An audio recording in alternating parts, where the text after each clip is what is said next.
Chapter 7:15. 3 months off. Take a vacation while the Special Operations Forces are in a mess. Of course, Hu Xiaoheng wouldn't agree, but he wouldn't directly say no to General Ji either.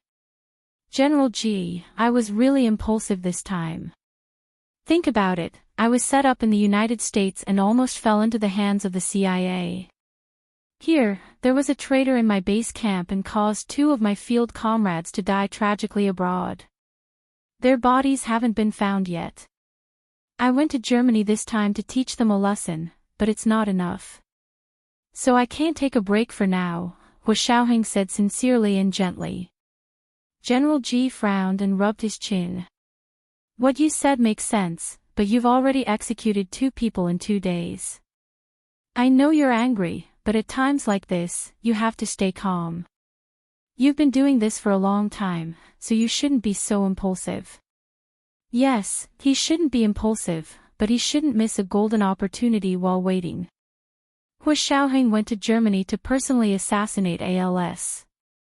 Of course, he had his own selfish motives, but he had also carefully analyzed it. He didn't attack recklessly in a moment of anger. His biggest advantage was that Gu Nianji had just destroyed the entire central control system of the German Federal Intelligence Service. Only when the enemy's intelligence network was temporarily paralyzed would he be able to quickly attack and find an opportunity to kill the enemy's second-in-command. It was also the person he hated the most. From the moment he saw Gu Nianji being electrocuted, he swore to personally kill the culprit. When he first saw the video, he didn't know who had electrocuted Gu Nianji. Later, when Gu Nianji wanted to break up with him, she almost cried in his arms and said Al's name.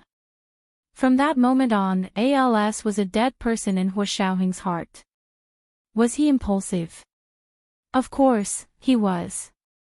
A man wouldn't be able to tolerate it at a time like this. The woman he loved had been kidnapped and electrocuted. He was already giving Reinitz face by not killing him. After all, Reinitz had let Gu Nianji go in the end. Otherwise, she wouldn't have returned to his side so quickly. Hu Xiaoheng thought about it carefully and said, General Ji, Yi Zidan was the traitor who directly betrayed the 2 field agents. She definitely has to die. As for Germany's ALS, it was a lesson we taught the German Federal Intelligence Service. They set up a trap in Germany and wanted to reap the benefits, but they still had people behind them. Me attacking ALS was also a warning to the people behind them. Don't think that we're easy to bully. You can casually attack our people without paying the price. Blood for blood, a tooth for a tooth, a life for a life. Only if we beat them into submission will they return to the negotiating table. General Ji, I remember you once said that the purpose of setting up the Special Operations Forces was to protect our nation's interests overseas. As long as the country and the military can't directly intervene, we, the Special Operations Forces, will intervene.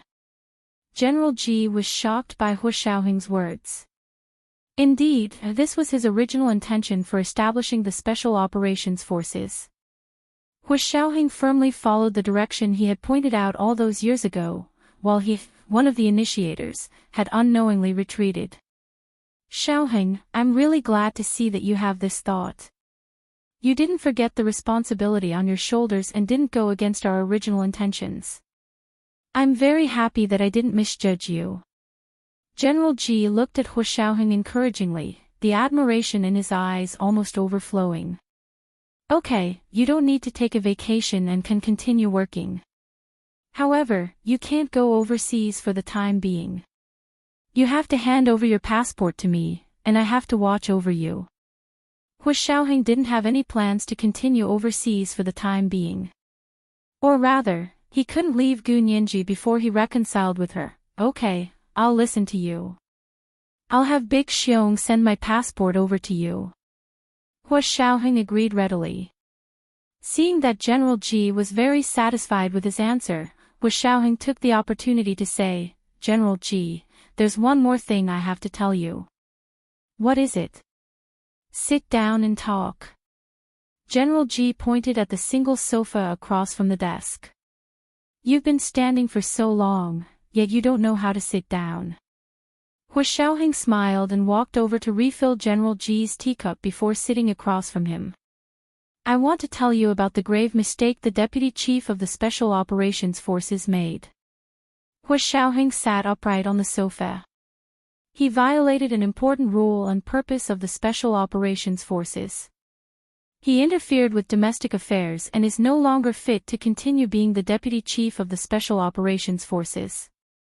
Hu Xiaoheng was talking about the Deputy Chief and his confidants occupying the central control room for 3 days to provide technical support for the domestic election. General Ji was a bit embarrassed when he heard that. He smiled sheepishly and said, "Well, it's like this. We can't completely blame him.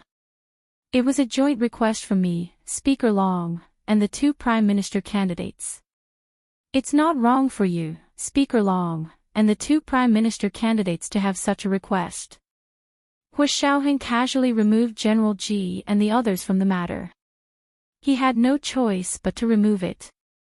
After all, he could control the Deputy Chief, but he couldn't control General Ji, Speaker Long, or the 2 Prime Minister candidates. However, as the second in command of the Special Operations Forces, the Deputy Chief had no position at all. He completely catered to the wishes of others and disregarded the principles of the Special Operations Forces. This was a serious dereliction of duty. Moreover, during the 3 days they occupied the central control room, they missed an important opportunity to deal with the intelligence, which led to serious consequences. If this kind of dereliction of duty is not publicly punished, how can I carry out my work in the future? Will the Special Operations Forces still be a hidden trump card for our country in the future? Hu Xiaoheng elevated this matter to the position of the Special Operations Forces' existence. Even if General Ji wanted to plead for the Deputy Chief, he would feel embarrassed. However, General Ji was still in a difficult position. He shook his head and said, "You can't say that. Although the Special Operations Forces has the principles of not interfering with domestic affairs, things change as they develop. Moreover, this request was not made by me alone. Speaker Long and the 2 Prime Minister candidates also made this request. Also, let me tell you, this matter has the support of the public. The vast majority of the people believe in the fairness of your organization, so the task of monitoring the voting and counting of votes was given to you." The corners of Hu Xiaoheng's eyes couldn't help but twitch. He suppressed the frustration in his heart and lowered his voice to say, "General Ji, what do you mean by the public? I thought that our organization was hidden in the dark and didn't even have a name for it to be open to the public. How would the public know about our organization? If even ordinary people knew about the existence of our organization, do you think we could still keep it a secret? Could we still do any work? Then we might as well disband."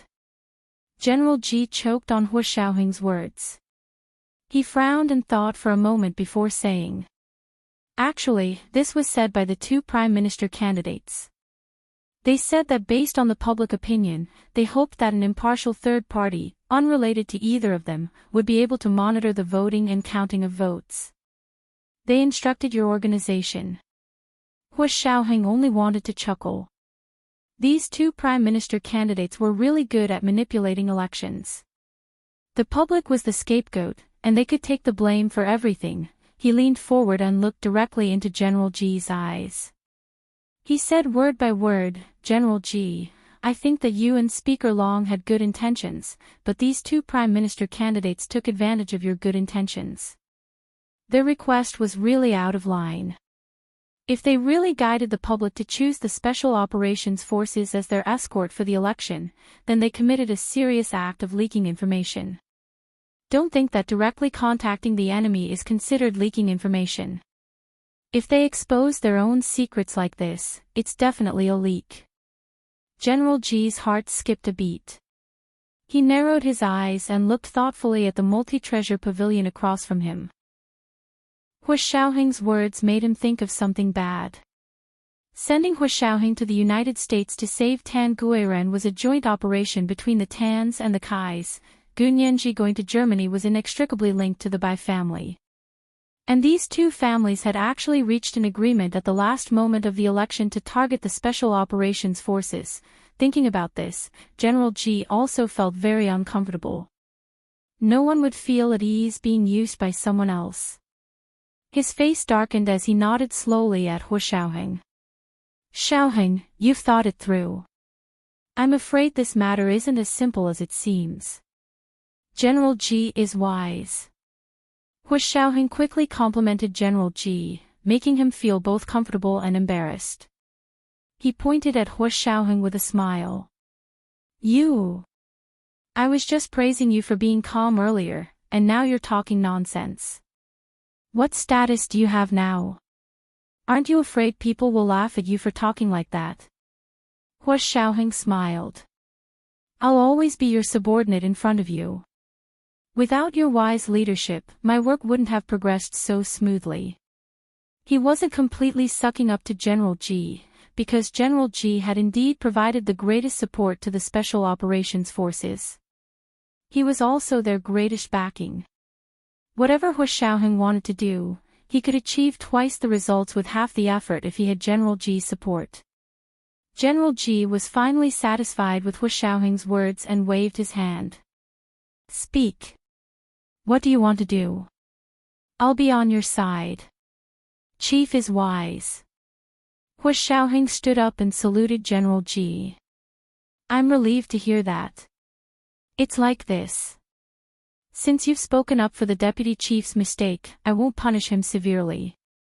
Originally, he was guilty of dereliction of duty and should have been imprisoned for life, but for your sake, I'll just remove him from his position as deputy chief. General Ji pointed at Hu Xiaoheng and smiled knowingly. Tricks. It's all tricks. Tell me, who do you want to promote? I think it's better to have two deputy chiefs. That way, there won't be a situation like this, Hu Xiaoheng said calmly. Big Xiong and Little Zhe are also very capable. They've been my personal secretaries for so many years, and they've never made any mistakes. I think they're both qualified to be deputy chiefs.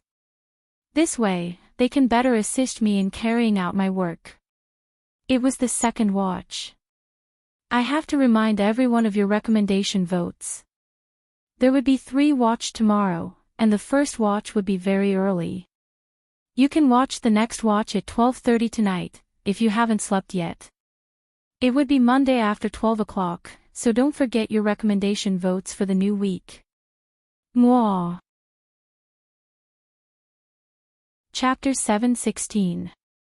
You want to promote Big Xiong and Little Zhe. General Ji had a hard time holding it in and almost couldn't help but laugh out loud.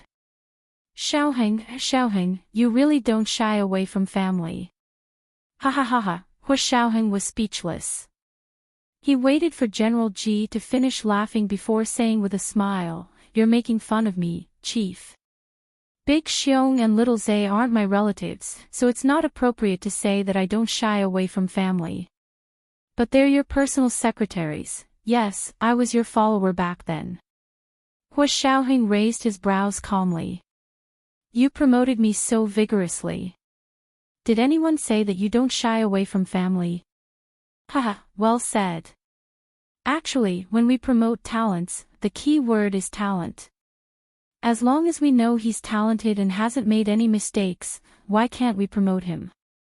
That's the way you should be. As long as you have a clear conscience and it's for the benefit of the nation, you don't have to be restricted or afraid of gossip. I'm the least afraid of gossip. Hu Xiaoheng nodded with a half-smile. Also, in our line of work, we don't need fame. We can't even expose ourselves. He discussed with General Ji for a while more before finally making his last request. General Ji, this time, the 2 prime minister candidates made our work very passive. It can be said that the losses we suffered this time were purely caused by their unreasonable requests. Also, I have reason to suspect that they have a mole planted by the enemy. General Ji's expression instantly turned serious. He glared at Hu Xiaoheng and said in a low voice, Xiaoheng, you can't say something like that. Tan Dongbang is now the new Prime Minister, and I heard that he will continue to appoint Bai Jianqing as the Minister of Internal Affairs. Although these two fought fiercely during the election, they've obviously reconciled now. If you say they have a mole by their side, the consequences will be very serious. I know, that's why I discussed it with you. Right now, it's just our suspicion, and it's not baseless. It's a reasonable inference based on their recent actions and the losses they've caused us. Hua Xiaoheng paused. Seeing that General Ji seemed to have understood, he continued, originally, I was most troubled by the fact that the Special Operations Forces can't interfere with domestic affairs, so even if they have a mole planted by the enemy, there's nothing we can do. General Ji immediately understood. He laughed and slapped the desk. Xiaoheng. You really can't take any losses. Tell me, what do you want? Give him a taste of his own medicine. You're so wise, Chief. Hua Xiaoheng smiled. You see, you really raised me up. You know what I'm thinking. According to the mission and regulations, the Special Operations Forces could not interfere with domestic affairs. This was the bottom line that the higher-ups had set for them in the past. But this bottom line was broken by the public opinion of the two Prime Minister candidates. The Special Operations Forces had already interfered with domestic affairs, so to Hua Xiaoheng, it would be unfair to the country, the organization, and the public if he didn't take advantage of them. Even if the other party found out in the end, they could still openly fight back. You can't be the only one who can use public opinion to ask us to do things for you, and we can also follow public opinion to monitor your actions, right? Don't you trust the special forces the most? Even the election requires us to monitor the voting and counting, so what's wrong with us monitoring your actions? We also have to be responsible for public opinion. After all, we represented public opinion and watched you elect. Good. We did suffer heavy losses this time, so we should make them pay. Also, they broke the rules first and used us as weapons. Of course, we have to retaliate. General Ji nodded approvingly. You want to monitor the people around them. Good idea, Chief.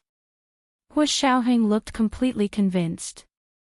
I didn't even think of this, but you already thought of it. You're really not old.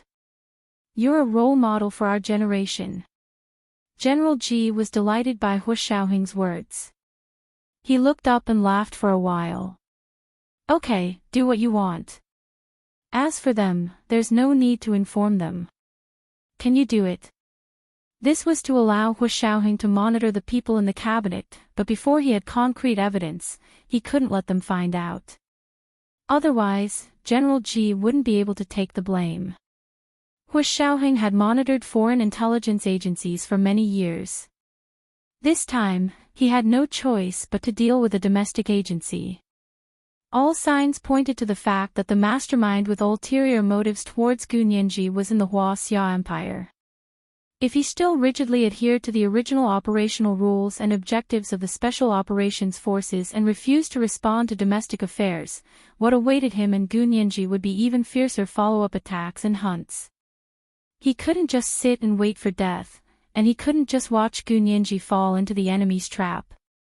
The enemy also misjudged him and thought that people like Hua Xiaoheng would never interfere with domestic affairs, so they hid in the domestic agencies. However, nothing was absolute in this world, and now it was time for the enemy to not think. It was already dawn when Hua Xiaoheng left General Ji's house. He hadn't slept for 2 days and 2 nights, but he was still full of energy and didn't feel sleepy at all. When he returned to the headquarters of the Special Operations Forces, Hua Xiaoheng quickly called for a special meeting to calm everyone's unease. At the same time, he announced that because the deputy chief had violated the operational rules and objectives of the Special Operations Forces by interfering with domestic affairs, he should be sent to the military court to be punished. However, because he had the joint guarantee of the 2 prime minister candidates, he wouldn't be sent to the military court. He would only be dismissed on the spot and transferred to the logistics office as the office director. The deputy chief was still being held in the detention center by the Department of Discipline. His dismissal didn't require anyone's approval because Hu Xiaoheng had complete personnel rights. However, for a position like the deputy chief, even if he could make decisions on his own, he definitely couldn't make decisions on his own. Therefore, he pulled General Ji to support him. With General Ji's support, he had a good reason to take action. Also, after the Department of Discipline's thunderous attack, everyone was mentally prepared for the deputy chief's dismissal, so it didn't cause too much trouble. However, Hu Xiaoheng's subsequent announcement of appointing Zhao Liangze and Yin Shixiang as the new deputy chief surprised everyone. These two people had much more experience in the special operations forces than the deputy chief who had been dropped in. Also, these two people were especially popular, so their promotions were almost expected by everyone. Congratulations. Big Xiong. Treat. Treat. Little Zay. You're in high spirits because of a happy occasion. The conference room instantly fell into a joyous atmosphere. The low pressure that had enveloped the Special Operations Forces headquarters these past few days was swept away. Everyone's morale was high again, and they felt like they had a pillar to work towards. Yin Shixiang and Zhao Liangze were also pleasantly surprised.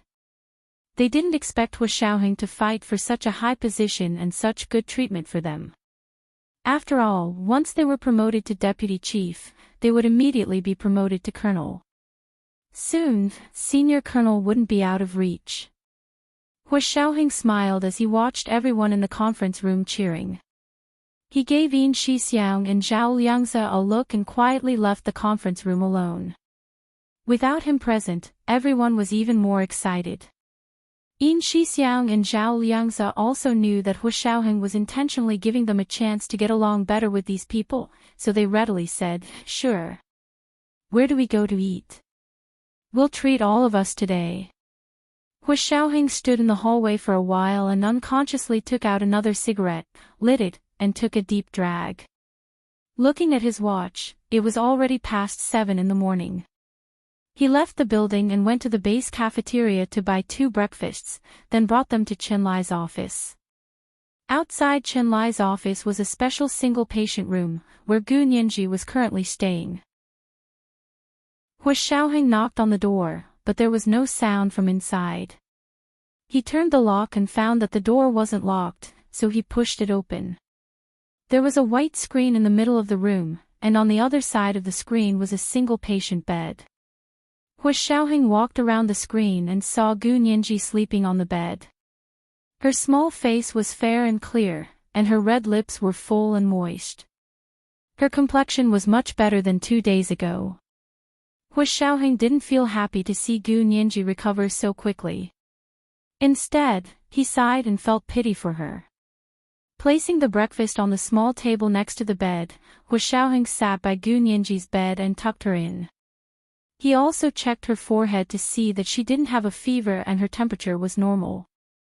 Chen Lai heard the noise and came out of his office to look. With a bitter expression, he said, "Hu Xiao. You're finally here. Nianji is clamoring to be discharged. I can't handle it anymore." Hu Xiaoheng nodded. "Thank you. Here, have you had breakfast yet?" Hu Xiaoheng passed the breakfast he bought to Chen Lai. Beef buns, millet porridge, boiled egg, and milk tea. Chen Lai took it without hesitation. "I stayed up all night last night, so I'm hungry."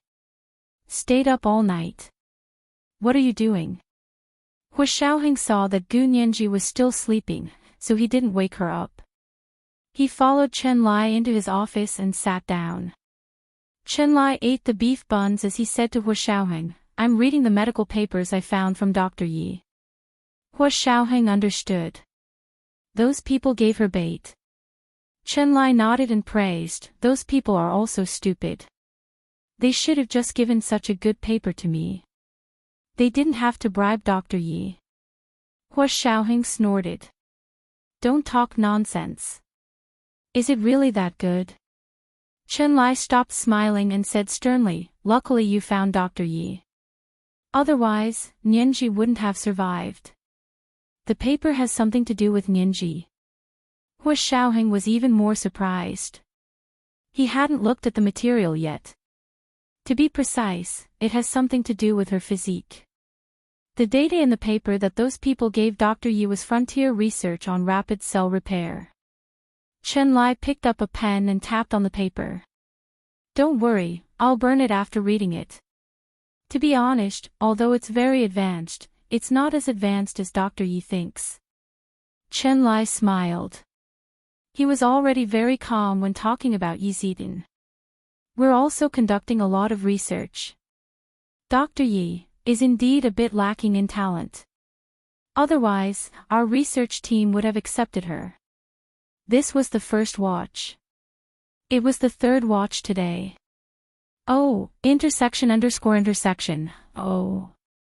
It was Monday, and I forgot the recommendation ticket list. The second watch was at 1 p.m., and it was for the $50,000 that Alliance leader Gu had tipped on the last day of December last year. I almost forgot, and only remembered when I flipped through my notebook yesterday. I hope the Alliance leader won't blame me. There was the third watch at 7 p.m. Chapter 7:17. Hua Xiaoheng expressionlessly took the thesis from Chen Lai's hands and skimmed through it. After reading it, he agreed with Chen Lai. It's definitely something, but not as good as Yi Zidin said. However, I think they didn't bring out the real thing. These are just bait to get Yi Zidin's interest. The potential displayed by Gu Nianji's physique was many times greater than the data provided in the thesis. Although Chen Lai really coveted Gu Nianji's special constitution, he wasn't like Yi Zidin, who would do anything for the sake of scientific research. Moreover, he had watched Gu Nianji grow up. Not many people would be willing to let their own cats and dogs be experimented on, let alone a living person. Chen Lai completely agreed with Hua Xiaoheng and said bitterly, "You're thinking the same thing as me. But after reading this, I feel a lot more at ease. Otherwise, they would really think they're so capable and leave us far behind. That would be terrible." Hua Xiaoheng nodded and threw the paper into the stainless steel bin. He then took out the Zippo lighter Gu Nianji had given him and lit it up. Of course, Zhao Liangze had already deleted the original copy in the mailbox. It was best not to let people know about these things. Chen Lai shook his head and asked Hua Xiaoheng, "You've been out on another mission for the past 2 days, haven't you? You're already a major general and the leader of the Special Operations Forces. Why do you still have to do everything yourself? Don't tell me you don't understand the logic of a rich man sitting in a chair." Hua Xiaoheng put one hand in his pocket and the other on Chen Lai's desk. He stretched his long legs and said calmly, "Some things have to be done personally to be at ease." Chen Lai looked at him nervously. "Where did you go? Don't tell me you went to Germany." "I went." Hua Xiaoheng's voice turned cold. "They dared to touch our people. How can I not teach them a lesson?" Chen Lai stared at him for a long time before leaning over and whispering, "Don't talk so sanctimoniously to me. Tell me honestly, was it because of Nianji that you went to vent your anger?" "Why should I vent my anger?" Hua Xiaoheng calmly denied it. "I did it for the benefit of the country and to avenge our field personnel. That's why I asked Mr. ALS to take a bullet." "Who is ALS?" "The director of Germany's Federal Intelligence Agency." Hua Xiaoheng expressionlessly raised his right hand and gestured a pistol. One shot to the forehead. The super micro precision bullet will only explode in the skull. It will definitely not pollute the environment. Chen Lai sucked in a sharp breath. "You're too King cruel. What did ALS do to incur the wrath of the heavens? Aren't those bullets banned?" 2 field agents died in their hands, and he electrocuted Nianji, Hua Xiaoheng said coldly. "You deserve it. Serves you right. You should have given him a few more super micro precision bombs." Chen Lai was furious. "Are you even human? Nianji wasn't a secret agent. An innocent little girl. He's crazy. You asked me to pick Ninji up at the airport that day because of this. Hu Xiaoheng nodded, and a trace of darkness flashed across his eyes. Ha, and you still say it wasn't for Ninji. Chenlai snapped back to reality and glared at Hu Xiaoheng with disdain. T. You even asked him to take a bullet. Would you eat if I paid? Of course I paid. I didn't ask him to pay for the bullets. Don't you think I should be the one paying? Hu Xiaoheng leaned back and rested both hands on the armrests. He tapped his fingers lightly and said nonchalantly, "This time, I really have to clean up the team. In the past, I was too embarrassed to use all my people, but now I won't stand on ceremony. I just promoted Big Xiong and Little Zhe to Deputy Chief in the Special Operations Forces." Chenlai grinned and nodded vigorously. Not bad, Hu Xiao. You'll really make this place watertight in the future. I had no choice. I was forced to do this. Hu Xiaoheng smiled faintly and shrugged. He stood up and was about to leave when he heard Gu Nianji's sweet and soft voice from outside the door. Brother Chen. I can be discharged today, right? She clearly wasn't calling Hu Xiaoheng, but the voice still made Hu Xiaoheng's calm heart skip a few beats. Chenlai smiled bitterly and pointed in the direction of the door. He said to Hu Xiaoheng, "Did you hear that? For the past 2 days, you've been clamoring to be discharged the moment you wake up. I've been looking for excuses to delay it, and now my white hair has grown out." He pointed at the top of his head as he spoke. Hu Xiaoheng glanced at it and said coolly, "I don't see any white hair, but I seem to have gone bald again." Chenlai was furious and threw the documents on the desk at Hu Xiaoheng. "Get out." Hu Xiaoheng easily dodged it and turned to walk out of the room. He said quietly, "Don't come out later." Pfft. I want to come out. I'll be the big third wheel. What are you going to do about it? Chenlai grabbed the mirror angrily and looked at the top of his head carefully. Was he really bald again? ===. Gu Nianji opened her eyes and began to harass Chenlai. She really wanted to be discharged. Staying here meant she couldn't do many of the things she had planned. Also, she wanted to go back to school and especially missed Machichi. She couldn't be discharged for the next 2 days, so she kept thinking about things. She thought about how he Jichu and Hu Xiaoheng were able to find her location in time because of Machichi's help. When Gu Nianji was in trouble, the only people she could contact were Machichi and Chenlai. Because of Yi Zidan, Chenlai must not have gotten the news. Then Machichi was the only one who had really helped. Gu Nianji was extremely grateful to her. Hu Xiaoheng came out of Chenlai's office and walked around the screen to Gu Nianji's bed. He saw that she had already changed into a patient's gown and was lying on the bed, bored. One of her long legs was raised high in the air, and she was doing some kicking exercises on the bed. Her snow-white toes were pink and tender, round and plump, and her toenails shone like pearls. The corners of Hu Xiaoheng's mouth twitched. He looked away as if nothing had happened and said calmly, "You're awake. Are you feeling better?" Gu Nianji finally saw that it was Hu Xiaoheng coming out of Chenlai's office. Her brows furrowed imperceptibly, and she quickly put down her legs and covered herself with the blanket. She said unhappily, "Mr. Hu, this is a female ward. Didn't you knock when you came in?" Hu Xiaoheng was speechless. Chenlai heard it from the office and couldn't stop smiling. He secretly gave Gu Nianji a thumbs up. He looked in the mirror and counted the hair on the top of his head as he listened to the 2 people arguing in the ward outside. Gu Nianji glanced at the half-closed door and rolled up the blanket to cover herself tightly.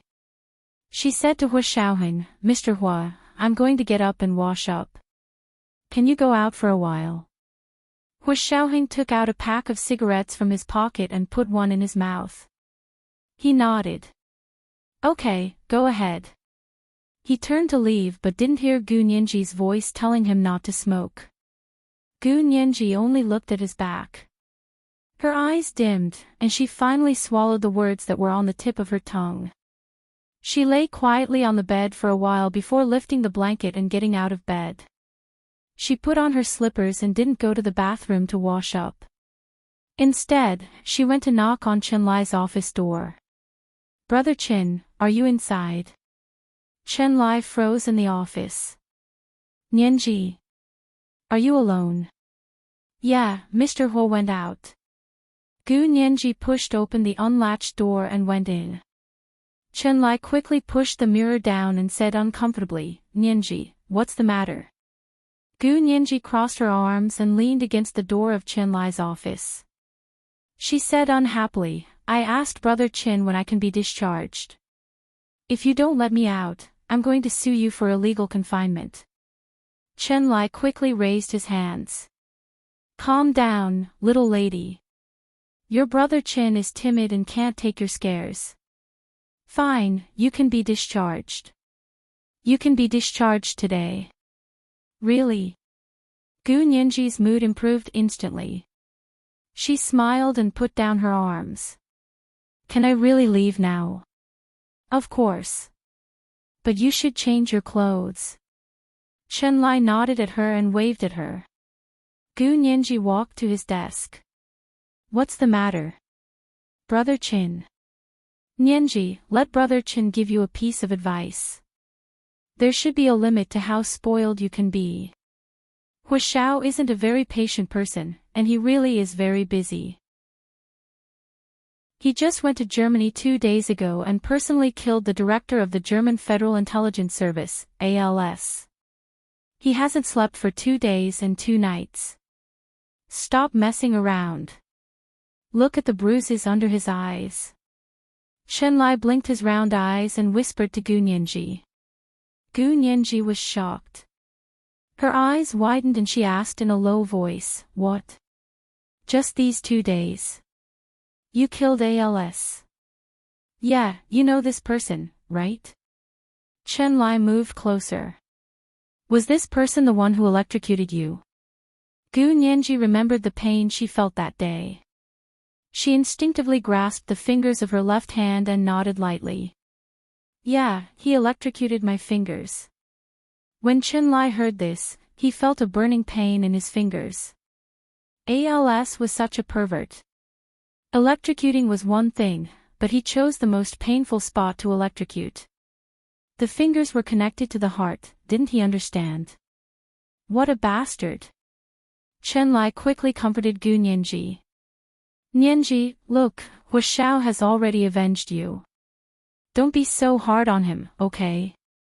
Gu Nianji didn't like hearing Chenlai say that, but she also knew that almost everyone who knew her and Huashao would think that she didn't know what was good for her, that she was arrogant, and that she was unreasonable. But did they ever think that regardless of whether ALS was killed or not, the pain she felt couldn't be ignored? She would rather be chased to death than disturb Huashao. What was he doing? So it was too late. But she was still grateful to Huashao for killing ALS and avenging the blood debt of the other 2 field agents. This was a separate matter. Gu Nianji nodded calmly. "Brother Chen, you don't have to worry about what happened between him and me. He killed ALS, so of course I'm grateful to him. But ALS also killed 2 of our field agents. With his personality, he will definitely return the favor. So you must say that he killed ALS because of me. You are belittling him. But don't worry, I won't argue with him." They broke up peacefully. Why would they argue? This was the second update. It was an update for the 50,000 Chidian dollars that Alliance leader Yu had rewarded on the last day of December last year. Today was the third update. Oh, intersection. Oh. It's been too long. I hope Alliance leader Yu won't blame me also. Today is Monday. Everyone, remember to vote for the recommendation.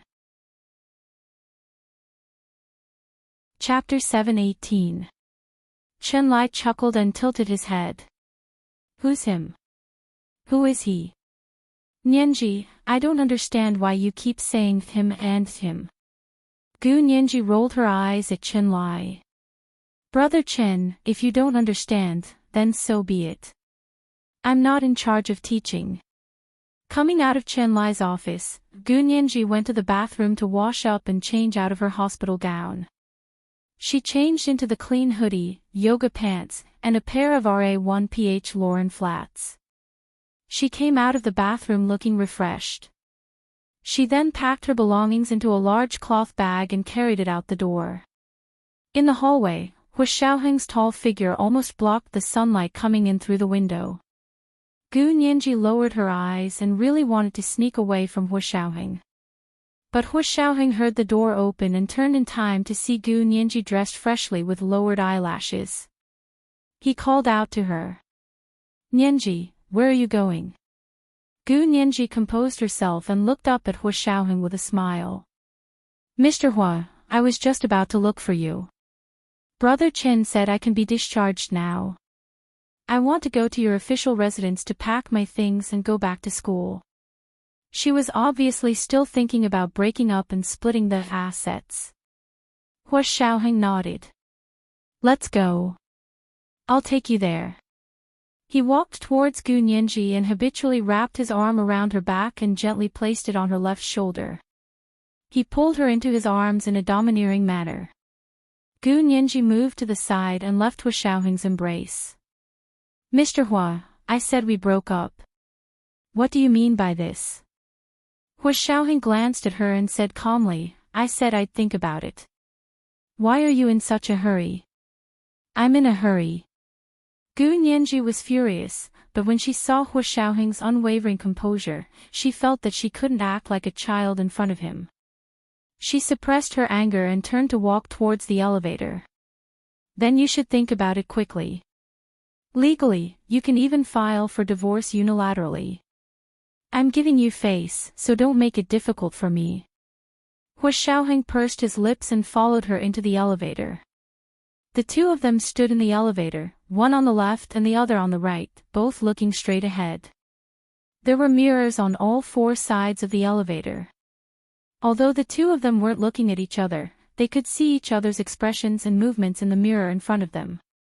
Gu Nianji only glanced at it before looking down at the marble floor beneath her feet. He could only see Gu Nianji's dark hair in the mirror, but he couldn't see her face. Hu Xiaoheng sighed internally and reached out to take the cloth bag from Gu Nianji's hand. Gu Nianji originally didn't want to, but Hu Xiaoheng was too strong, and she didn't want to struggle with him in the elevator. It was too embarrassing, so she struggled for a while and finally let go. Hu Xiaoheng took the bag and glanced at it. He saw a small Hermes leather bag that he had never seen before. Did you buy this bag yourself? Hu Xiaoheng couldn't help but ask.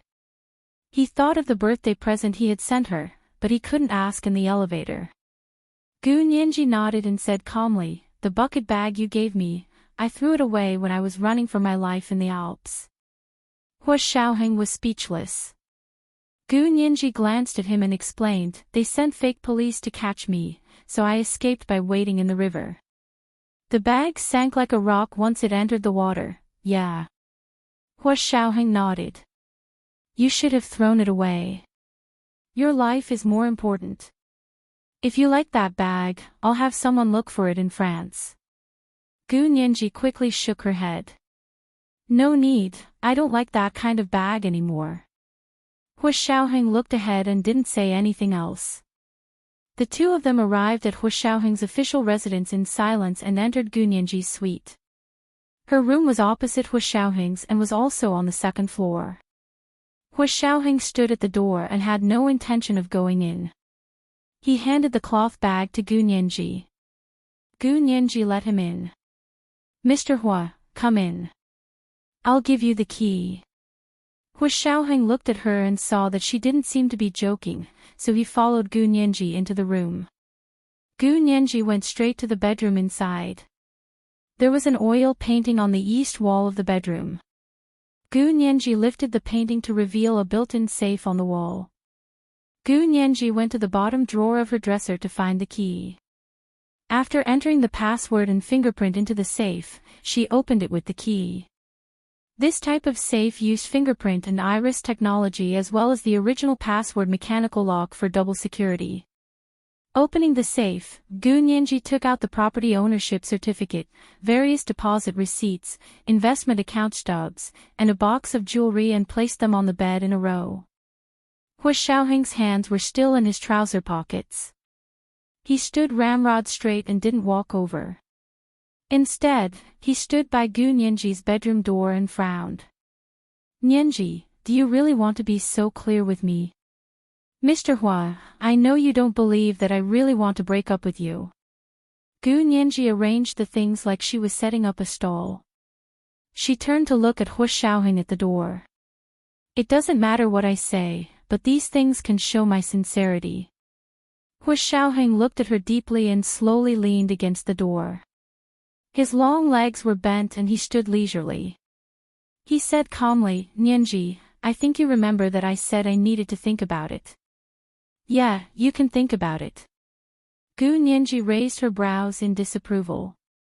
"This is something I have to do." She pointed at the property ownership certificates. "Actually, from a legal point of view, Mr. Hua, these property ownership certificates are not legal. I wasn't there when you transferred the ownership, and I didn't sign the power of attorney. Also, I wasn't even 18 when you transferred the property in C City to me, so it's completely invalid." Hu Xiaoheng began to have a headache. How was he going to change the mind of a young girl who was smart and well-versed in the law? He rubbed his forehead and took a deep breath. "Fine, I'll forget about these properties. But those deposit receipts and investment accounts. Yeah, it's the same. Your transfer is also not legal. But according to the law, these things can be ignored without a lawsuit. So as long as I don't file a lawsuit, they're not illegal. But if you don't take them back, I'll have to file a lawsuit in court." Gu Nianji smiled as she walked to the closet and took out some of her clothes, shoes, and skincare products. She also planned to move the clothes, shoes, and bags from the 10-pin cloakroom after her own apartment was settled. Thinking about her apartment, Gu Nianji urged, "I hope Mr. Hua can change these property ownership certificates back to your name as soon as possible. It's best if you can get it done today. I know Mr. Hua has the ability, don't you?" She turned to look at Hu Xiaoheng and winked playfully. Hu Xiaoheng's hands in his trouser pockets were itching. A little girl like this who liked to cause trouble should be dragged over his lap and spanked. Gu Nianji had really let go of herself. She no longer blushed when she faced Hu Xiaoheng's handsome face, nor did she try to show her best side in front of him. In fact, always remembering to let the other person see the best side of herself wouldn't last long. When two people were together, they could only feel comfortable with each other's truest side. They didn't need to pretend or suck up to each other. Only then could they last. Hu Xiaoheng walked to Gu Nianji's bedside and looked down at the bed filled with all kinds of identification documents and letters, as well as an exquisitely made mahogany box. He said, "Okay, I'll get it changed later. Can you get it done faster? Like today?" Gu Nianji packed her clothes in the large LV suitcase. "I know Mr. Hua can do it. Can you not make it difficult for a normal person like me?" Hu Xiaoheng turned to look at her and asked dryly, "Why does it have to be today?" "Actually, it doesn't have to be today. I just want it to be done as soon as possible." Gu Nianji cocked her head. "I've already chosen a second-hand house near the school. I want to get a loan to buy it. If I have other properties under my name, I won't be able to get a loan." "You want to buy a house?" Hu Xiaoheng's brows really furrowed. "Why do you want to buy a second-hand house?" "If you really want to buy a house, I can sell this house to you." He pointed to a house in the Xiangshan Villa district in the imperial capital. "It's not far from your school. It's a 15-minute drive." Speaking of cars, Gu Nianji slapped her forehead. "Oh, I forgot. There's still that car." As she spoke, she went to her desk drawer and found the car keys for the red custom-made Ferrari sports car. She put them together next to the property ownership certificates. It was the third watch. It was the third watch today. Oh, N_N. Oh. Also, today is Monday, so remember to vote for the recommendation. Chapter 7:19. Hu Xiaoheng's expression gradually darkened. He bent down to pick up the car key from Gu Nianji's bed and looked at it. This is a Valentine's Day gift for you. It's fine if you return the other things to me, but you're returning this too. Do you think I'm the kind of B*TCH who would take back all the gifts after breaking up with my girlfriend? Gu Nianji was speechless. She suddenly blushed. Indeed, this gift was different from the others. This was the first and last Valentine's Day gift Hu Xiaoheng had given her after they confirmed their relationship. Gu Nianji bit her lower lip and spread her hands at Hu Xiaoheng. It's my fault. Give me the car key. Hu Xiaoheng looked at her and placed the car key in her soft, fair palm. His large hand wrapped around her hand and clasped it tightly before letting go. She wanted to say something but couldn't find the words, so she simply stopped talking. He stood to the side and watched coldly as Gu Nianji packed her daily necessities, clothes, and shoes into the LV suitcase. There were 4 suitcases in total, and the entire suitcase was filled. Gu Nianji looked at the remaining clothes in the closet and closed the closet door. I'll leave these here for now. I'll come and move when I'm done with the house. She then looked at Hu Xiaoheng. Mr. Hu, can you keep this room for a few days? When I'm done with the house and move my things, can I let someone else live in it? Hu Xiaoheng nodded. This is your room. If you don't live in it, it'll be empty. You don't have to do that. Isn't it a waste to leave such a large room empty? Gu Nianji shook her head. Really, that's fine. When your things are moved out, I'll move in. Hu Xiaoheng only wanted to shut Gu Nianji up.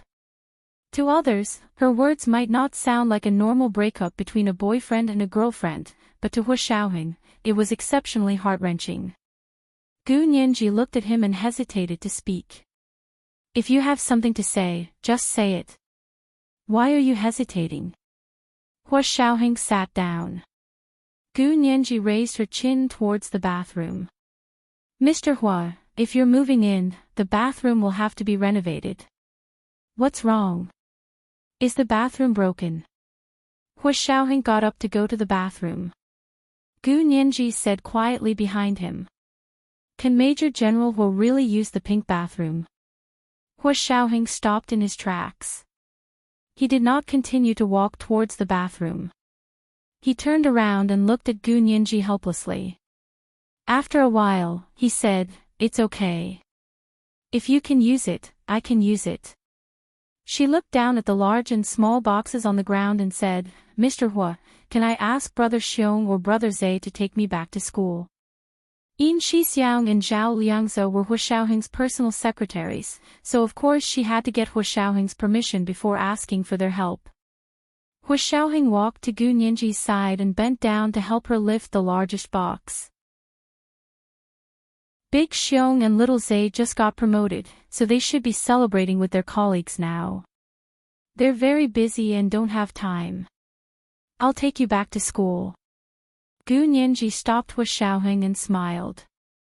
How can I do that? Mr. Hu has a high status and is very busy. I don't have the face to ask you to be my driver. I'd better give Brother Xiong a call. No matter what, I have to congratulate him on his promotion first. Seeing Gu Nianji look for the landline, Hu Xiaoheng realized she must have left her phone in the Alps. He took out his phone from his pocket and unlocked it to pass to her. Use mine. Gu Nianji thought Hu Xiaoheng did not want her to use their landline, so she took the phone and said, Thank you. She looked down to open Hu Xiaoheng's contact book and entered Yin Shixiang's number. The phone had just rung when Yin Shixiang picked up and said with a smile, Hu Xiao. Do you want to join us? Gu Nianji laughed. Brother Xiong, congratulations on your promotion. Yin Shixiang finally realized it was not Hu Xiaoheng calling him, but Gu Nianji using Hu Xiaoheng's phone. He smiled even more happily and said loudly, Nianji, come and have fun with Hu Xiao. There are a lot of people here, and you know them all. Little Zay, and a few colleagues who used to work for you. We have barbecue, a seafood buffet, and karaoke. Gu Nianji heard the commotion on the other end and realized there were indeed a lot of people. She smiled widely and said, thank you, Brother Xiong, but it's okay. I just wanted to congratulate you. And Brother Zay, help me get it. Yin Shixiang was high from the alcohol and snapped his fingers. No problem. Gu Nianji hung up and thought about it before asking Hu Xiaoheng, Mr. Hu, can I use your phone to make another call? Hu Xiaoheng raised his hand. Go ahead. Gu Nianji recalled He Zhichu's phone number and the B University professor's building's landline number. She was debating which one to call when Hu Xiaoheng's phone suddenly rang. Gu Nianji instinctively thought it was Yin Shixiang calling again, so she answered. The operator's voice came from the phone. Hu Xiao, Prime Minister Tan Dongbang's office is calling. Do you want to take it? Gu Nianji's smile faded as she handed the phone back to Hu Xiaoheng without saying anything. Hu Xiaoheng was speechless. He took the phone and originally wanted to use his Bluetooth headset to take the call, but he saw Gu Nianji turn around to take her suitcase. He put it down and pressed the speaker button to say to the operator, put it through. An extremely gentle voice quickly came from the phone. Is this Hu Xiao? I'm Tan Guiren. Hu Xiaoheng heard Tan Guiren's voice and quickly glanced at Gu Nianji. He saw that she was still packing her suitcase with her back to him and didn't seem to be out of the ordinary. He frowned and grunted at the phone. Hello, Miss Tan. May I ask what I can help you with? Tan Guiren blushed when she heard Hu Xiaoheng's voice. Mustering her courage, she asked with a slightly trembling voice, Mr. Hu, my father's inauguration is in 5 days. I would like to invite Mr. Hu to attend the ceremony. Are you free? Gu Nianji had her back to Hu Xiaoheng, so she heard everything clearly. Although she was mentally prepared and knew that Hu Xiaoheng didn't have any personal feelings for Tan Guiren, she was still a bit dazed when she heard her slightly nervous and shy invitation. Was it another girl who was charmed by Hu Xiaoheng's charm?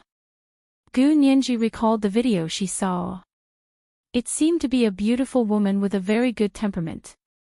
She was about the same age as Hu Xiaoheng and had a compatible family background. In the eyes of outsiders, she would definitely be more suitable than Gu Nianji. Gu Nianji pursed her lips and felt very uncomfortable. However, that kind of discomfort wasn't the discomfort of the man she loved liking someone else, but the discomfort of being looked down upon, and ignored. Everyone said she wasn't good enough for Hu Xiaoheng. She really didn't have the strength to fight against the cold eyes of the world. Gu Nianji packed her suitcases one by one and locked them with a combination lock. She planned to call He Zhichu's phone first. If she couldn't get through, she would call his landline at the B University professor's building. She didn't know what He Zhichu had been doing for the past 2 days. He hadn't contacted her, and she was locked in the hospital room by Chen Lai. She had almost no contact with the outside world. Meanwhile, Hu Xiaoheng politely declined Tan Guiren's invitation on the phone. Miss Tan, I've been overseas for a few months and have accumulated a lot of unfinished work. I won't be free for the next few months. Please pass my thanks to Prime Minister Tan on my behalf and congratulate him on being elected as the new Prime Minister. Tan Guiren was very disappointed. Biting her lower lip, she hesitated for a while before asking, Hu Xiao, you attending my father's inauguration is also part of your job, right? After all, Hu Xiaoheng was also a general in the military and a member of the government. When Tan Dongbang was inaugurated as the new Prime Minister, senior officials from the government, the military, and the Senate would all attend. Those who couldn't attend either weren't invited or were too sick to get out of bed. Tan Guiren really didn't expect Hua Xiaoheng to reject her outright and couldn't help trying to persuade him in a low voice. Once Hua Xiaoheng had made up his mind, no one could persuade him otherwise. He smiled perfunctorily and said, "Miss Tan, may I ask if you are a government employee in the cabinet? Or are you Prime Minister Tan's personal assistant?" Tan Guiren was taken aback and shook her head. "Neither. I just came back from abroad, and my body is still a little weak. My mommy said that I need to take care of myself." Before she could finish, Hua Xiaoheng already said politely, "In that case, you have no right to invite me to attend the Prime Minister's inauguration." "All right, I'm very busy right now. If there's anything, ask Prime Minister Tan's office to call my secretary." He hung up after speaking. Tan Guiren's face burned from Hua Xiaoheng's words. Tears welled up in her eyes, and she almost couldn't hold it in anymore. Her mother, Kai Song-yin, came in from outside and knocked on the door. She asked with a smile, "How did it go? Did Hua Xiao agree?" Tan Guiren said shamefully, "I was too rash. Hua Xiao is a senior military general, and I'm nothing. I called to invite him, but of course he wouldn't come." "He wouldn't come? That's impossible, right?" Kai Song-yin was very confused. "Are you sure you're not mistaken? No matter who invited him, this is your father's inauguration. How could he refuse? Also, you're your father's only daughter, so you'll have to stand with your father when the time comes. How could he give up this opportunity to show his face?" Tan Guiren's heart was in a mess and she was very embarrassed. She quickly said, "Mommy, I have no other choice. I'll go back first." Tan Guiren hurried back to her home and closed the door. Gu Nianji saw that Hua Xiaoheng had finished his call, so she turned around and said, "Mr. Hua was invited to attend the inauguration. Why didn't you go? This is really part of your job, right?" Hua Xiaoheng weighed the largest suitcase in his hands and said, "No, my job doesn't include attending the Prime Minister's inauguration." Gu Nianji smiled and said, "But what if she sprains her ankle during the inauguration? If you're not there, who's going to help her? This is the first night watch. It's still the third night watch today. I have to remind you about the recommendation tickets. I was reminded by my deputy yesterday that I still owe the Prime Minister of the Guanghan Palace an extra update. The Prime Minister, I've let you down, so I'll add it today at 1 p.m. on the second night watch. I owe the Prime Minister of the Guanghan Palace an extra update of 5 pieces of East Jade, 50,000 Chidian dollars. I hope the Prime Minister won't blame me. There's still the third night watch at 7 p.m. Mwah. Chapter 720. Hua Xiaoheng, he looked at Gu Nianji deeply. There seemed to be some jealousy, but the faint mockery made the jealousy water. It wasn't as strong as he had hoped. Gu Nianji originally didn't want to mention this in front of Hua Xiaoheng in case he thought she was jealous. However, on second thought, it would be too deliberate if she didn't mention it. She clearly cared a lot about it. It was clearly the last straw that made her break up emotionally and decide to break up. Why should she pretend that the straw didn't exist? Why should she endure it herself? No one would care if she endured it until she suffered internal injuries, therefore, she simply said it out loud. The situation at that time was still vivid in her mind. Every time she thought about it, there would be another scar in her heart. Let him imagine that she was jealous. It had nothing to do with her anyway, and she didn't want to explain. Hua Xiaoheng raised his head and looked at her silently. He was no stranger to Gu Nianji's feelings, and he could fully understand her mentality at that time. Seeing such a scene in that almost hopeless situation, even the strong-willed men in the Special Operations Forces who had undergone special training would immediately break down when they encountered such a scene during high-intensity and high-pressure training. They would also need a long time of psychological treatment to recover afterward. Not to mention that Gu Nianji was only a little girl who hadn't experienced any setbacks and would only be 19 years old in 5 days. The psychological impact she had suffered was definitely greater than those field agents. After a while, Hu Xiaoheng reached out and held Gu Nianji's arm. He said in a calm voice, "If you were by my side, I wouldn't have given you the chance to sprain your ankle." Gu Nianji was originally smiling, but when she heard this, tears suddenly came out. She quickly broke free from Hu Xiaoheng's hand and turned her head to wipe her tears with the back of her hand. She choked and said, "Yes, I believe you. But most of the time you're not by my side, so I have to make sure that I don't have the chance to sprain my ankle. Even if I do, I have to learn to save myself. By the time someone comes to save me, I might have already become crippled or fallen to my death." Hu Xiaoheng let out a long sigh. He knew that Gu Nianji's injury this time was too deep, and it wouldn't be able to recover in a short time. He didn't say anything else. He carried Gu Nianji's 2 suitcases on each side and walked out. Gu Nianji stopped him. "Mr. Hua, can you lend me your phone? I can call someone else to pick me up." Hu Xiaoheng didn't stop walking. Of course, he didn't lend his phone to Gu Nianji either. He just carried his suitcase and walked out. Gu Nianji had no choice but to stomp her feet and follow him out of his official residence. A silver-gray Bentley Bentayga SV was parked at the entrance of the official residence. It was a sleek and streamlined car. It was parked quietly at the entrance, as if it was intercepting a section of moonlight. It was tall, reliable, gentle, and considerate. Gu Nianji clicked her tongue and followed Hu Xiaoheng into the car. Hu Xiaoheng drove to the entrance of the military base with one hand on the steering wheel and the other on the side of the window. He glanced at Gu Nianji, who was sitting in the passenger seat, and asked her, "You don't like this car?" Gu Nianji turned to look out of the car and crossed her arms as she replied calmly, "No, this car is pretty good. Better than many men." Gu Nianji added silently in her heart. He was willing to bear hardships and be trampled on as he pleased. He was also tall and reliable, gentle and considerate.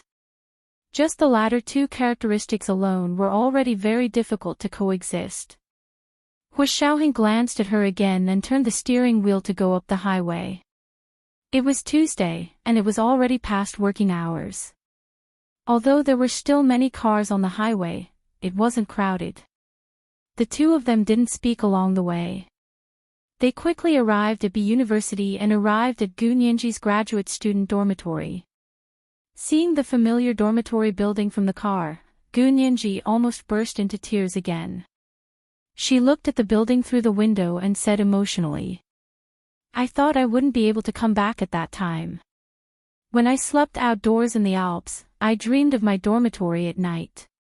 This was her home, a place that could truly give her a sense of belonging. Seeing her own school, her own dormitory, and even some of the classmates she'd had conflicts with in the past, she felt especially close. During this struggle between life and death, what she'd lost was dependence, and what she'd gained was confidence in her own abilities.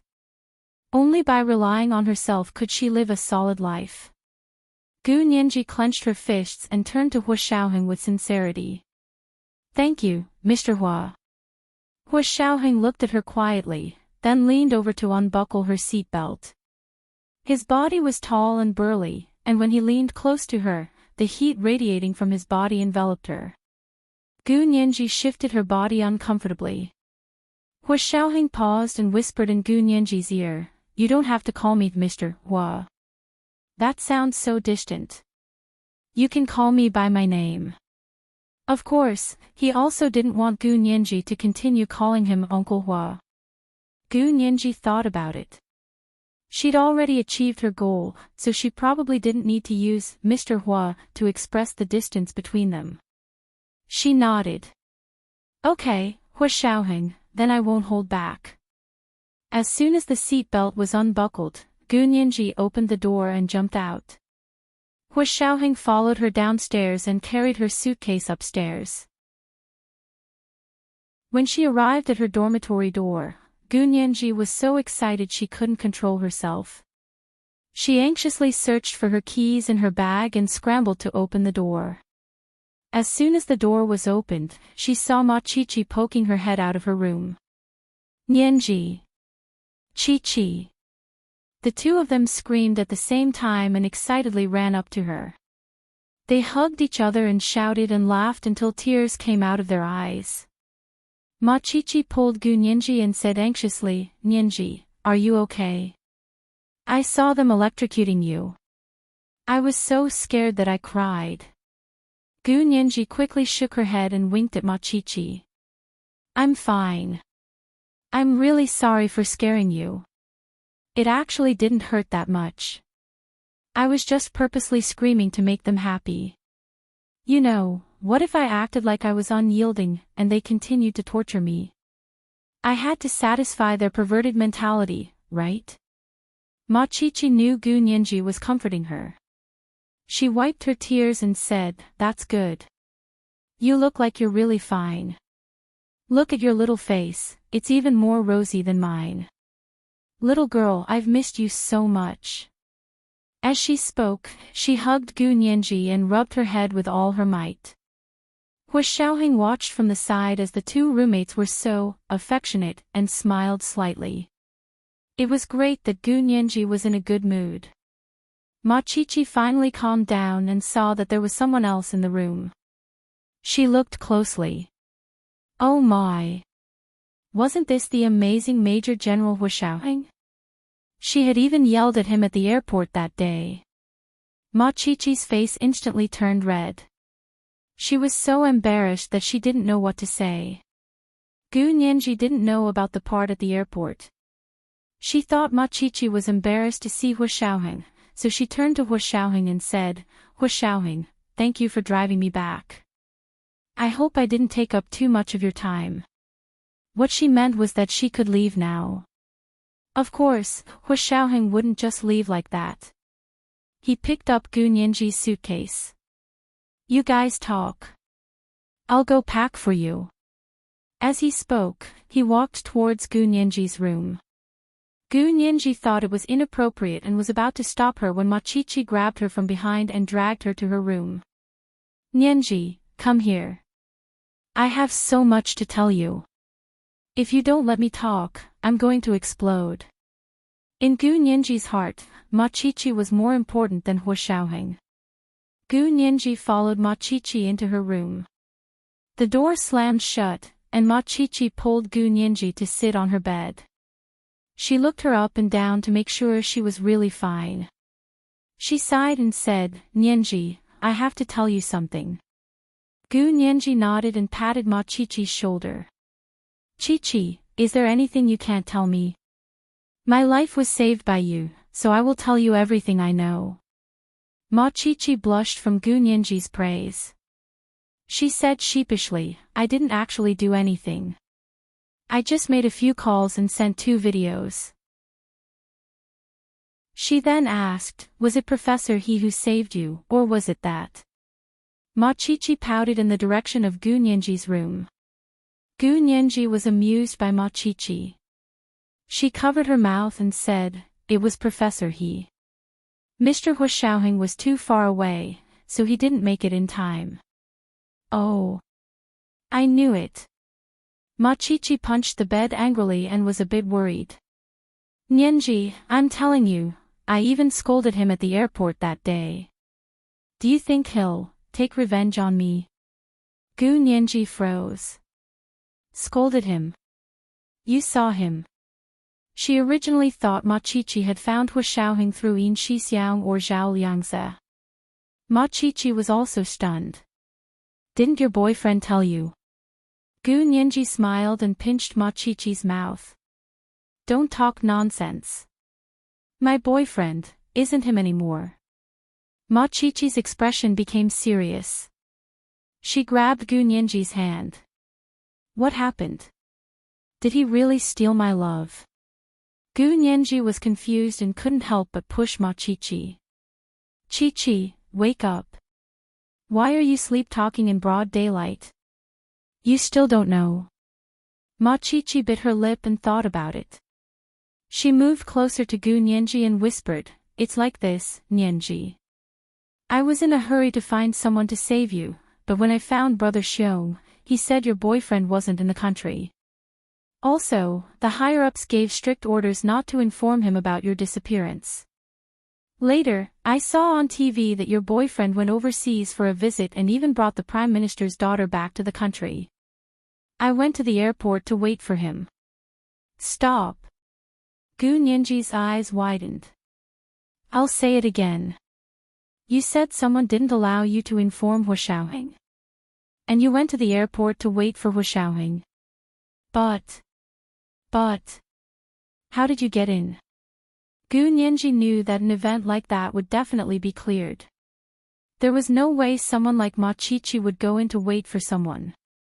Ma Chichi suddenly felt embarrassed. She fidgeted and whispered, "I'll tell you, but you can't tell your boyfriend. Tell me, I promise I won't." Gu Nianji felt it was inappropriate after saying that, so she added, "How many times have I told you not to mention my boyfriend? He's not my boyfriend. We've already broken up." This was the second update. It was an additional update of 5 pieces of East Jade, 50,000 Chidian dollars, awarded to the Guanghan Palace's leader. It was still the third update today. She had to remind him about the recommendation tickets. There was still the third update at 7 p.m. Chapter 721. WW. Broke up. Ma Chichi jumped up from the bed in shock. "You're not kidding me, are you?" "No, don't be so surprised." Gu Nianji quickly pulled her to sit down. "Tell me first, then I'll tell you why we broke up." Ma Chichi patted her chest and said with lingering fear, "Okay, it's like this. That day, Brother Xiong told me he was going to the airport to pick you up. That's Hua Xiao, so I went to the airport to stop him, but you know I couldn't get in. Brother Xiong purposely let me in." Gu Nianji's heart warmed as she squeezed Ma Chichi's hand. Ma Chichi was encouraged and continued to tell the whole story like a storyteller, including what Yin Shixiang told her and how anxious she was when she couldn't get help. Finally, she said, "When I got to the place where Hua Xiao and that tan something had arrived, I happened to see them get off the plane. Guess what I saw? I saw your Hua Xiao become that tan something's flower protector. I was furious and rushed up to yell at him. Hua Xiao, your girlfriend was kidnapped and tortured with electrocution. How could you still be in the mood to be a flower protector? Nianji must be blind. You scum. You'll get what you deserve." Gu Nianji's heart trembled. She didn't see what Ma Chichi said later on in the video. "Chichi, you're saying that you saw them get off the plane, saw Hua Xiao help that Tan Guiren, and even took the flower from her, and then you rushed out to yell at him?" Gu Nianji asked in detail. Like a jigsaw puzzle with a missing picture, she had to work hard to restore the whole picture. Ma Chichi nodded. "Yeah, you know it too. It was a live broadcast on TV, but the director cut it off. After that, I didn't see the part where I scolded people on the internet." She giggled and poked Gu Nianji. "Nianji, you won't blame me, right?" Gu Nianji snapped back to reality and shook her head. Of course not. How could she blame Ma Chichi for helping her like that? She couldn't even thank her enough. It felt so good to have someone support her and speak up for her. She hugged Ma Chichi and rested her head on her shoulder. "But you said you guys broke up. Don't tell me he really fell in love with someone else." Ma Chichi wondered. "What's going on?" Gu Nianji suddenly felt very complicated. Her feelings and her decision couldn't be explained in a few words. However, she also took Ma Chichi's concern seriously.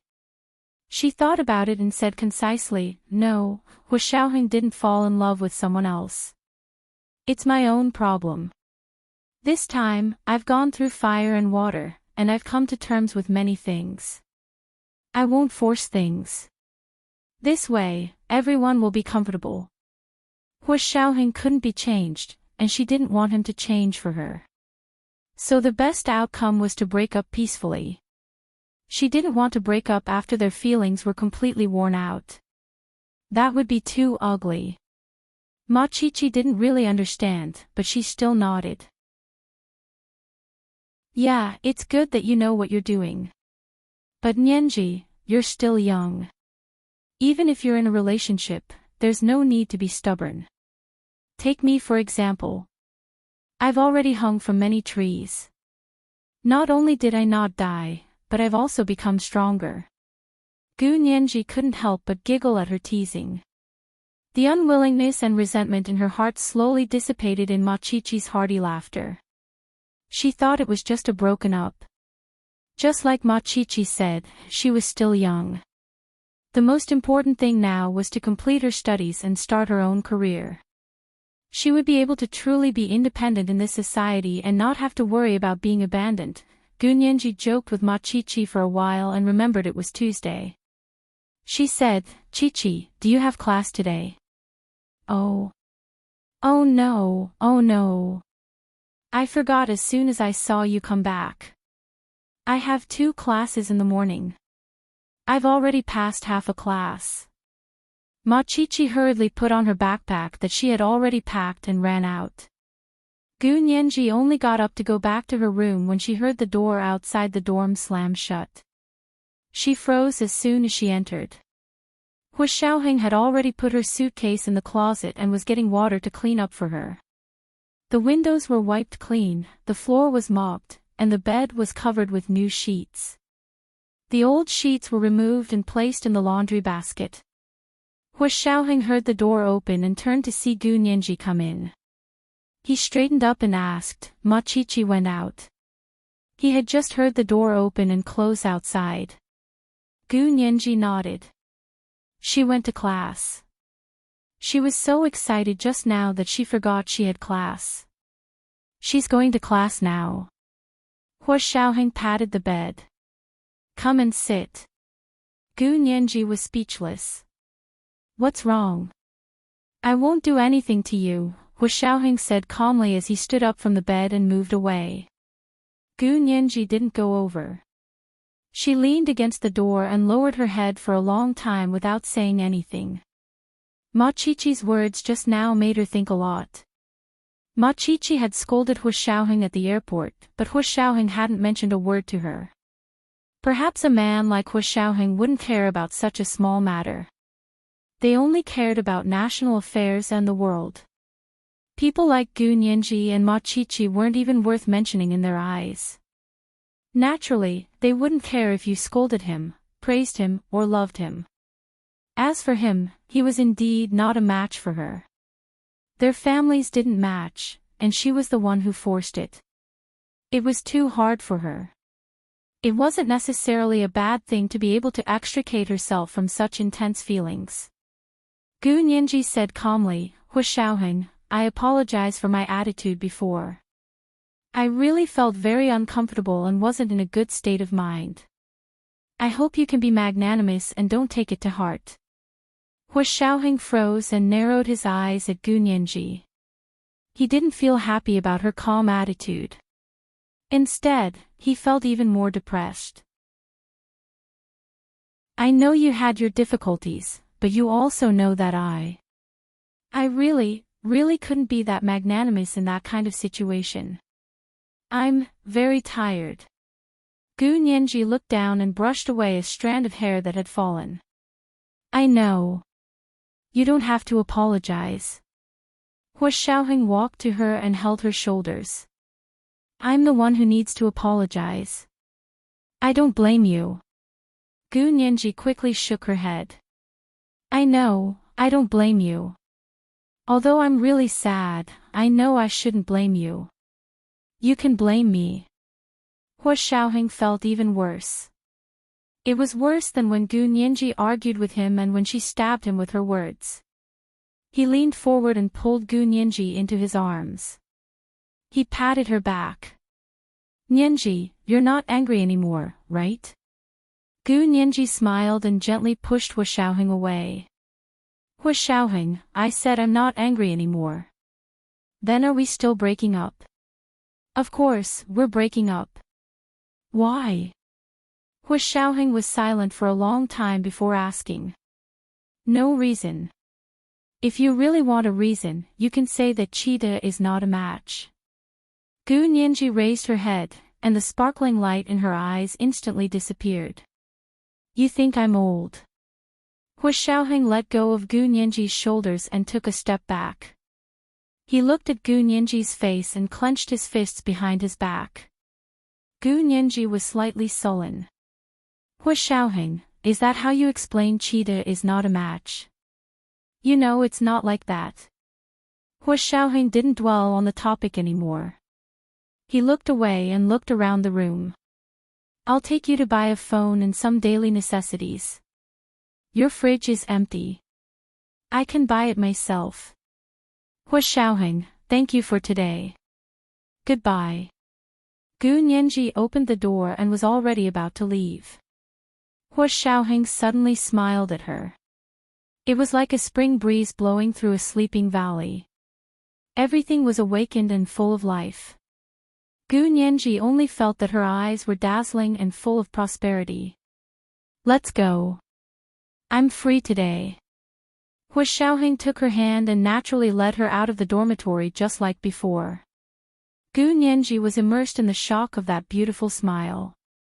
After a while, she came back to her senses and broke free from Hu Xiaoheng's hand. However, they were already in the car. He was too cunning, Gu Nianji's lips twitched. She silently followed Hu Xiaoheng to buy a phone. She used her bank card when she paid the bill. Hu Xiaoheng didn't say anything. He only helped her turn on the phone to look at the contents. He didn't say anything before putting it down. Gu Nianji bought the phone and installed the SIM card. Hu Xiaoheng was the first to call. He took the phone from Gu Nianji's hand and saved his number as A. That way, his number would always be at the top. Gu Nianji was speechless. Gu Nianji took back her phone and called He Zhichu. It was an unknown number. He Zhichu wouldn't pick up. As expected, the call went to voicemail. Gu Nianji happily left a message. Professor He, it's Gu Nianji. This is my new phone number. I'm already back for class. Can you send me your class schedule? Gu Nianji wasn't only He Zhichu's teaching assistant, but also his assistant at his American law firm. She was officially on the payroll. Hu Xiaoheng drove quietly and drove Gu Nianji around the campus. He asked casually, Nianji, you said you saw a house near the campus. Where is it? It was the third watch. It was the third watch today. I have to remind you about the recommendation tickets. Good night, everyone. Mwah. P.S. I have to work overtime tomorrow. I might be home late. The first watch will also be late. I don't know when it will be written. You can come read it tomorrow morning at around 10. Chapter 722. She didn't expect Hu Xiaoheng to actually ask about the house. Gu Nianji felt very conflicted. She really wanted to settle the house immediately so she could move all her things from Hu Xiaoheng's place. But did she need Hu Xiaoheng to look at the house with her? She wanted to break up with him, so was it really okay to follow him around like this? Hu Xiaoheng glanced at Gu Nianji and saw that her conflicted expression was written all over her face. Didn't you say it's a second-hand house? I'll help you check if it's safe. You're a young girl and don't know the place well. If you encounter bad neighbors. Hu Xiaoheng said seriously with a frown. He seemed very concerned about the security of the area. Gu Nianji was speechless. But after thinking about it carefully, it seemed like a good idea to ask Hu Xiaoheng to help check if the surroundings of the house were safe. After all, Hu Xiaoheng was a professional in this area, and Gu Nianji didn't want to live next door to a group of unfriendly neighbors. She hesitated for a while and looked down at her phone. Will it affect your work? Aren't you very busy? I'm not busy. Hu Xiaoheng drove and looked at the surroundings of the school as he said nonchalantly, Big Xiong and Little Zay have been promoted now, so I can leave a lot of things to them. Otherwise, he wouldn't be able to rest assured. He had to take care of the Special Operations Forces before he had time to comfort Gu Nianji. He then glanced at Gu Nianji, but she turned to look out the window and said, Okay, it's just around the corner up ahead. There's a Hipingli precinct there. It looks okay. Hu Xiaoheng turned the steering wheel. You've been here before? No. Then how do you know it's okay? Gu Nianji glared at him. I saw it on the internet. Is there anything that can't be seen on the internet now? This kind of information about second-hand houses is everywhere. Hu Xiaoheng didn't ask any more questions and drove to a small road near the precinct before stopping. To look at second-hand houses, one had to contact the real estate agent or the owner before they could enter. Gu Nianji didn't know if she could contact them now. She got out of the car with Hu Xiaoheng first and walked around the precinct. The houses here were about 10 years old, and the residential area even had enclosed walls. The floors were not too high, with the highest being only 12 floors. There was an elevator, and there were 4 units per floor. The exterior was well maintained. There were also security guards on duty at the entrance of the residential area. Vehicles entering and exiting had a special pass. If one was not a resident of the residential area, he or she would have to register and leave a copy of the pass. Hu Xiaoheng nodded. It's all right. I'll go back and check the background information of the residents here. If it's about right, I'll buy it. Gu Nianji, he suddenly blushed with shame.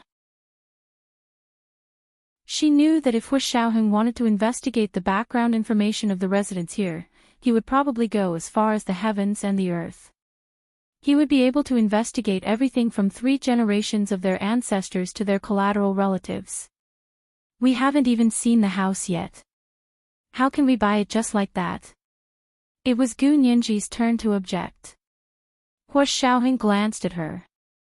Do you have the contact information of the owner or manager? Gu Nianji nodded. Yes. I'll give them a call and see if we can view the house today. Hu Xiaoheng was a man of action. Since he was here, he might as well take a look at the actual house. Gu Nianji felt that it was a bit abrupt and too urgent. The owner hadn't even prepared in such a short time. However, Hu Xiaoheng kept staring at her, so she had no choice but to take out her phone and call the manager first. The manager heard it and quickly said, Miss Gu. I'll help you ask the owner. If they don't mind, I'll take you to view the house. Gu Nianji breathed a sigh of relief and smiled. Thank you for the trouble. The manager acted very quickly and called her 5 minutes later. She said with a smile, what a coincidence. The owner is at home cleaning up the house. You can go up and see for yourself. I've already told them your name. That's great. Thank you. Gu Nianji hung up with a smile and said to Hu Xiaoheng, the owner is at home cleaning up the house. Let's go take a look. Hu Xiaoheng nodded and walked in with her. The security guard at the entrance had already received a call from the owner and knew that Gu Nianji was there to view the house. After asking her to make a copy of her identification, he let her and Hu Xiaoheng in.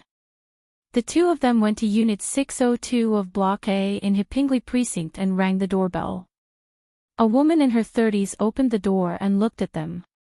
She asked with a smile, You're Gu Nianji. Gu Nianji nodded. May I ask if you're the owner of the house?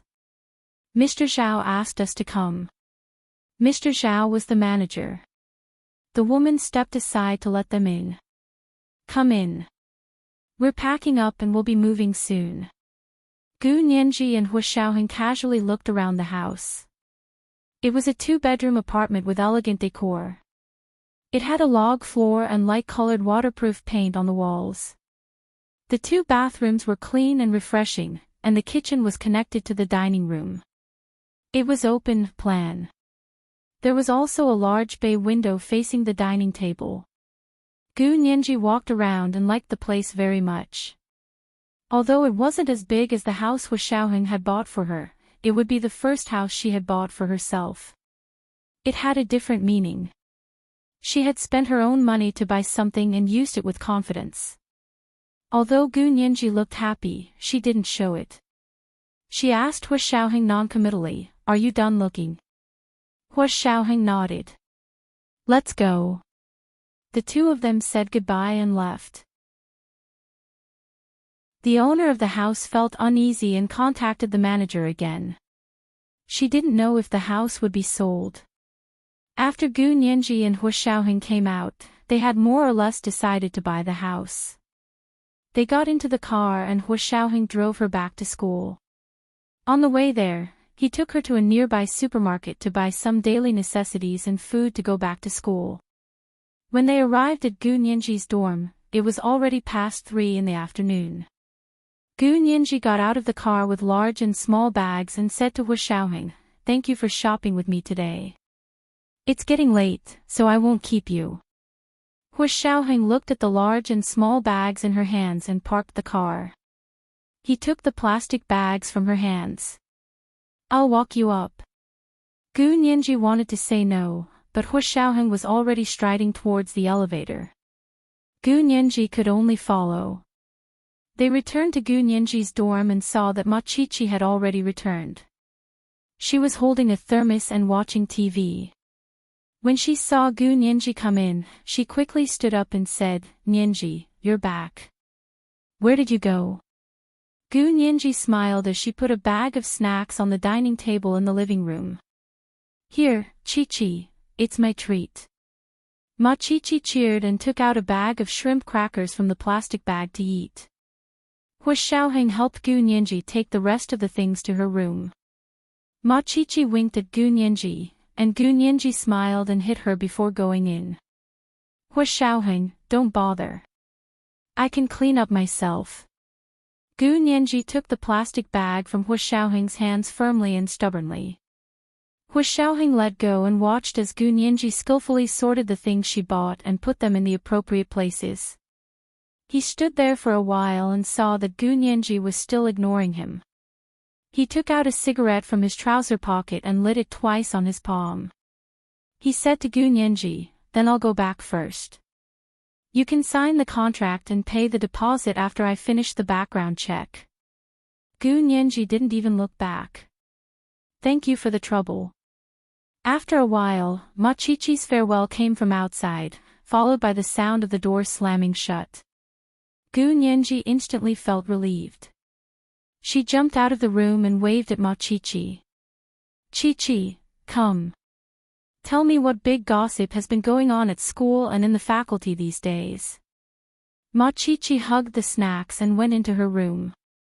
Gu Nianji took out the 2 cups of iced milk tea she bought, and the two of them ate and drank. They happily enjoyed the leisurely afternoon.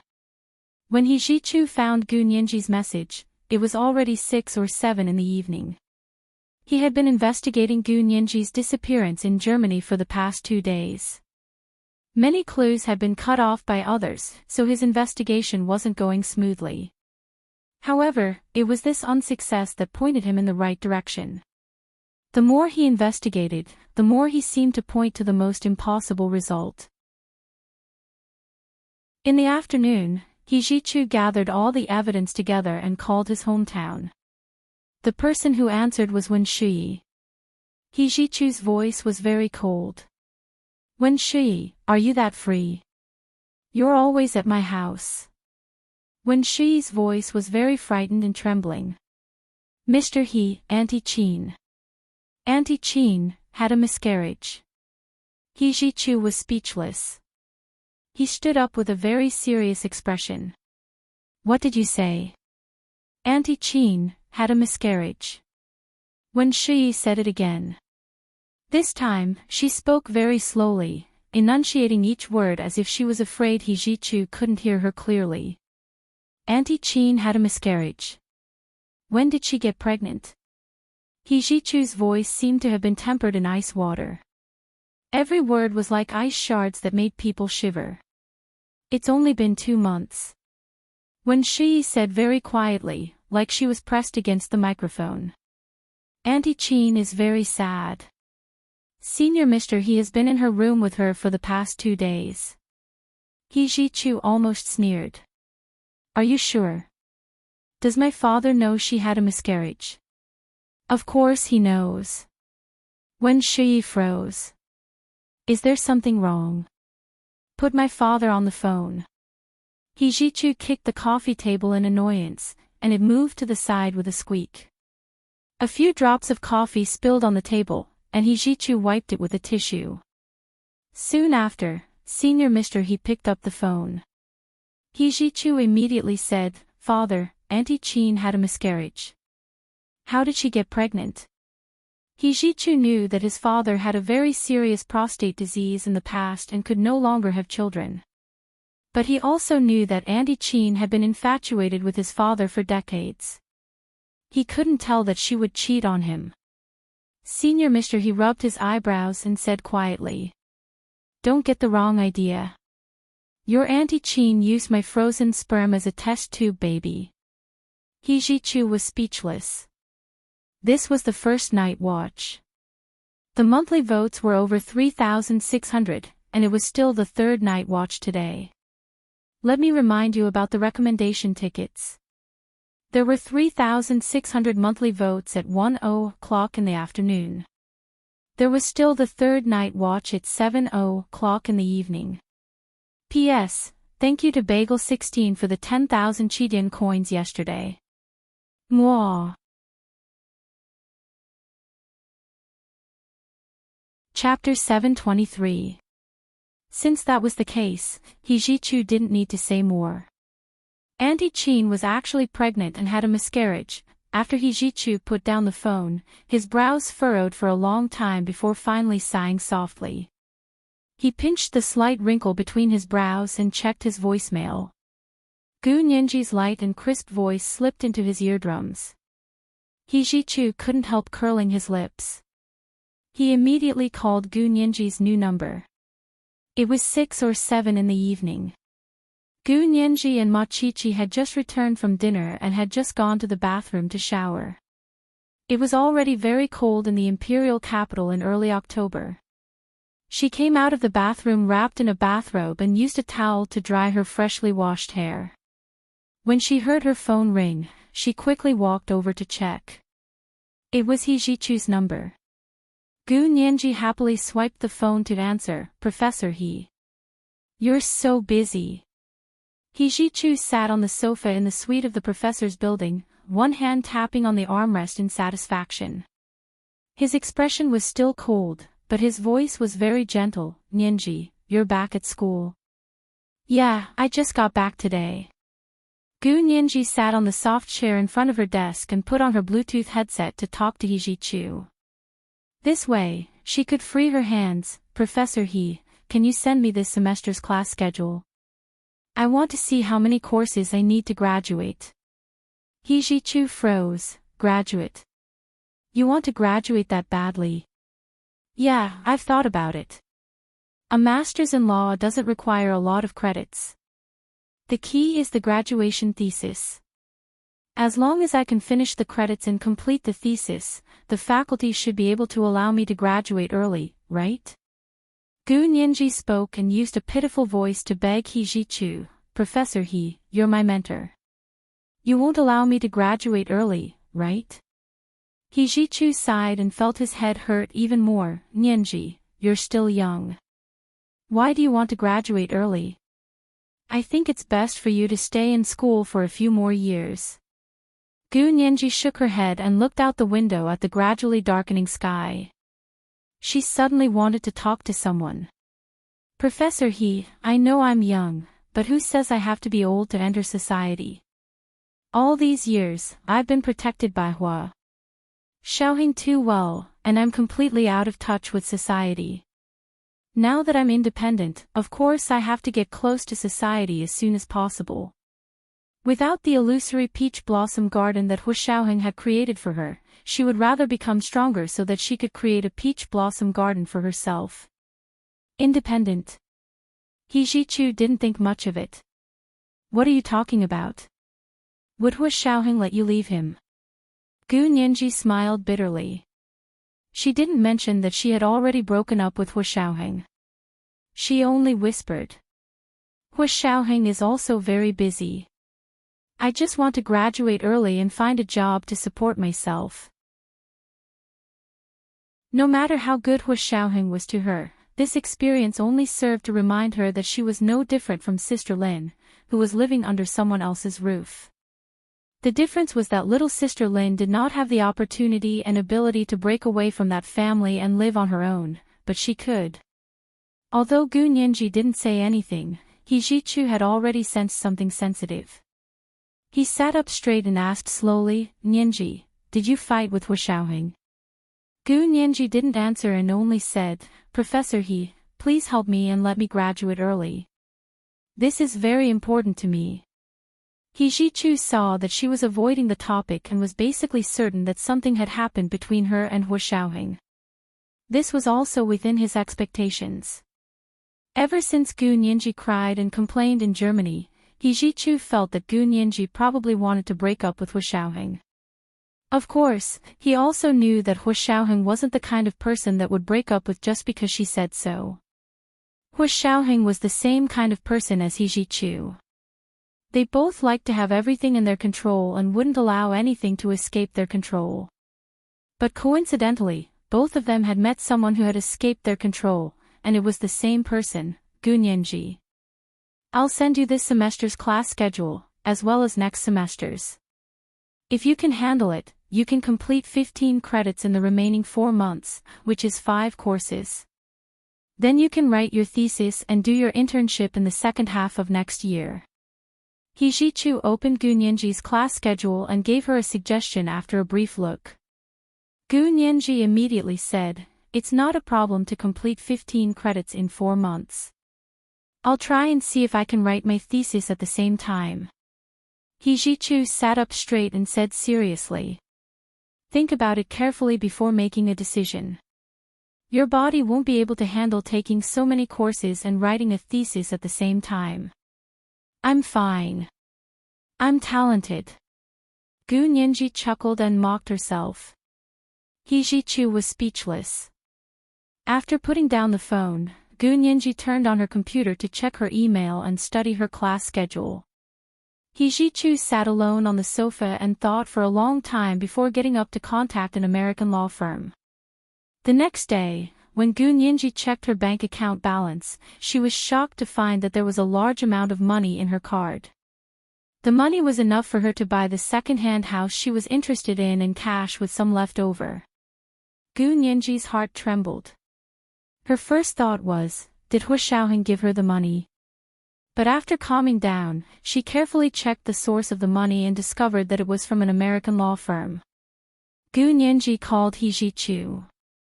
Professor He, I just discovered that my bank card received a sum of money from an American law firm. Do you know why?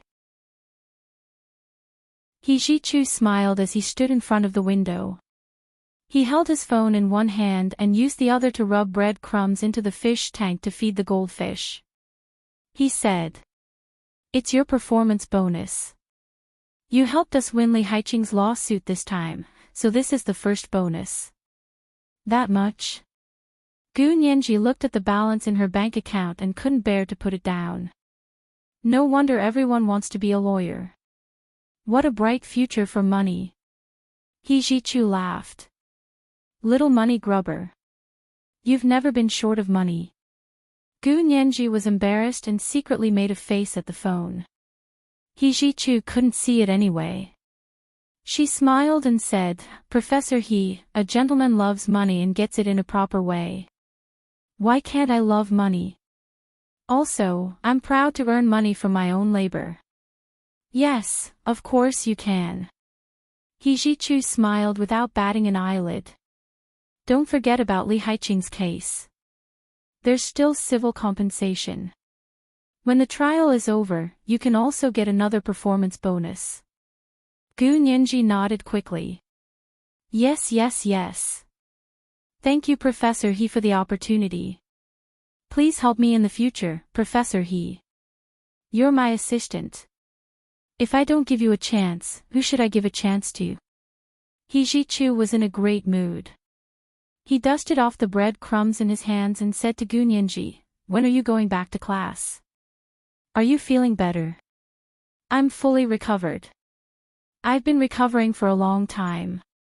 Gu Nianji looked at her schedule. Any time is fine. I want to give it my all in these 4 months. I'm so addicted to studying that I'm losing weight. He Ji-chu was speechless.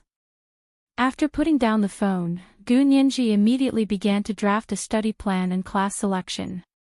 She also needed He Ji-chu and the faculty to provide proof that she could make an exception and choose classes. Because Li Haiqing's case had dragged on for too long, and she had experienced a period of being on the run, she had already missed the deadline for class selection.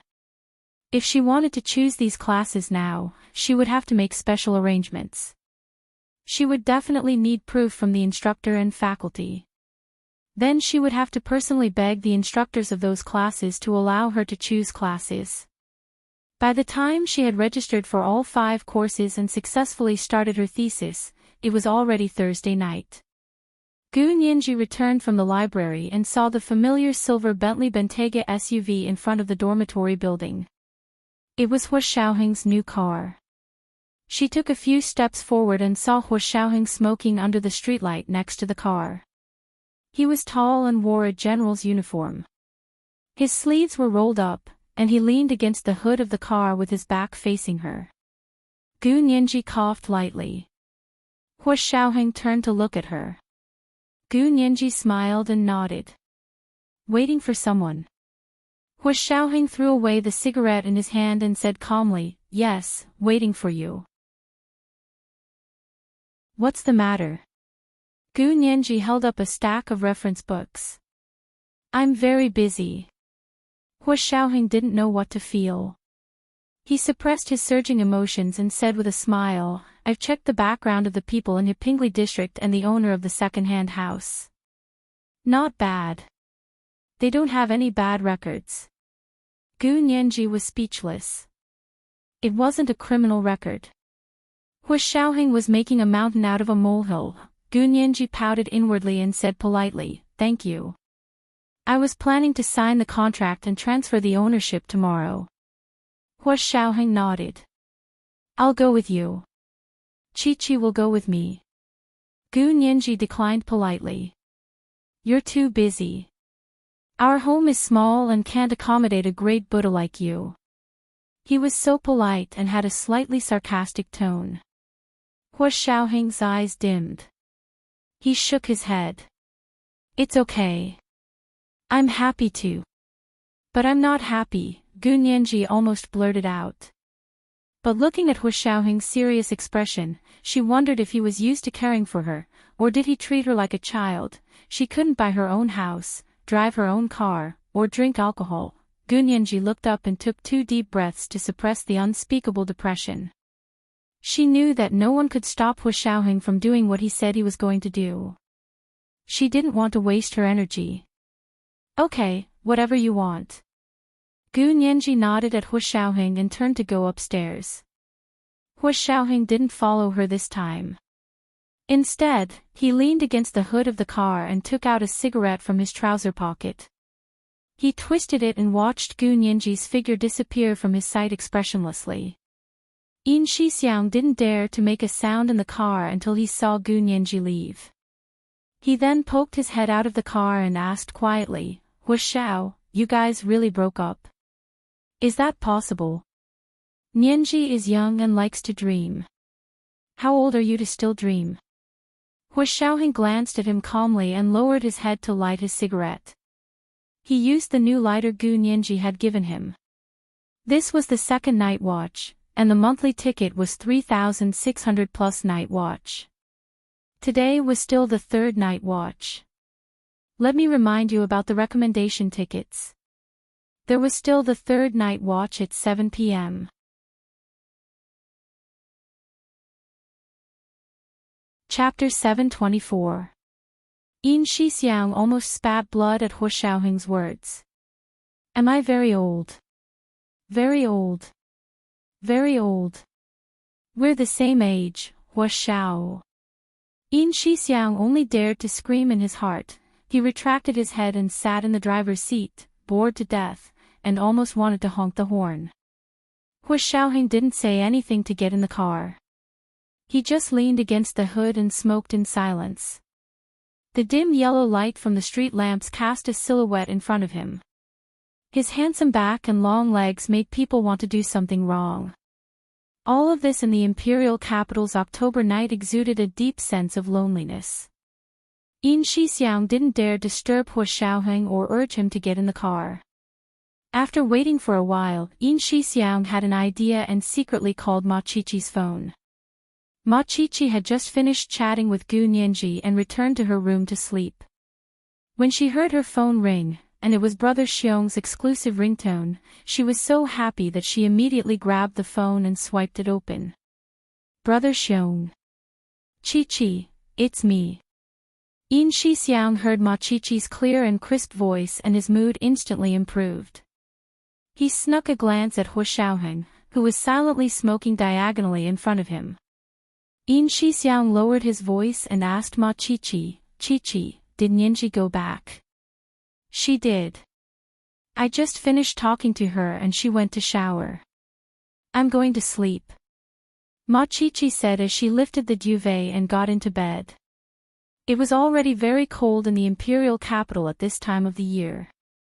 Because it wasn't time for heating, a thick and soft duvet was a must. Was Nianji unhappy or unhappy? Or did she complain to you about something? Yin Shixiang cleverly tried to get information out of Ma Qiqi. They had no choice. The chief's personal life wasn't going well, so as his personal secretaries, they had to take on the heavy responsibility of coordinating. Ma Qiqi shook her head and said in confusion, No, why do you ask? Nianji's in a good mood and even asked me to accompany her to buy a house tomorrow. She then said enviously, Nianji is so amazing. She's already working to earn enough money to buy a house. I'm still living off my parents. Qiqi, it's your good fortune to be able to rely on the elderly. Look at how pitiful Nianji is. She can't rely on the elderly, so she can only rely on Hu Xiao. Yin Shixiang joked with Ma Qiqi cheekily. Ma Qiqi didn't like hearing him say that. She raised a brow and retorted, Nianji didn't bite Hu Xiao. Nianji relied on herself. She earned her money as a lawyer. Don't look down on our Nianji. How would I dare? Nianji has been our little ancestor since she was young. Yin Shixiang's heart skipped a beat. He knew that he had said the wrong thing and quickly tried to salvage the situation. I was just joking. You also know that they are lovers. Isn't it normal for them to be biting each other? Ma Qiqi was silent for a while and said faintly. I didn't expect you to be like this, Brother Xiong. Damn it. For the sake of Hu Xiao, he had completely lost his image. How was he going to woo girls and pursue girlfriends in the future? Yin Shixiang hurriedly laughed a couple of times to dispel his mockery. Then, he lowered his voice and said, Qiqi, I was just joking. I was really joking. Okay, I got it. Ma Qiqi slid under the blankets and also whispered, Actually, Nianji has already broken up with Hu Xiao. Yin Shixiang was speechless. How did everyone know? Even Hu Xiao didn't admit it. Yin Shixiang perked up and asked. Nianji told you that they broke up? Yes, she said it herself. She said it several times. Isn't it enough to say it once? What do you mean by several times? Yin Shixiang suddenly felt that it was unfair for his chief. He had never lowered his head and had never been taken advantage of. Look at what he had become in front of Nianji. Ma Chichi quickly said, "No.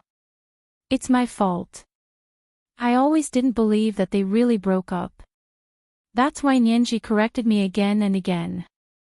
I won't ask about it anymore. It's sad that they broke up. Why do I keep bringing it up?" Yin Shixiang continued to fish for information.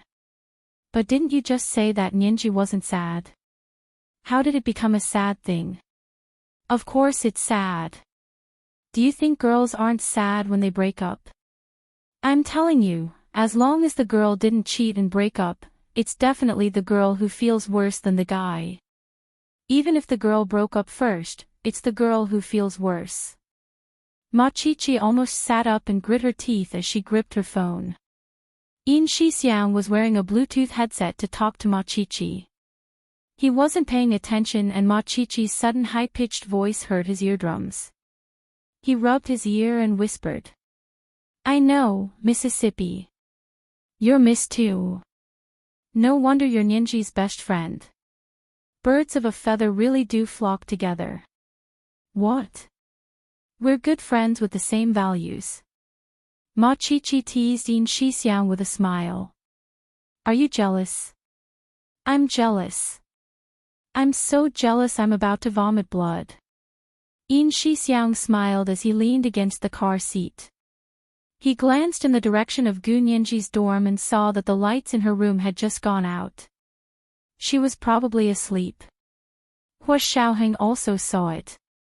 He threw away the almost burnt cigarette butt and turned to get into the car. Yin Shixiang quickly said to Ma Chichi, "All right, let's not talk anymore. Go to sleep, I'm leaving. Bye, Brother Xiong." Ma Chichi didn't ask much and went to sleep after saying goodbye.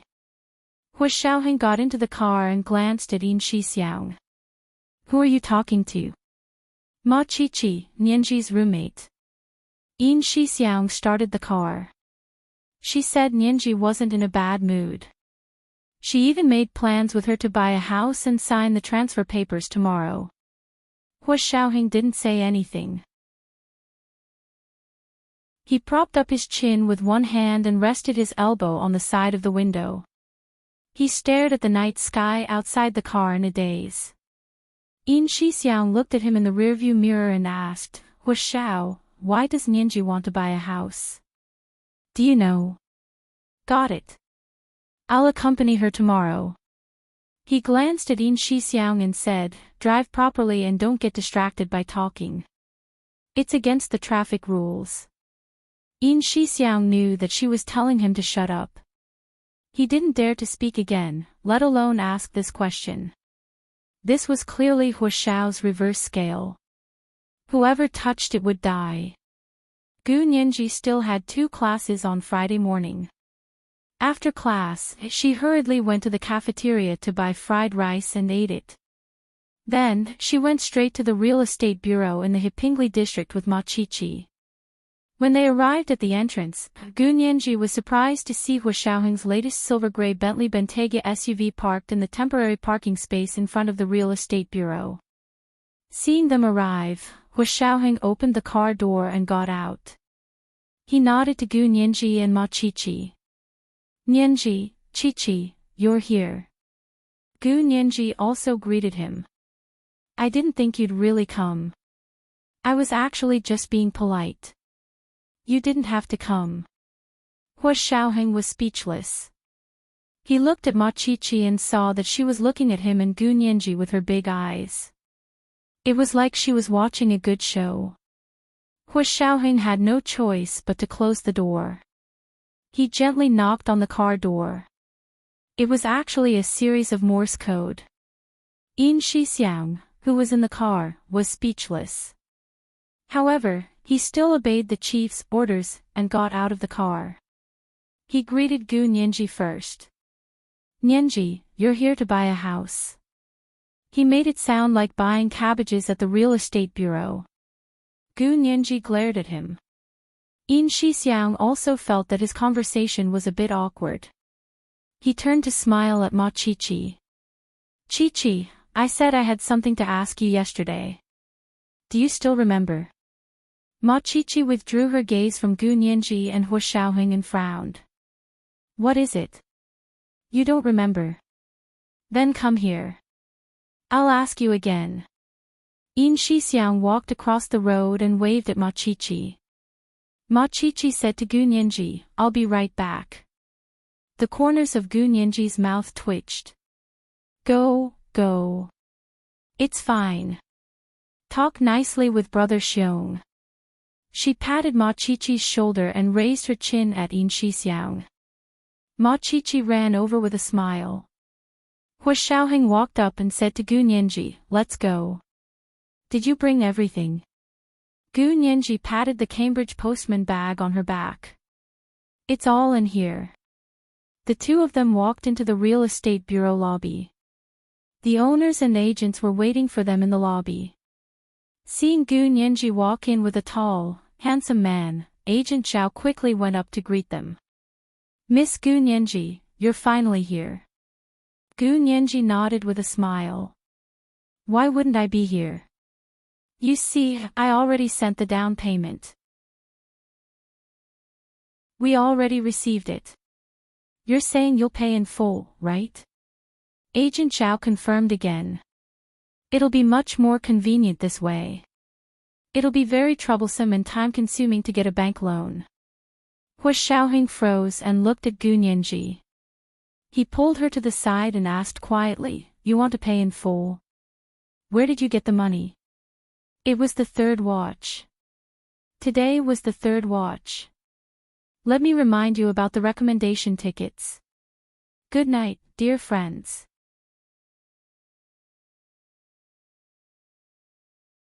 Chapter 725. Where did she get the money? Yes, she didn't have parents and was a poor student. Where did she get the money to buy a house?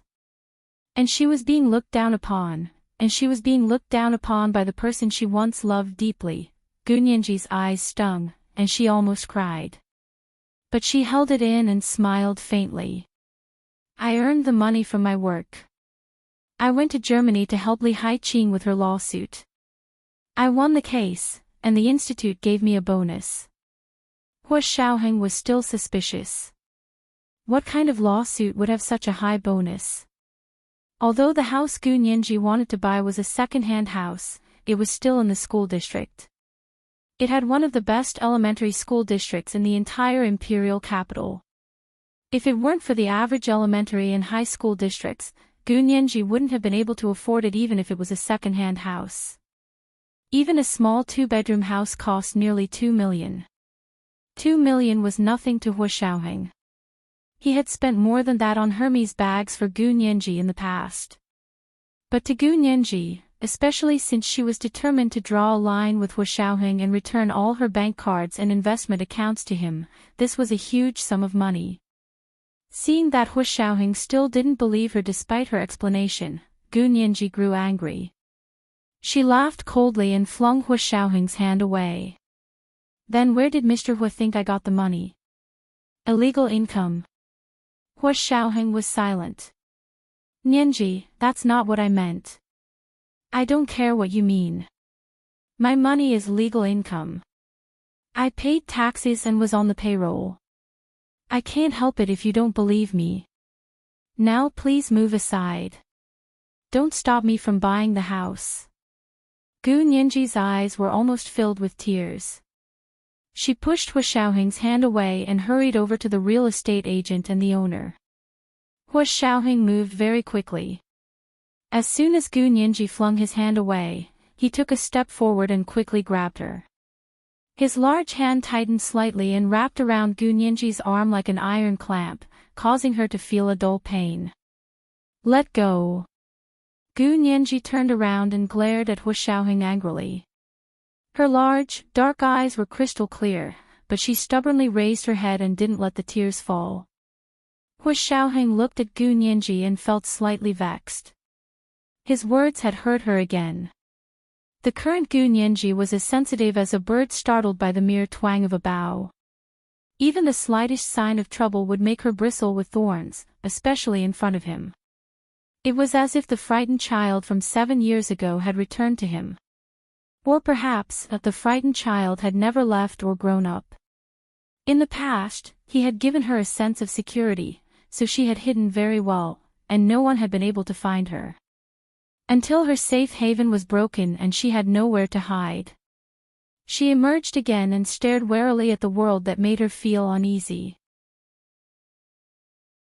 He suddenly understood that the more feeling she had invested in him, the more hurt she would receive.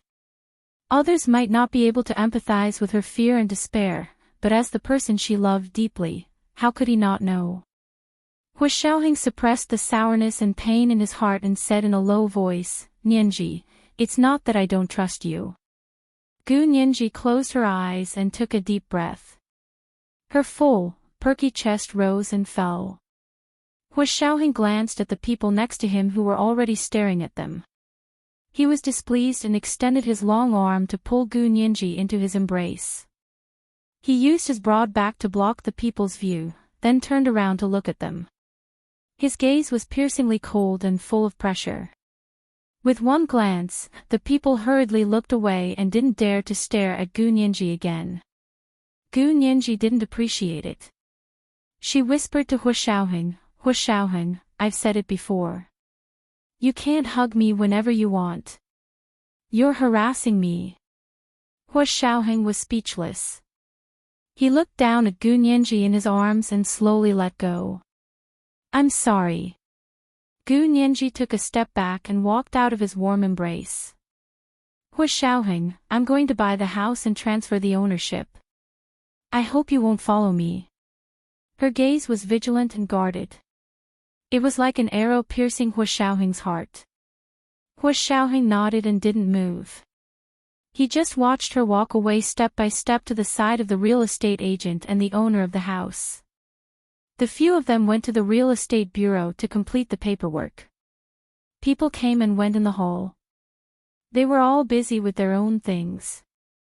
Only Hua Xiaoheng stood there alone. Although he was in the middle of a bustling city, it was like he was in an uninhabited valley. The people coming and going were no different from plants in his eyes. He could only see Gu Nianji. Her every frown, every smile, every move, even though they were so far apart, to him, it was as if she was by his side. As long as he could see her from afar, he would be happy and willing to endure hardship. Yin Shixiang and Ma Qiqi chatted outside for a while before arriving at the real estate bureau's work hall. As soon as they entered, they saw Hua Xiaoheng alone against the wall on the right side of the hall. He stood as straight as a pine tree, and his military posture was unmistakably on display. "Hua Xiao, where's Nianji?" Ma Qiqi asked curiously. She turned her head to look around the hall. Hua Xiaoheng pointed in a direction. "Over there." She went to complete the paperwork. "Oh." Ma Qiqi quickly ran over. "Nianji. Why are you doing the paperwork alone? Why didn't Hua Xiao come with you?" Ma Qiqi came to Gu Nianji's side and gently patted her shoulder in greeting. Gu Nianji turned around to see Ma Qiqi. She smiled and took her hand. "Come, help me look at these documents. My eyes are going blind." Gu Nianji was amazed that there were so many documents to sign for the transfer of a house. Ma Qiqi quickly took the documents from Gu Nianji and began reading them. Yin Shixiang stood beside Hua Xiaoheng and scratched his head. He looked in the direction Ma Qiqi had disappeared and asked Hua Xiaoheng carefully, "Hua Xiao, what's wrong?" Hua Xiaoheng ignored him. He continued to fold his hands behind his back and simply looked at the people in the real estate bureau. Whether it was the staff or the citizens who came to complete the transfer or purchase procedures, he took in all of them. Yin Shixiang saw that Gu Nianji must be making a fuss again. He said, "Why don't I go see how they're doing? The two girls have never bought a house before. Be careful not to get scammed." Hua Xiaoheng didn't comment but didn't object. Yin Shixiang knew that he agreed. When he arrived at the small room Gu Nianji and Ma Qiqi were in, Yin Shixiang smiled and nodded at the real estate agent and the owner of the house. He extended his hand. I'm Big Xiong. Nianji is my sister. I came to see how things are going. The real estate agent and the owner of the house thought In Shixiang was Gu Nianji's cousin. Seeing that he had thick eyebrows, big eyes, and a handsome appearance, they liked him very much. They came over to shake his hand and chatted. In Shixiang observed their expressions as he spoke to them. He was relieved to see that they were all decent people.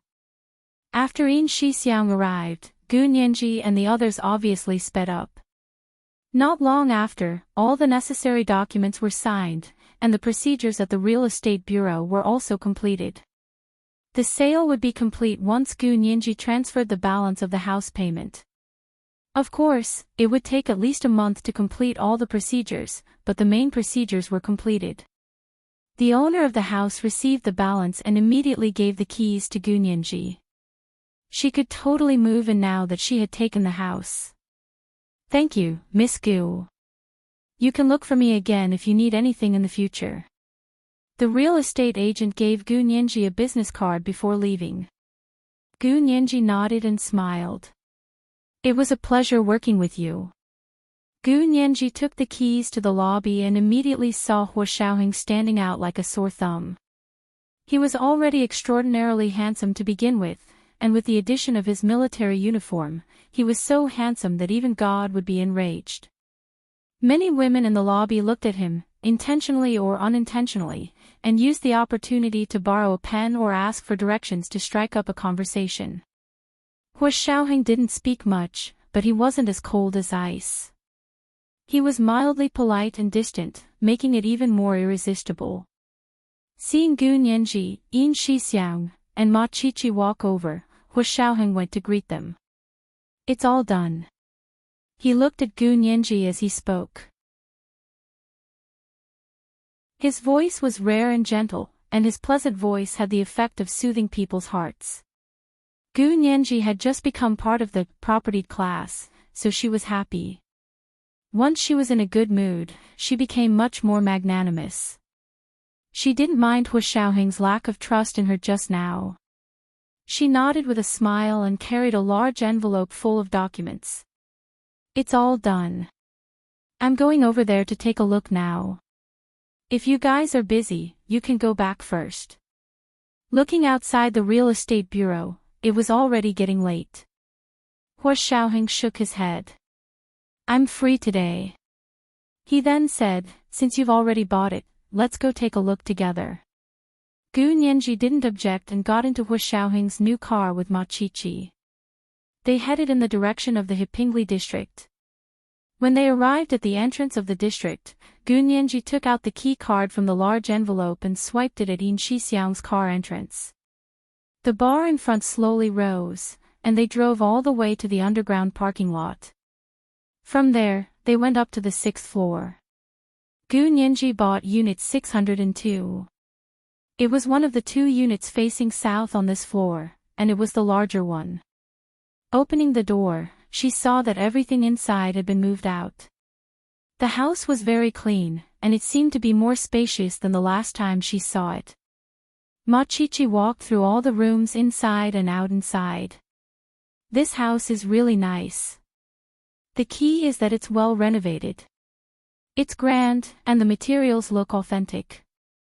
Although it's a second-hand house, it's been maintained very well. Gu Nianji nodded in agreement. Yes, I liked this apartment the first time I saw it online. Later, when I saw it in person, I also thought it was very nice. Hua Xiaoheng also looked through it, but he and In Shixiang saw it from a different angle than Ma Qiqi. The 2 of them walked around the house, then Hua Xiaoheng said to Gu Nianji, we need to change the locks first. Nianji, I'll help you install some security measures in this house. The things Hua Xiaoheng and his men installed were definitely life-saving items. Gu Nianji didn't refuse pretentiously and said sincerely, sure, thank you very much. I originally wanted to find a security company to install a security system. I'll be more at ease if you guys install it. In Shixiang smiled and patted her head. You know what's good for you. Of course we're better than a security company. Gu Nianji pursed her lips and smiled. She suddenly remembered something and stopped smiling. She said to Hu Xiaoheng seriously, "You're not allowed to install bugs and pinhole cameras in my house." Hu Xiaoheng was speechless. This was the first watch. He had to remind them about the recommendation tickets. There was a second watch at 7 p.m.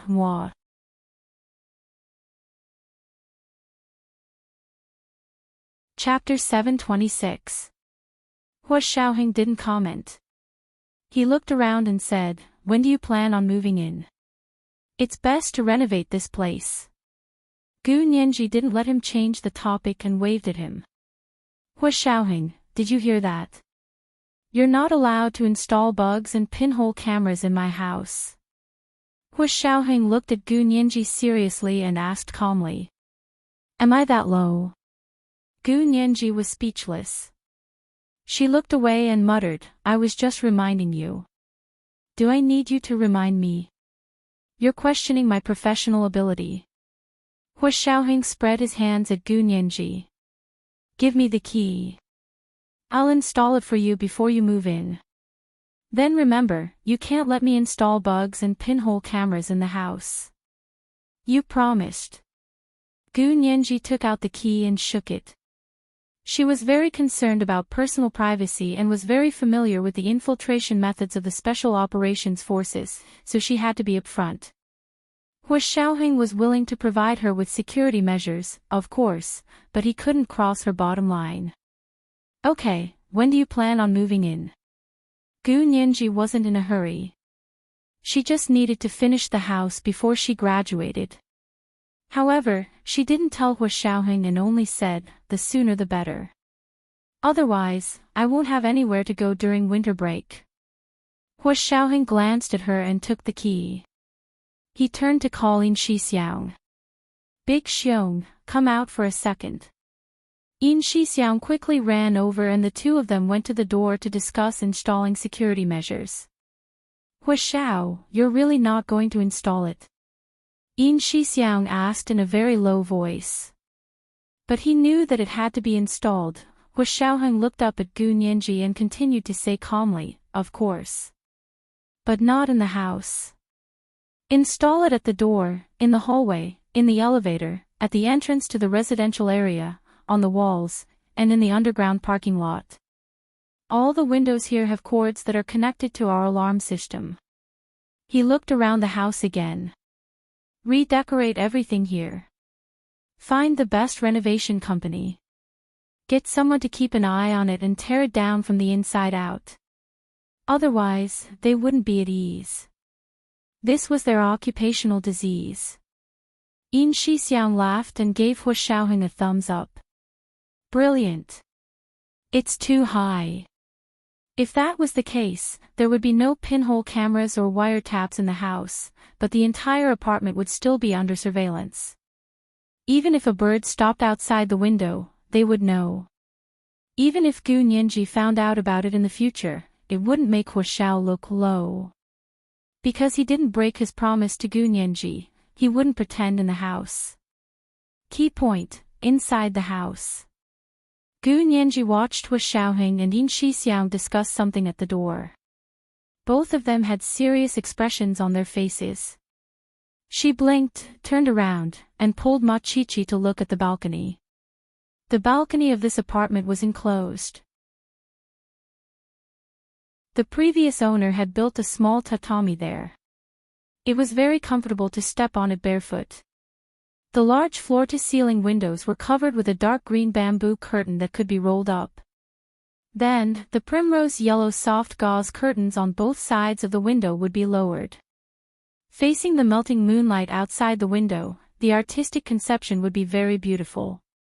Ma Chichi pointed at the tatami and said with a smile, "I'll give you a set of tatami furniture, a small cabinet, 2 cushions, a small coffee table, and an imperial concubine recliner. Put them here. On the weekends, you and I can drink tea, chat, and watch dramas here. Oh right, we can put a large LCD TV here." Gu Nianji crossed her arms and listened with interest as Ma Chichi imagined the beautiful future. She couldn't help but be fascinated by it. Okay, hang a pot of spider plants here, preferably the ones that have already bloomed. Also put a row of succulents on the windowsill. Machichi nodded vigorously. Succulents are good. I can only raise succulents, the other flowers and plants are all dead in my hands. Gu Nianji laughed. What a coincidence. Me too. We really have something in common now. When Hu Xiaoheng and Yin Shixiang finished talking, it was already past 6 o'clock. Let's go have dinner and then send them back. Hu Xiaoheng raised his chin towards the house. Yin Shixiang happily agreed and entered the house to say loudly, "Ladies, please do us the honor of having dinner with us." Before Gu Nianji could refuse, Machichi already burst out laughing.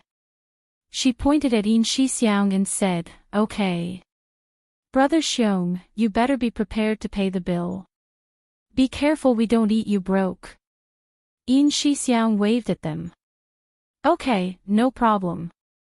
As long as you can afford it, I'll even take out a loan for you." "Brother Xiong, you're too much. You want to take out a loan just to have dinner with you? Do you want to go Dutch?" Gu Nianji smiled ambiguously and patted Machichi's shoulder. "Today is my big day to buy a house. It's my treat. Tell me, where do you want to eat?" Machichi immediately said, "It's great that Nianji is treating. Our school's #1 cafeteria is pretty good. I really like the chili stir-fry. Let's go to #1. Yin Shixiang knew Machichi was trying to help Gu Nianji save money, so he couldn't help but nod.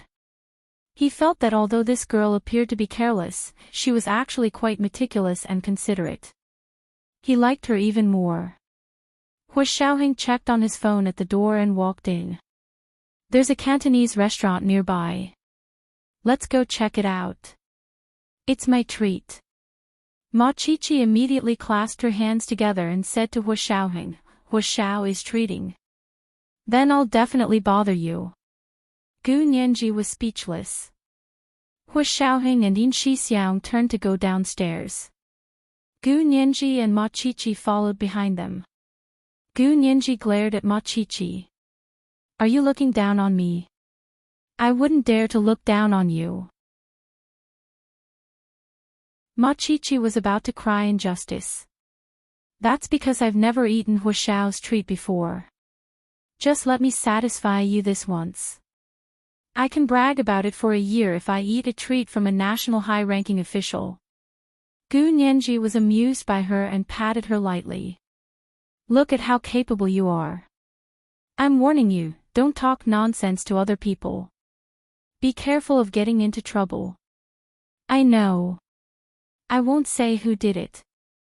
But you have to satisfy my normal citizen mentality." Machichi pulled on Gu Nianji's arm and whispered in her ear. "I offended him before.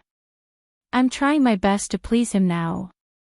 I hope he can forget that scene and doesn't think about messing with me in the future." Gu Nianji thought to herself, why would someone like Hu Xiaoheng care about something like that? However, she could understand Machichi's worries. If she hadn't been lucky enough to meet Hu Xiaoheng when she was young, her mentality now would be even worse than Machichi's. She would probably have to avoid people like Hu Xiaoheng. They got into Hu Xiaoheng's car and went to a nearby Cantonese restaurant for dinner.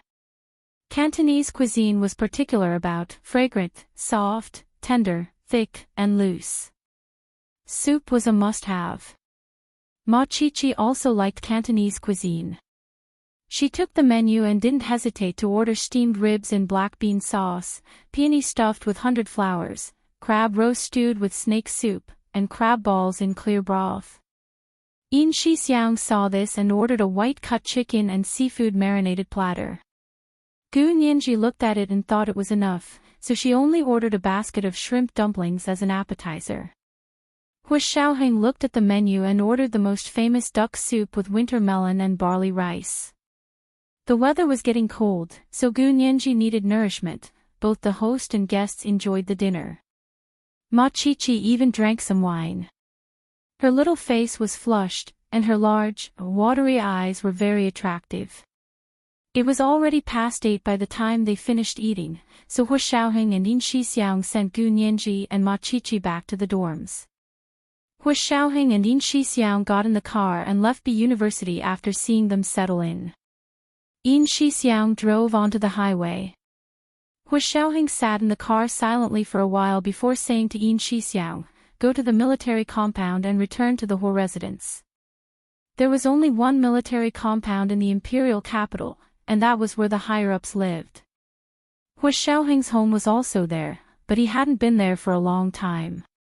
Yin Shixiang turned onto the highway to the military compound.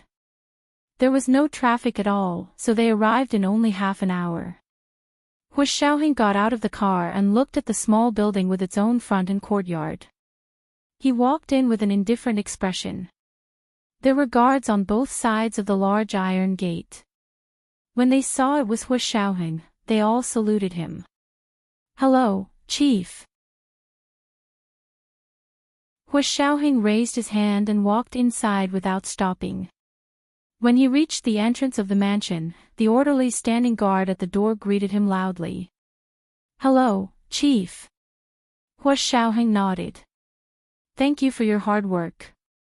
Hu Xiaoheng's father, Hu Guanchen, was reading the military internal reference in the living room. When he heard the orderlies greeting him, he put down the internal reference in his hand and looked towards the door. When Hu Xiaoheng's figure appeared at the entrance, Hu Guanchen smiled but quickly hid it. He put on a serious expression again and picked up the internal reference to read. Hu Xiaoheng walked to the living room and stood in front of Hu Guanchen. He said calmly, "General Hu, I have something to ask you." Hu Guanchen was speechless. He didn't even greet his father. Did he want to die? Hu Guanchen felt uncomfortable. He looked up at Hu Xiaoheng and said coldly, "Say it here. This is confidential. You'll make a mistake if you say it here." Hu Xiaoheng put his hands in his trouser pockets and stared at Hu Guanchen. "I'll make a mistake. Are you kidding me?" Hu Guanchen was furious. He threw away the internal reference in his hand and stood up. "What kind of attitude is that? Is it not a mistake to violate confidentiality laws?" Hu Xiaoheng's voice turned cold. "You better have a real secret to say. Otherwise, humph." Hu Guanchen turned and walked upstairs to the study. Hu Xiaoheng looked around. Hu Guanchen was the only one in the large living room. It used to be bustling with people everywhere. Grandfather Hu had brought his head nurse Shang's son, daughters-in-law, and grandchildren to fill the place. His mother, Song Jining, had been seriously ill at the time. There was a dedicated nurse who lived here 24 hours a day to take care of her. Bai Genie from the Bai family would come here every now and then to spend the night. Hu Xiaoheng's eyes dimmed. He followed Hu Guanchen to the study. "What do you want to say?"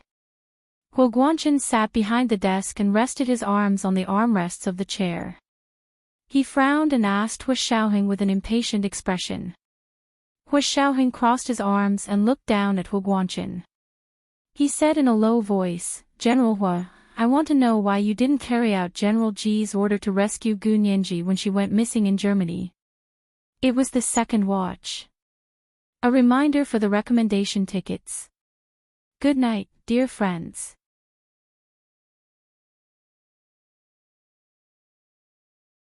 Chapter 727.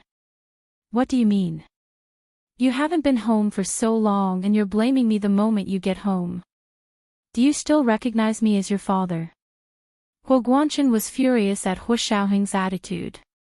The son he was so proud of had always been at odds with him. "General Hu, we're talking about official matters. Please don't change the subject." Hu Xiaoheng knocked on the table to signal for Hu Guanchen to calm down. The corners of Hu Guanchen's eyes twitched. He took several deep breaths to calm himself down. Someone knocked on the door and eased the tense atmosphere in the room. An orderly had come to deliver tea and snacks. Hu Guanchen called out, "Come in." An orderly placed the tea and snacks on He Guanchen's desk. He Xiaoheng didn't make a sound. He waited for the orderly to leave before calmly asking, "The Special Operations Forces has already started an investigation into this matter. General Hua, if you have any difficulties, you can tell me. This is the best I can do for you as your son. If you have no difficulties, then wait for the higher-ups to deal with it." "Are you threatening me?" He Guanchen narrowed his eyes. "Xiaoheng, you're going against your biological father for a woman you have nothing to do with. If word gets out, your career will be ruined too." "General Hua, I said this is official business. If you insist on not distinguishing between official and private matters, then let's talk about private matters." He Xiaoheng placed both hands on the desk and leaned forward. "Gu Nianji will be your daughter-in-law. Is this how you treat your own family? Can't you wait to kill her?" He Guanchen slammed the desk and stood up. He glared at He Xiaoheng. "Daughter-in-law? Did you ask your old man for permission? If I say no, are you going to marry her?" He Xiaoheng straightened and put his hands in his trouser pockets. He smiled. "I didn't need your permission to marry her. I was just informing you." "Okay, since you don't want to talk about private matters, then let's get back to business. May I ask why you disobeyed General Ji's orders and didn't rescue Gu Nianji with the highest standards?" He Guanchen glared at He Xiaoheng for a long time. Seeing that his son wasn't backing down, he had no choice. He snorted and sat down again. He said angrily, "Why didn't I rescue her with the highest standards? Everything I did was in line with the rules. It was just that our field personnel went missing, so we had to temporarily stop the operation. It's useless even if you take him to the military court. So you're saying that you deliberately didn't do anything to save Gu Nianji, right?"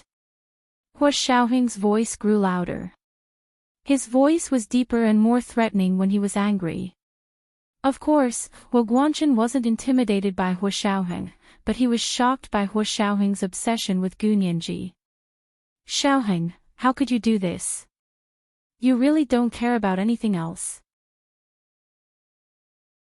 You just want to marry Gu Nianji." He Guanchen was so heartbroken that he almost begged He Xiaoheng. "Wake up. You're not suitable for her." His good son was going to be ruined because of this relationship that should not have appeared. What a sin. How sinful. He Guanchen sat down and propped his head on the desk. "Xiaoheng, think about it carefully. You were once her guardian. She's been with you since she was 12. Do you know what people will say about you? Just thinking about it makes me blush for you." He Xiaoheng snorted and said slowly, "General Hua, what you did in the past is even more embarrassing. Since you don't even blush, why would I blush over such a small thing? This is a family tradition. If word gets out, it'll be a great story. You're still blaming me for divorcing your mother, aren't you?" He Guanchen looked up from the desk and looked at He Xiaoheng. His eyes were red. "It's not like you don't know what happened back then. When I saw the letters between your mother and uncle, I almost went crazy. I'm human. I'm a man. I can't stand it if I'm a man." He Xiaoheng didn't sympathize with him at all. He said coldly, "You believe whatever people say.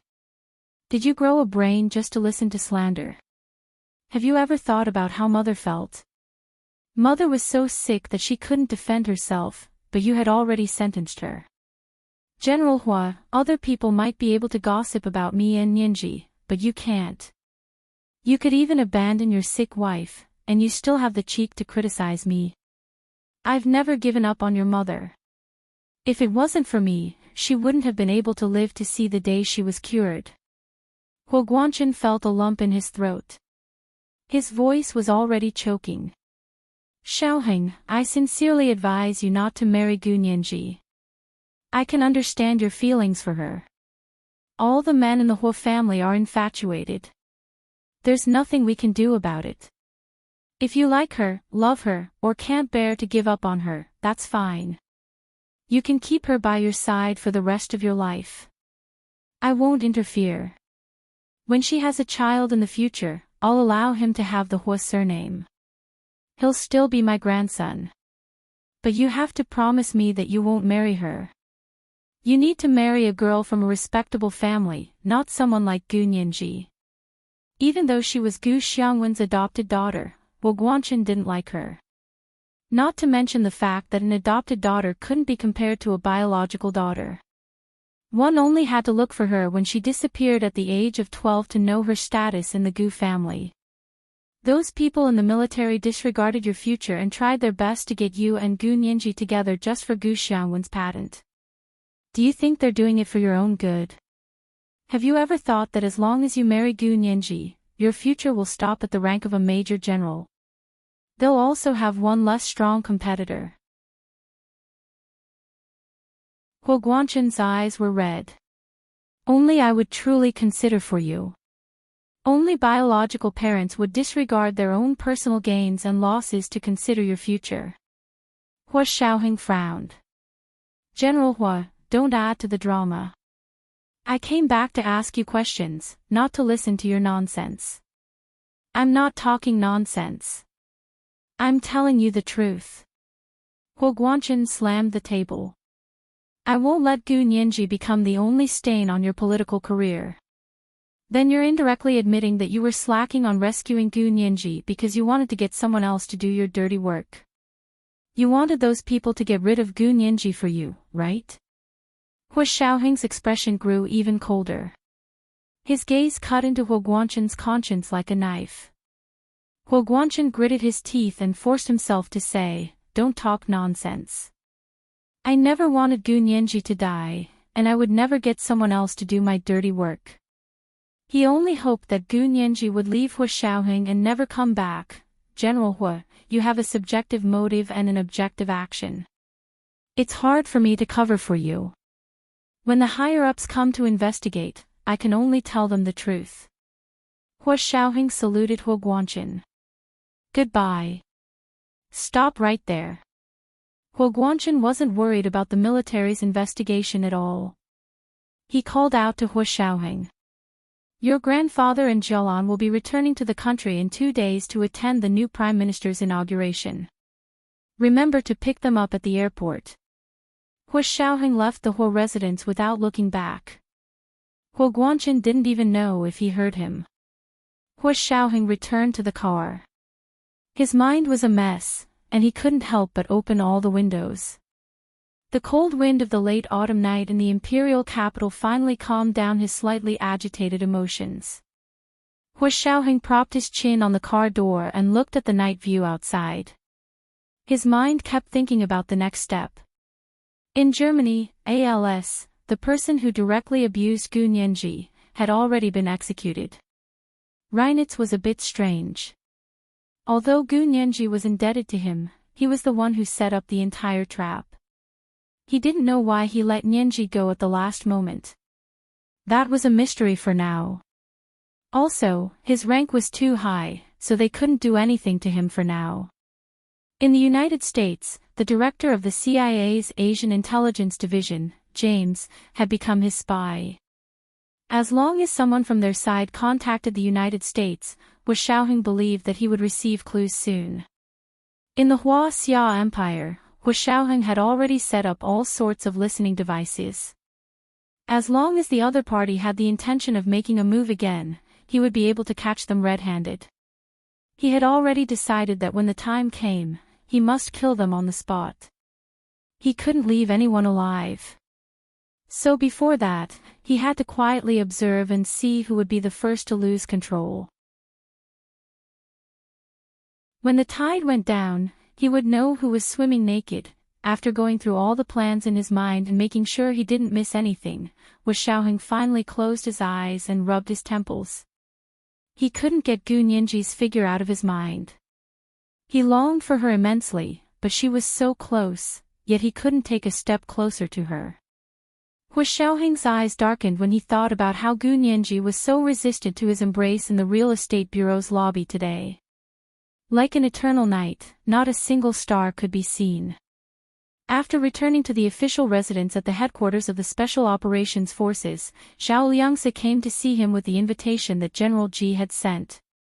Huashao, General Ji wants you to attend the inauguration of the new Prime Minister. It's in 2 days. Zhao Liangzi placed the invitation on Huashaoheng's desk. Big Xiong and I also received the invitation. Huashaoheng took it and looked at it before setting it aside.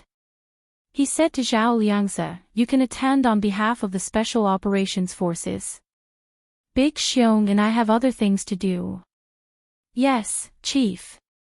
Zhao Liangzi accepted the order and said, "What should I say if General Ji asks about you and Big Xiong?" He originally thought Huashaoheng would say he was busy with work or had an urgent mission. He only wanted confirmation from Huashaoheng so he could reply to General Ji.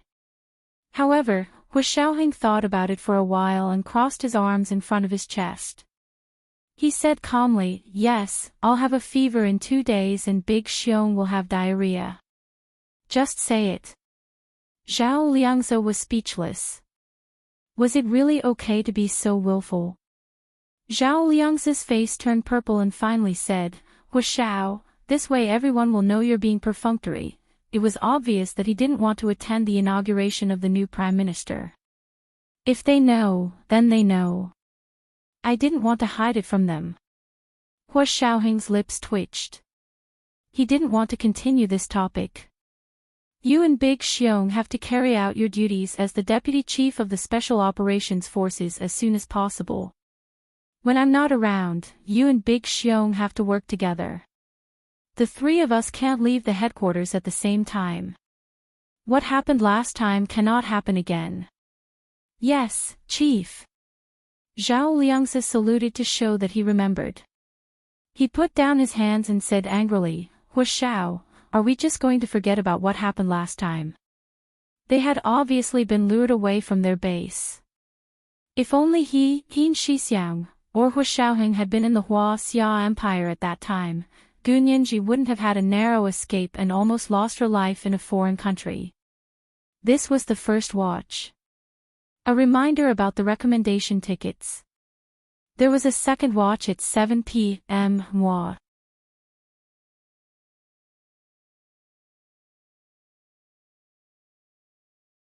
Chapter 728.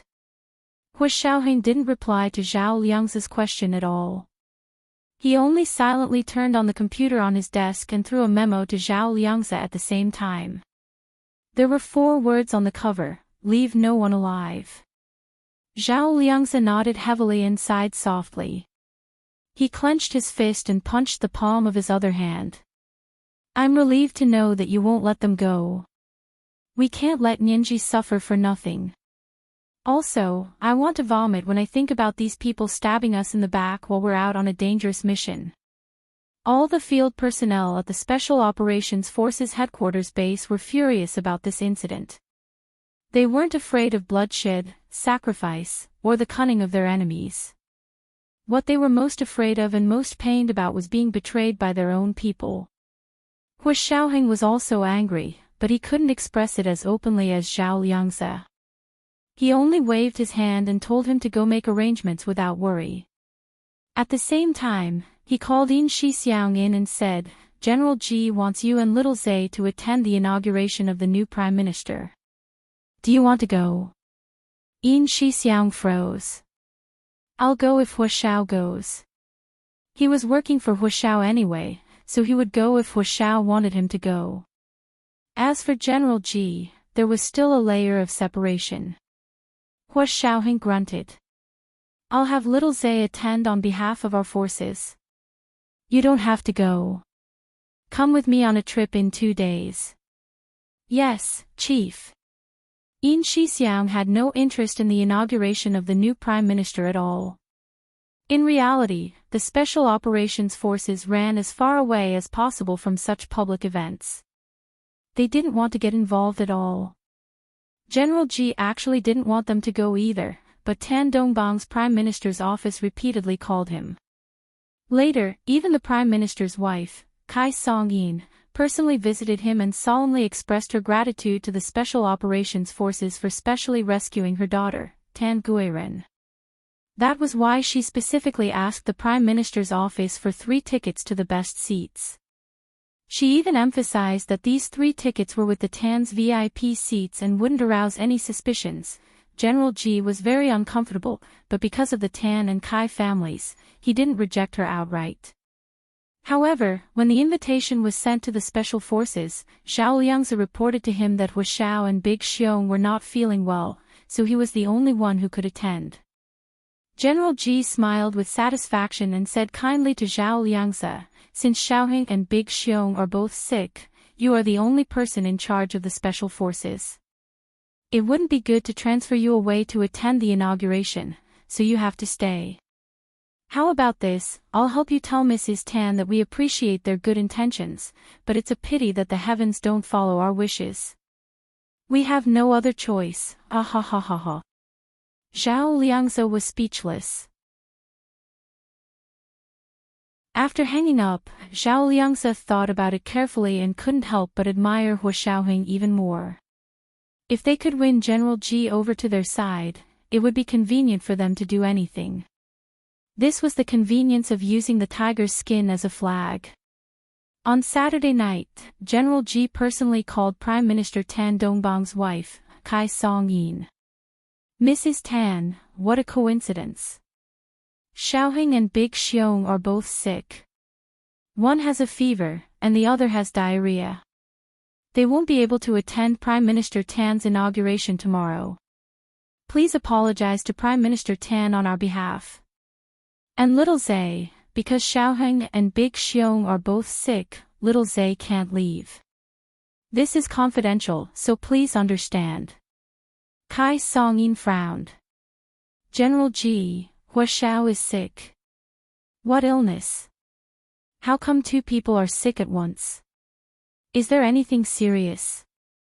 Do you want me to bring a doctor to take a look at him? Dr. Kai from the Imperial Capital Harmony Hospital is my cousin. Her medical skills are very good." The corners of General G's mouth twitched. He couldn't stand Kai Song-yin's overbearing attitude anymore. Things in politics were all about a tacit understanding. Basically, they wouldn't openly fall out with each other. Hu Xiaoheng was using such an obvious excuse to not attend the inauguration to express his dissatisfaction with the Tans, so he wouldn't help them. Ever since Hu Xiaoheng's conversation with General G that night, General G had accepted his point of view. He believed that someone was indeed trying to drive a wedge between him and Hu Xiaoheng. Therefore, he was even more dissatisfied with the Tans. He was even more unwilling for his own general to be their bearer. Most importantly, one was the military, and the other was the cabinet. They needed to avoid suspicion, and it was best not to get involved if possible. Hu Xiaoheng was General G's designated successor. He absolutely didn't want Hu Xiaoheng to leave the impression that he was currying favor everywhere. He was a soldier, and he relied on his own abilities and risked his life for his future. He was completely different from the Tans, who relied on their glib tongues and tricks to get elected. Mrs. Tan, are you saying this because you don't trust the doctors from the Military 314 General Hospital? You might not know, but our national miracle doctor, Little Chin, is currently working as a resident doctor at Xiaoheng's base, General G said sarcastically before hanging up. Kai Song-yin hadn't reacted yet when she realized General G had already hung up. She couldn't help but be very unhappy. That's so rude. As expected, soldiers are all uncouth. Kai Song-yin secretly criticized General G. Of course, she wouldn't dare to say it out loud even if she had 10 times the courage. She went to the study to find her husband, Tan Dongbang. Dongbang, Hu Xiao, and the other 2 won't be coming tomorrow. What do you think is going on? Kai Song-yin sat on the sofa angrily and took a sip of tea. I took special care of Hu Xiao, so I asked someone to call and invite him first. Then I sent an official invitation for General G to pass on, but they actually said they were sick and couldn't come. Kai Songyin didn't believe that Hu Xiaoheng and the others were sick at all. She thought it was an excuse. Hu Xiaoheng didn't waste any effort to find an excuse. He wanted to express his attitude and let them know that he didn't want to come. Why didn't they want to come? Figure it out yourself. Tan Dongbang was nervously preparing for his speech at the inauguration tomorrow. When he heard Kai Songyin's complaints, he felt that she was going overboard. He coughed and said, "Forget it. It's reasonable that they don't want to come. Think about it, they're a subordinate organization of the military. General Ji and the others are already here, so why do you need Hu Xiao and the others to come? Also, Hu Xiao personally helped us save our daughter. We can't thank him enough, so don't be so calculative." Kai Songyin was feeling very unhappy. She didn't expect Tan Dongbang to not only not comfort her and share the same hatred for the enemy, but also criticize her. She twisted her body and said unhappily, "How can you say that? Am I doing it for my own pride? I'm doing it for our baby daughter." Someone. Tan Dongbang frowned. What's wrong with her? Is she sick? I haven't seen her come out for meals for the past 2 days. She's sick. Kai Songyin beamed at the mention of her daughter. That's why I'm looking for medicine for her. What's wrong with her? Tan Dongbang was nervous. Although he only had one daughter, he loved her dearly and had truly raised her like a princess. Of course, Tan Guiren was also very sensible and obedient, so she never caused trouble for her parents. This time, she had suffered greatly in the United States, so Tan Dongbang pitied her even more. His fatherly heart didn't know how to dote on her. What's wrong with her?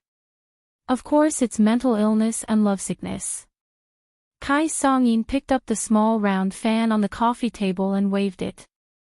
Your daughter has fallen for you, but you won't help her as a father, so I have to do it. Tan Dongbang raised his head and stared at Kai Songyin for a long time before saying, "You say she really likes Hu Xiao. How could it be fake? Our daughter really has good taste." Kai Songyin clapped her hands together. I just spoke with Hu Xiao's father, General Hua, on the phone yesterday. General Hua is very modest and refined, much better than General Ji. I didn't have a good impression of these soldiers to begin with. You know, both our families are centuries of scholarly families. Now that you're the Prime Minister, both of our families will be able to rise to the next level, so we have to be even more cautious when it comes to the marriages of nobles. But the Hua family is different. I got someone to investigate. Did you know? Although Hu Xiao's grandfather was of average birth, Hu Xiao's grandmother is actually a member of the Xie family. I really didn't know before. The Hua family is really low-key. Tan Dongbang's eyes lit up. Really? That Xie family. In terms of established aristocratic families, the Tan and Kai families could only carry shoes for the Xie family. I understand. I've really troubled you all this time, madam. Tan Dongbang walked out from behind the desk with a smile and sat on the sofa next to Kai Songyin. He reached out to massage her shoulders. Come, Mrs. Tan, you must be tired. Your husband will help you loosen up. The couple had been childhood sweethearts since they were young, and their families were well matched. When they grew up, they naturally got married and had a good relationship. Kai Songyin was full of smiles as she patted the back of Tan Dongbang's hand. It's good that you understand me. This time, I originally wanted Hu Xiao to stand together with the nobles like a family. That way, if we broadcast it live on national television, it'll basically be a done deal. Who would have thought that Hu Xiaoheng would completely ignore such a great honor? Tan Dongbang thought about it for a while and said after careful consideration. Your idea is good, but Hu Xiaoheng is probably not someone who is willing to use his wife's connections. Also, think about it, his grandmother is the daughter of the Xia family, so why would he need to use our connections? So we have to change our method. We can't push him too hard. More haste makes waste. Okay, I'll listen to you. Anyway, it's for our daughter's lifelong happiness. Although the Prime Minister's inauguration was the next day, the husband and wife, who loved their child dearly, still spent most of the night discussing how to help Tan Guiren win over Hu Xiaoheng, the son-in-law. At 10:00 on Saturday night, Gu Nianji rode her bike and carried her backpack as she returned from studying at the library. Under the dim yellow streetlights in front of the dormitory building, Gu Nianji saw the silver Bentley Bentayga SUV again, as well as the handsome man leaning against the SUV's door smoking.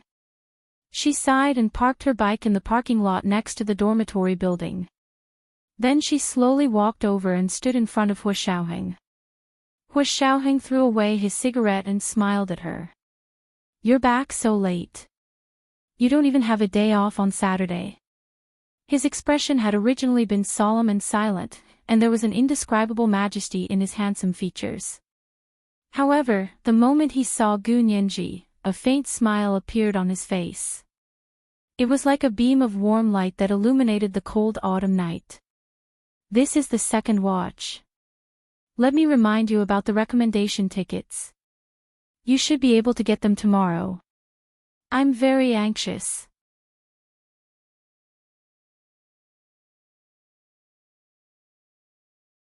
Chapter 729. I told you on the phone that I'll be studying late. Gu Nianji considered her tone and words helplessly. Hu Xiaoheng had called her around 5 in the afternoon to say that he would pick her up for dinner and to celebrate her birthday at his official residence.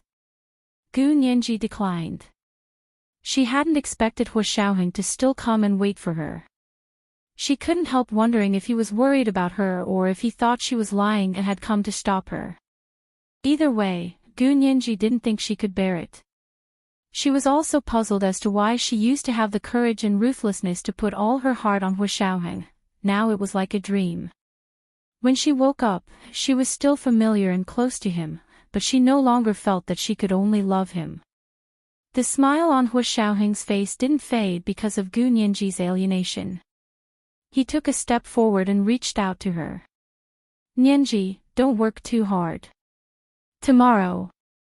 Gu Nianji interrupted him and looked up. Her expression was calmer than ever.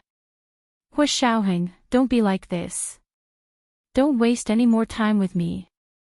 Hu Xiaoheng's hand froze in midair and didn't land on Gu Nianji.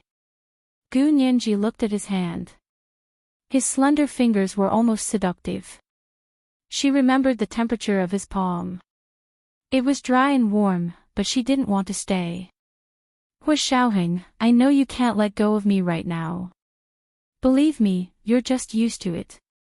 After so many years, you're used to taking care of me and protecting me. I was a mission given to you by the military. You completed it well. Really, you can retire now. I have to walk my own path in the future. You should have your own life and not revolve around me." Perhaps it was because she was young, but Gu Nianji's voice still had a tinge of innocence. The words that came out of her mouth were blunt and cruel, like a child who didn't know the ways of the world. Hu Xiaoheng slowly put down his hand and looked at her deeply. Gu Nianji also stared at Hu Xiaoheng. This was the first time she could clearly see what he looked like. As soon as she saw him, she didn't feel her heart beat faster and her eyes glaze over. She found that the shape of his eyes was really nice. His pupils were full and dark, bottomless, and the corners of his eyes were straight and firm. They did not slant it upwards, but they were very long, making his eyes look even deeper. When he looked at you quietly, there was a different kind of charm. Perhaps to him, this kind of posture was just out of politeness, but in the eyes of women, they couldn't wait to take this kind of charming eyes for themselves and not let him look at others. As Gu Nianji thought about this, the corners of her lips curled up into a relieved and mischievous smile. Hu Xiaoheng pursed his lips and acted like he hadn't heard what Gu Nianji had said. He continued what she had just interrupted. "Tomorrow is your birthday. How do you want to celebrate it?" Gu Nianji shook her head. I haven't decided yet. But I want to be alone. Are you really going to be so heartless? Hu Xiaoheng watched as Gu Nianji moved further and further away from him. It was very likely that he would only be able to look at her up close through satellites in the future. His eyes darkened, and the tumbling emotions were hidden in his dark eyes, like all the things on his mind that no one knew. Gu Nianji looked down. Let go. I know how painful it is to let go, because that's how I got here. But it's better to get the pain over with. After the pain, you'll know that it's no big deal. In this world, there's no such thing as a person who can't live without another person. Hu Xiaoheng quietly stared at Gu Nianji, from the top of her dark hair to her lowered neck. She was slender and charming, like a white swan. Her shoulders were slanted, which was commonly known as a beauty's shoulders. She was tall and slender, with a slender waist and long legs. She was one day away from turning 19, the age where she was as fresh as a flower. You really want to break up? Hu Xiaoheng narrowed his eyes, which had already turned dark. Are you sure? Yes. Gu Nianji nodded firmly. I'm very sure, very sure. I want to break up. Hu Xiaoheng sighed deeply and stared at Gu Nianji. Fine, if you promise me one thing, I'll break up with you. Otherwise, don't even think about leaving me for the rest of my life. Gu Nianji was speechless. She slowly looked up into Hu Xiaoheng's eyes. They were pitch black, like a pitch black night.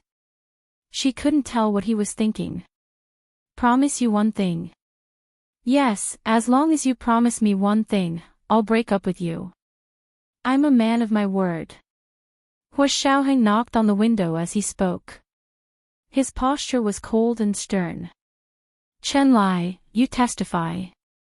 Chen Lai, who had been huddled in the car, felt a chill from the bottom of his heart when he heard Hu Xiaoheng's voice and tone. Hu Xiao was going to make a big move and dig a big hole for Nianji to jump into. Was he going to pray for himself? Or was he going to risk his life to warn Nianji? Chen Lai slowly poked his head out of the window and gave Gu Nianji a smile that was uglier than crying. Nianji, hello. Gu Nianji couldn't bear to look at Chen Lai like this. She only glanced at him before looking away. Brother Qin, you're here too. She muttered to herself and blushed. She was very embarrassed. Hu Xiaoheng had come to see her and brought Chen Lai with him. Wasn't he here to pester her like she thought? After all, who would bring a friend to do something like this? Even normal men wouldn't do something like this, let alone a man like Hu Xiaoheng. Could she have been wrong? Was what she said just now just an unrequited love? Gu Nianji was speechless and nodded slightly. Hello, Brother Qin. Hu Xiaoheng took a step back. Nianji, as long as you promise me one thing, we'll break up. Chen Lai will be the witness. If I go back on my word. Gu Nianji quickly raised her hand to stop Hu Xiaoheng. Hu Xiaoheng, I believe you. You don't have to swear. In her heart, Hu Xiaoheng had always been a good man who kept his word. Of course, whether a good man was a good boyfriend or not was a different matter. Although she didn't love him anymore, she didn't want him to swear such an uncomfortable oath. Okay, what about you? Do you promise? Promise me one thing, and we'll break up. Hu Xiaoheng said slowly and calmly as he leaned against the car door. Chen Lai's round head poked out of the car window and looked at Gu Nianji worriedly. However, Hu Xiaoheng was standing right next to her. He wouldn't dare warn Gu Nianji even if he was beaten to death. Gu Nianji was a bit hesitant. She wasn't stupid and felt a bit strange about Hu Xiaoheng suddenly making such a request. Because in her impression, Hu Xiaoheng had never been that kind of person. Gu Nianji thought about it and didn't reply. You don't want to. Then that means you still have feelings for me. Hu Xiaoheng took a step forward and walked to Gu Nianji's side. He raised his hand to stroke the hair hanging down her forehead. His fingers were warm as they swept across her cheek. It was like a breeze blowing across the surface of the water, causing ripples. Let's not break up. It's your birthday tomorrow. I sent you a scarf as a birthday present before. I haven't asked if you received it in the past few days since I came back. It would have been better if he hadn't mentioned the scarf. Now that he mentioned the scarf, Gunyanji remembered her days in Germany where she couldn't call for help every day. She also remembered the scene in the video that caused her to break down emotionally and then make up her mind to cut the Gordian knot.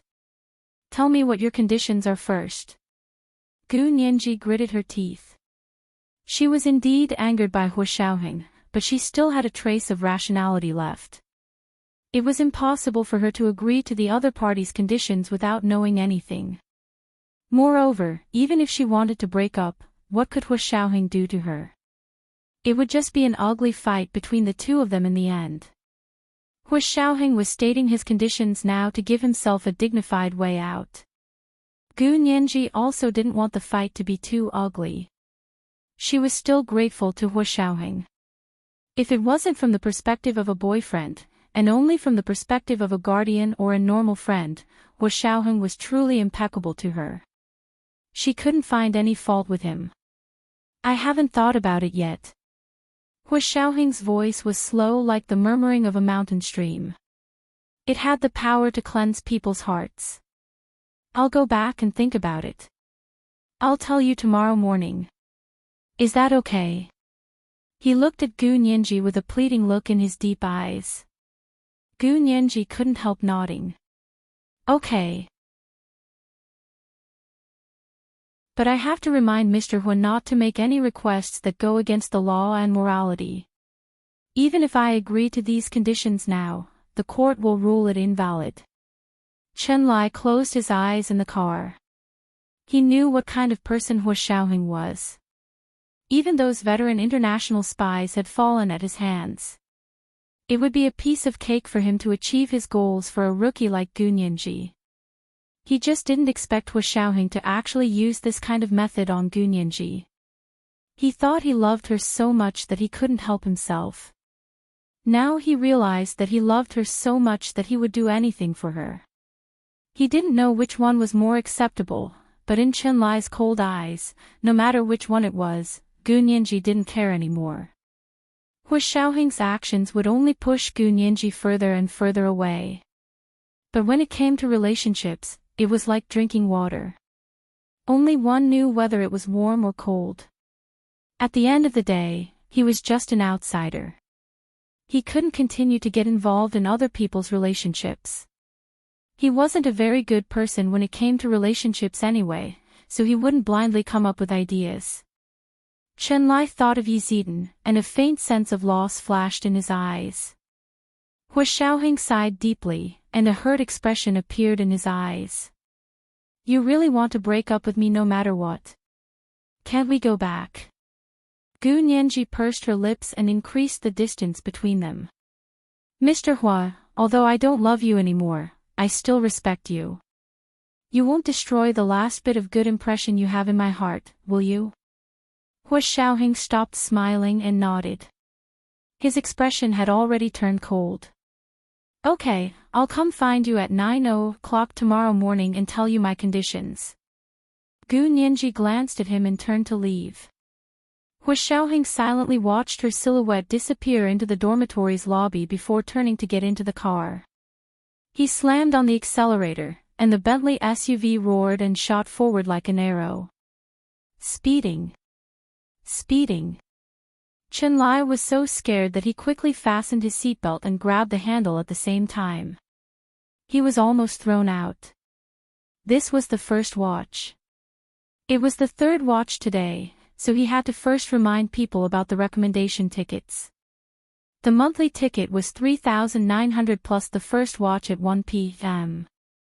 There was still the third watch at 7 p.m. Moi.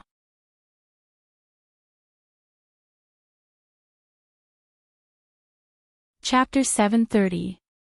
Hua Xiaoheng's expression was grim as he sped the entire way, even running several red lights. It took him less than 20 minutes to complete the 1.5-hour drive back to the Special Operations Forces headquarters. Chenlai got out of the car with a pale face and covered his mouth as he ran to the trash can outside Hu Xiaoheng's official residence to vomit. Hu Xiaoheng casually tossed the car keys to the orderly and walked to Chenlai's side. He asked dryly, "Car sick?" Chenlai wanted to roll his eyes. "Are you driving a car or a fighter jet? Even a roller coaster isn't as fast as you." Chenlai vomited for a while before taking a tissue from his pocket to wipe his mouth and follow Hu Xiaoheng into his official residence.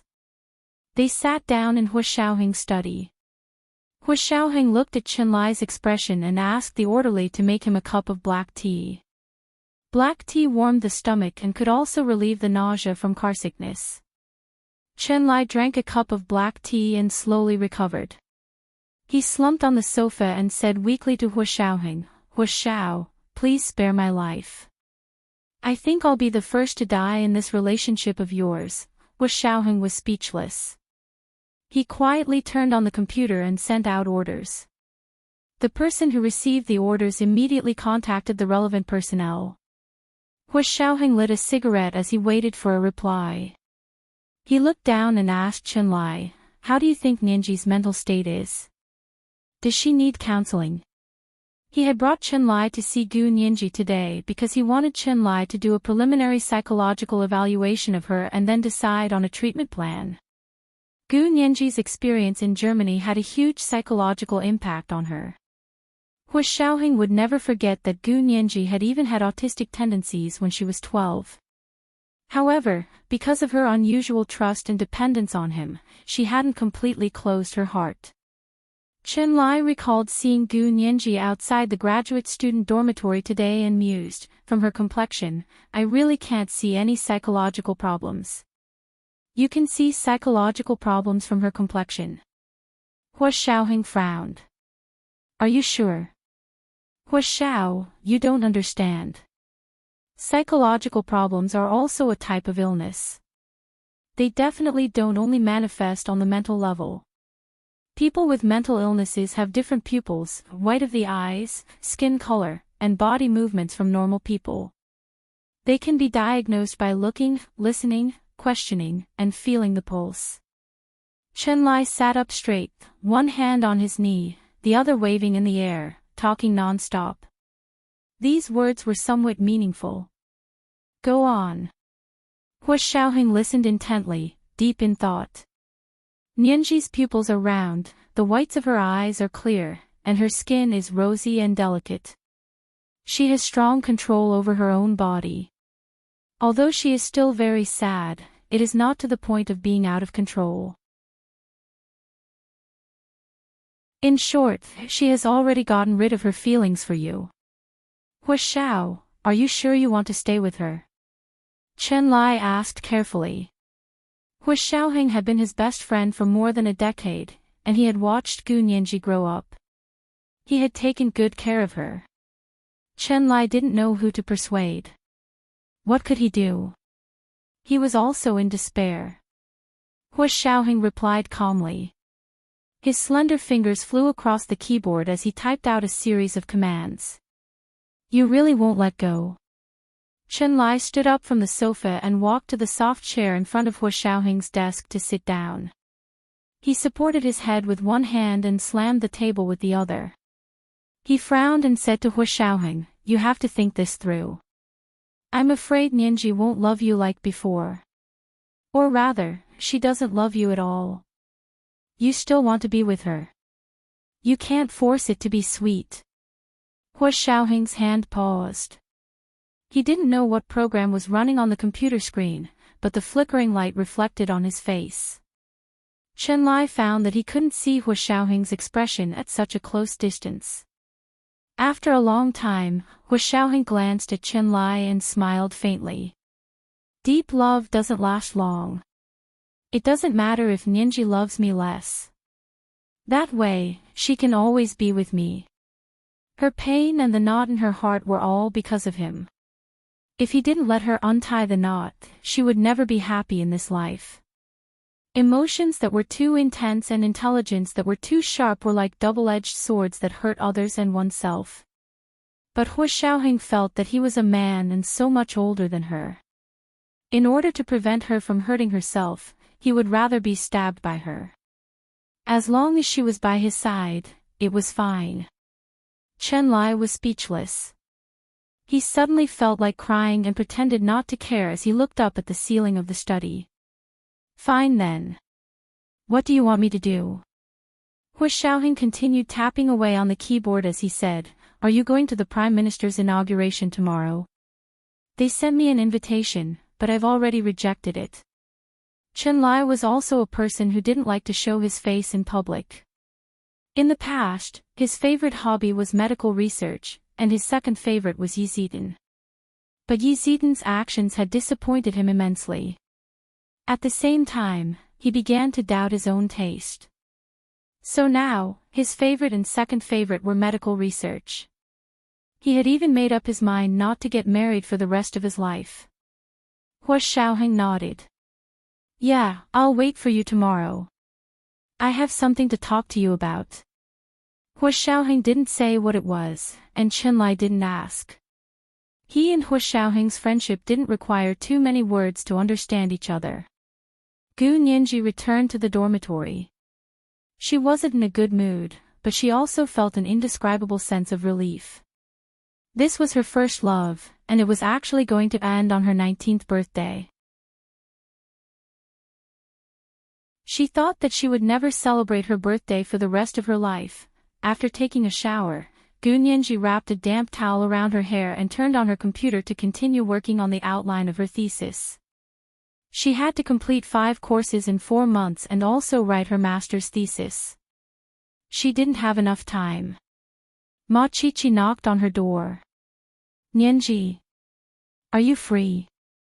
Gu Nianji looked at the outline that was halfway done and closed the document.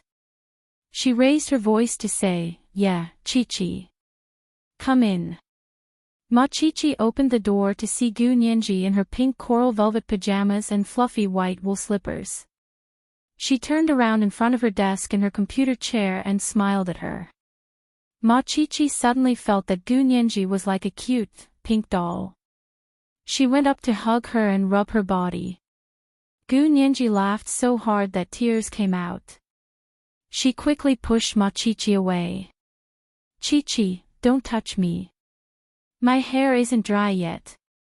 Ma Qiqi smiled and pinched her small, fair face. She sat down on the chair next to her and asked, What are you doing? I didn't see you all day on Saturday. Gu Nianji pointed at the computer. I went to the library to study.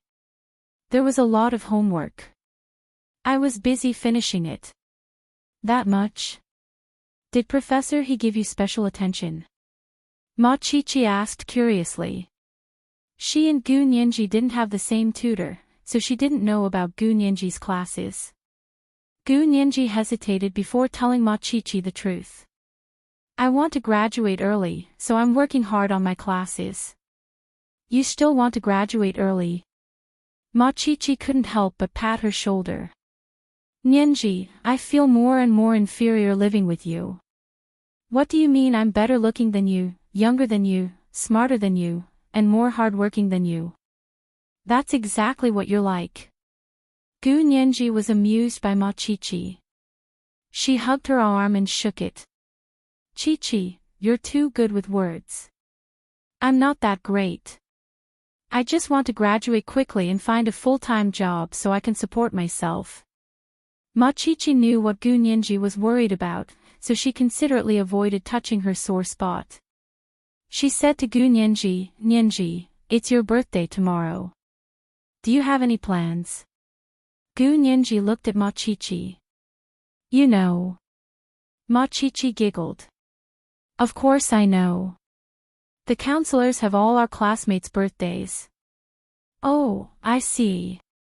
Gu Nianji tapped her cheek with her finger. Tomorrow. I'm actually planning on studying. She didn't want to celebrate her birthday. Not in this lifetime. Come on. You want to study on your birthday? Can't you graduate early if you don't study for a day? Ma Chichi was unhappy. Come on, Nianji. It looks like you don't have any plans tomorrow. Come to my house. I told my parents that it's your birthday tomorrow. They said if you don't have any plans, you can come to my house. My mom makes delicious longevity noodles. Really? Gu Nianji hesitated. Ma Chichi was special to her, so it was hard to refuse her invitation.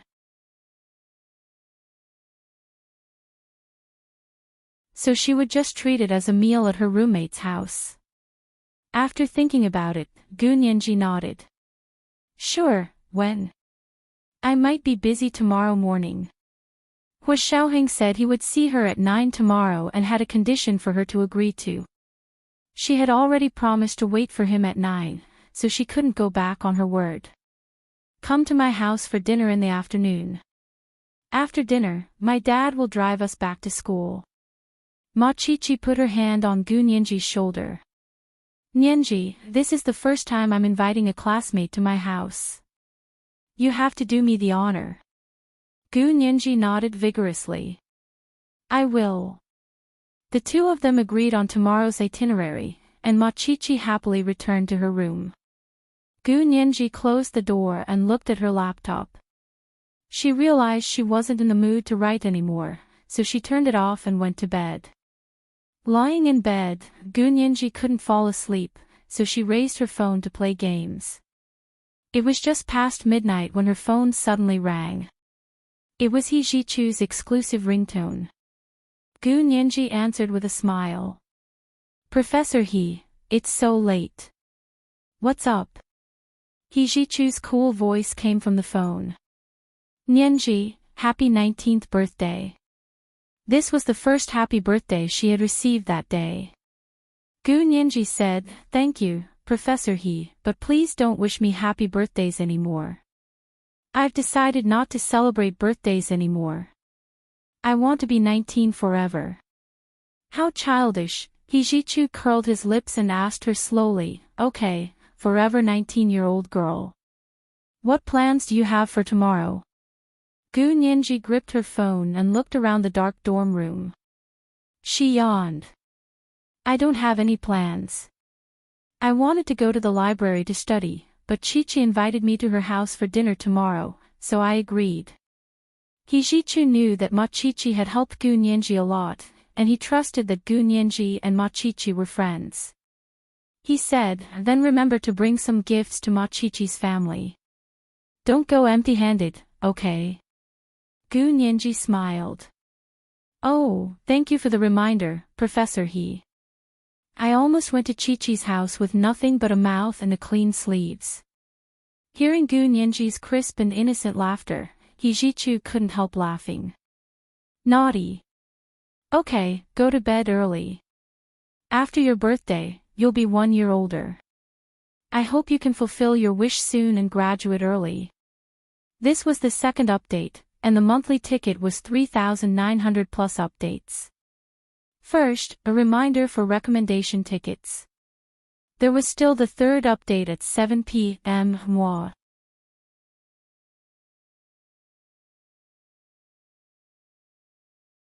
Chapter 731. Putting down the phone, He Jichu sat in front of the window with a glass of red wine and looked out at the endless night sky. He was unexpectedly relaxed. Finally, the day he had been waiting for had arrived. He didn't need to take out his preparations anymore. Subduing the enemy without a fight was the best strategy. He raised his glass to the night sky. Happy birthday to you, my princess. Gu Nianji fell asleep after hanging up. She didn't sleep very well. She didn't dream, but she didn't feel very comfortable either. Her heart was hanging in midair, and she felt unreal, as if she couldn't reach the sky or the ground. When she woke up in the middle of the night thirsty, she suddenly remembered that Hua Xiaoheng said he would break up with her if she agreed to one condition. So why did she agree? She was the one who suggested breaking up. It didn't really matter if Hua Xiaoheng agreed or not. She only agreed to his request because she wanted to end things peacefully and put an end to his years of careful parenting. Love was gone, but respect was still there. Hu Xiaoheng was a good man worthy of respect. Having him in the Hua Xia Empire was a blessing to the country and its people. Gu Nianji rolled over and fell asleep again. When she woke up again, it was already past 8 in the morning on Sunday. Gu Nianji rubbed her eyes and slowly got out of bed. She put on her pajamas and went to the bathroom to take a shower before completely waking up. She opened the closet for a long time and picked out a red high-collared cashmere dress with loose sleeves.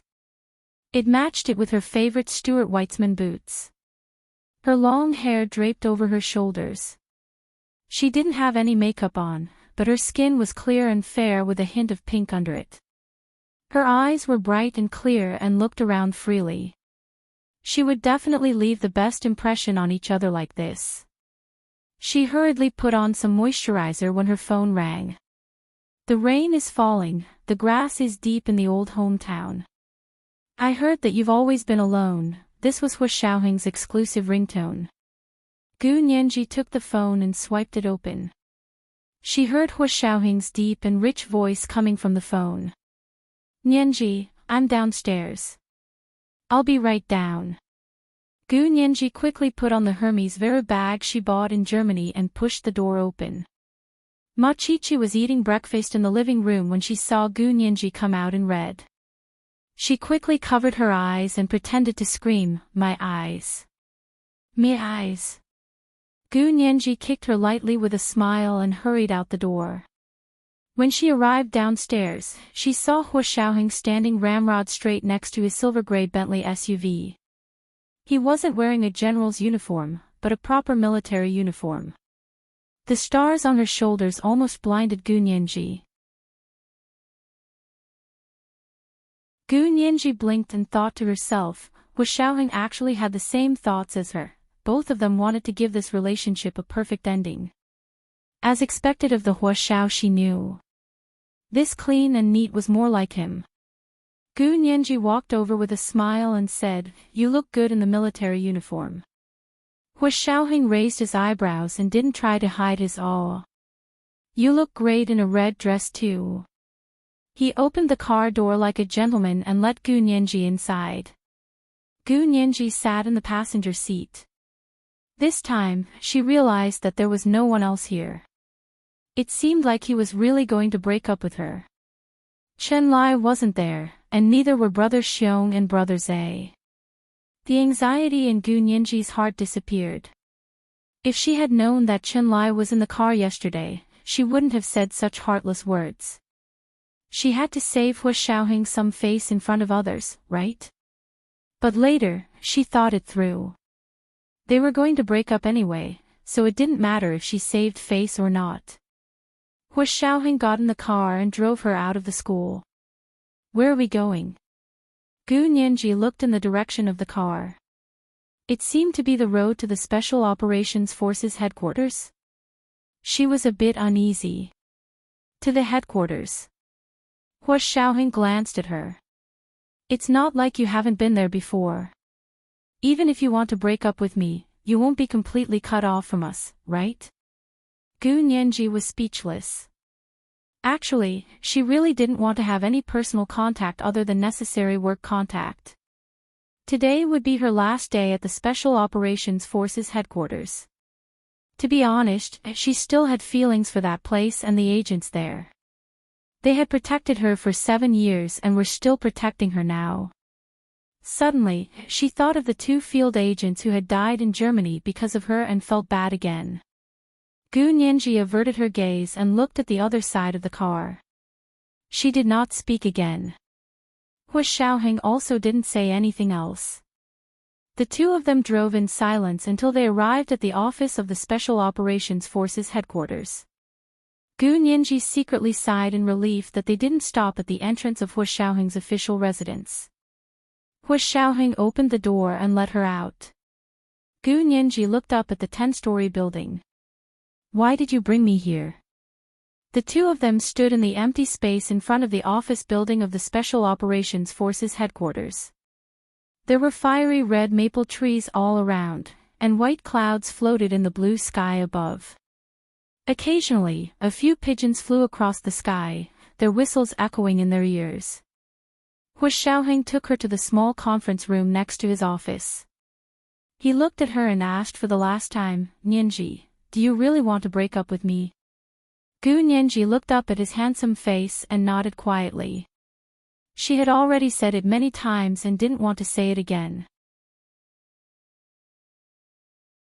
Hu Xiaoheng stood in front of her and stared at her.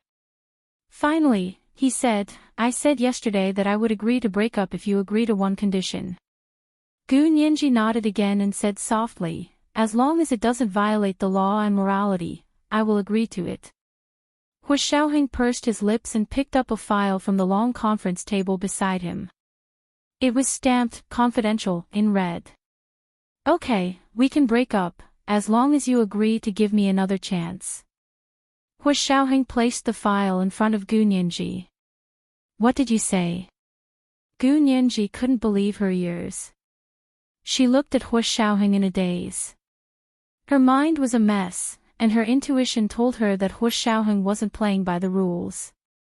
"I said, we can break up, as long as you agree to give me another chance," Hu Xiaoheng said slowly. His posture was relaxed, but his eyes were a bit nervous. "But we've already broken up. Why should I give you another chance?" Gu Nianji clenched her fists. "Hu Xiaoheng, you're not the only one who knows how to play word games. This isn't a game of words." Hu Xiaoheng stood in front of her. The strong suppression of his height made Gu Nianji feel suffocated. He looked down at her. "If we break up, it means that everything in the past is over, and it also represents a new beginning. Can't we be together again after breaking up? You won't accept my pursuit." Gu Nianji instinctively took a step back. Her eyes widened. "You're going to pursue me?" It was like hearing the most ridiculous thing in the world. It was unbelievable. For some reason, Hu Xiaoheng's heart ached slightly when he saw Gu Nianji's reaction. He controlled his emotions and continued to say calmly, "Yes, I'm going to pursue you. As long as you agree to give me another chance, I'll agree to break up." Gu Nianji spent a lot of effort to calm herself down. Hu Xiaoheng actually said he wanted to pursue her. If she had heard this before going to Germany, how happy would she have been? Gu Nianji covered her chest with her hand and looked at Hu Xiaoheng for a long time before shaking her head. "No. That's not fair. You can seduce me, but you won't allow me to pursue you." Hu Xiaoheng folded his hands behind his back and took a step forward to get closer to Gu Nianji. "How can there be such a thing in the world? Since you won't agree to my conditions, then we won't break up. Of course we have to break up." Gu Nianji stomped her feet and pointed at Hu Xiaoheng as a warning. "Don't come any closer." Hu Xiaoheng didn't stop walking. He took another step forward. "Then tell me, do you agree or not?" Gu Nianji stared at Hu Xiaoheng blankly. Her full, curvy lips opened and closed. After a while, she composed herself and reasoned with Hu Xiaoheng. "Mr. Hua, I'm very happy to hear you say that. However, the problem between us isn't that simple. It can't be solved just by you pursuing me. So your solution is to break up once and for all." Hu Xiaoheng narrowed his eyes. "That doesn't seem like a very smart solution. But it's the only solution I can think of." Gu Nianji was very determined. She wasn't good enough for him, so she was ashamed of her inferiority and chose to leave. "What if I have a better solution?" Hu Xiaoheng extended his right hand in Gu Nianji's direction. "Come, let's go back to our original topic. You agree to my conditions, and I agree to break up. How about that? Deal?" Gu Nianji looked at Hu Xiaoheng suspiciously. What was he trying to do? "You don't agree. Fine, we won't break up." Hu Xiaoheng took another step forward and already had Gu Nianji trapped between the wall and his embrace. Gu Nianji quickly pushed him. Mr. Hua, this is your office building. You don't want me to scream something bad, do you? Scream all you want. I don't care what you scream, unless you agree to my conditions. Hua Xiaoheng watched with interest as she struggled, hesitated, and hesitated. He also watched as she gradually became determined and brave. Fine, I agree. You can pursue me, but I don't have to accept your pursuit. Gu Nianji raised her head and looked at Hua Xiaoheng, unwilling to be outdone. But you promised to give me a chance. If you don't accept my pursuit, how is that considered giving me a chance? Hua Xiaoheng's words were watertight, and his logic seemed to be self-contained. Gu Nianji also realized for the first time that Hua Xiaoheng was so eloquent. She looked at Hua Xiaoheng, tongue-tied. Her brain had a vague feeling that something was wrong, but she couldn't figure out what it was. If she wanted to defeat Hua Xiaoheng's argument, she had to find the loopholes in his logic. However, his logic was as perfect as a circle drawn with a compass. She couldn't seem to find any loopholes. If she had to refute, it seemed like the only way was to go back on her word. But if she went back on her word, Hua Xiaoheng also said he wouldn't break up. What was she going to do? Just as she was at the end of her rope, Hua Xiaoheng opened the folder stamped, "Confidential." He took out 2 documents and 2 little red booklets and opened them in front of her. Nianji, give me another chance. This time, we won't be dating. We'll get married directly. I've already prepared the marriage certificate. This is a marriage application that has already been approved. This is the marriage registration form that I've already signed. As long as you sign it, we'll be officially husband and wife. Hua Xiaoheng took out a pen and stuffed it into the hands of Gu Nianji, who was already at a loss and pale. Don't panic. There's also a divorce application here. I've already signed it. Give me 3 years. After 3 years, if you still feel that we can't be together, you can sign this divorce application and our marriage will be dissolved immediately. Gu Nianji was bombarded by Hua Xiaoheng again and again. Her smart brain had already stopped working. She didn't understand. She was clearly here to talk about breaking up with him. How did it suddenly jump from breaking up to marriage? This was the 3rd watch. Let me remind you about the recommendation ticket. P.S. Hehe, there's a surprise in the next chapter. Guess what it is? Mwah.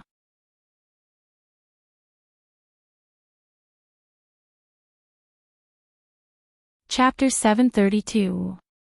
Gu Nianji closed her eyes and pinched herself hard to clear her mind from Hua Xiaoheng's bombardment. She took a deep breath and gathered her courage to say to Hua Xiaoheng, "But I don't love you anymore. How can we get married without love?" She knew that everyone had their own reasons for getting married, and for her, the reason was simple. She only wanted to marry the person she loved. It's not contradictory. We can get married first, then date. Hua Xiaoheng's voice was low and gentle, very comforting. But what if we still can't love each other in the end? Gu Nianji was confused. Even if we can get a divorce after 3 years, wouldn't I go from a good unmarried girl to a divorced young woman? Hua Xiaoheng, I'll only be 22 years old after 3 years. Do you think that's fair to me? Although Gu Nianji was young and had lived with Hua Xiaoheng in the Special Operations Forces base for a long time, she didn't have much contact with society. She had learned online technology from Zhao Liangzi when she was young and had been on major forums, Weibo, and other social media for a long time. She roughly knew that society was harsher on women. Even if Hua Xiaoheng got a divorce after 3 years, he would still be a quality man and might even be more popular. But what about her? Her value would only plummet. Hua Xiaoheng smiled slightly and guided Gu Nianji patiently. His voice became even deeper and more magnetic. The demon in his heart grew wings and wanted to take her under its wings. Don't worry. Our marriage status is confidential. The Special Operations Forces has a special department to handle special marriage registration. Our marriage information will be recorded in a confidential file and will not be recorded outside. Until you are willing, no one else will know. If we dissolve our marriage in the future, I promise this marriage will not be recorded in your personal information. As long as you want, you can still write unmarried on any form. Think about it carefully. As long as you agree, we can break up. From now on, she was no longer his girlfriend, and he was no longer her boyfriend. From now on, she was only his wife, and he was only her husband. How great was that? Gu Nianji heard something different. She raised her eyebrows and looked at Hu Xiaoheng. You want to hide the marriage? No, I don't. If you want, we can have a public wedding today. I can invite all the guests right away. Our wedding will be grander than today's Prime Minister's inauguration. Hu Xiaoheng bowed forward and whispered into Gu Nianji's ear, Did you know that I planned our wedding when I was in the United States? No matter what happened, nothing could stop him from marrying her. Even if this accident was her. Gu Nianji was shocked. She stared at Hu Xiaoheng in a daze. She was so conflicted that she couldn't speak. Should she believe him? Is she willing to go public? Gu Nianji knew her answer very well. She didn't want to make it public. She had no intention of getting married at all, so why would she suddenly make it public? Hu Xiaoheng seemed to know exactly what she was thinking and asked sharply, Nianji, are you willing to go public? I told you, the decision is yours. I just want a fair chance to woo you. For this opportunity, he was willing to bet everything he had. Now it was Gu Nianji's turn to hesitate. Would she be willing to get married? Of course, she didn't want to, but she was stumped by Hu Xiaoheng's words. If she insisted on going back on her word, what would Hu Xiaoheng do? Gu Nianji realized that she actually didn't understand Hu Xiaoheng. She had thought that he was stubborn and proud. He would never drag things out, and he would never beg a woman without principles. However, what he was doing now had completely subverted her understanding of him. In order to be with her, he had even put the decision of divorce in her hands. Gu Nianji's heart was in a mess. All the things Hu Xiaoheng had done for her replayed in her mind. His neglect of her and the hurt feelings he had caused her replayed in her mind. Two different feelings were fighting in her mind. A moment of kindness won out, telling her not to hesitate and to agree to his request. A moment of disgust won out, and she clamored for her to flip the table and leave. I don't want to play anymore. Gu Nianji, who couldn't make up her mind, fell into a long silence. Hu Xiaoheng looked at her and slowly reached out his right hand to hold her hand. In his hand was the pen he had just stuffed into her hand. This was a Cartier platinum pen he had specially made for her. It was for their big day. The slender and delicate body of the pen was as smooth and soft as silk in his hand. There was a small heart at the top of the pen cap, which was carved from a whole 3-carat flawless diamond. In the middle of the diamond heart, 4 words were engraved with hairpin-style small regular script, my heart's thoughts. It was so small that one needed a magnifying glass to see it clearly. The entire design was simple and smooth. The delicate and moving parts were hidden in a low-key luxury. The door to the conference room opened silently. Zhou Qiyuan and Chen Lai, the leaders of the disciplinary team of the Special Operations Forces, walked in with a smile and quietly closed the door. Come on, sign it. Hu Xiaoheng whispered in Gu Nianji's ear. Gu Nianji pursed her lips. Her face darkened, and she stubbornly refused to bow her head. Hu Xiaoheng reached out with his left arm and steadily wrapped it around her waist. His right hand held her hand, and his arm pressed gently. He bent down with her at the long conference table. Gu Nianji really wanted to resist. Her fingers were stiff, and she refused to write properly. However, Hu Xiaoheng held her hand gently, patiently, and persistently. At the same time, He held her hand with an irresistible force. Like an adult teaching a child to write, he wrote her name stroke by stroke on the marriage registration form. Gu Nianji. She wrote it next to the already signed Hua Xiaoheng. They were like a perfect couple.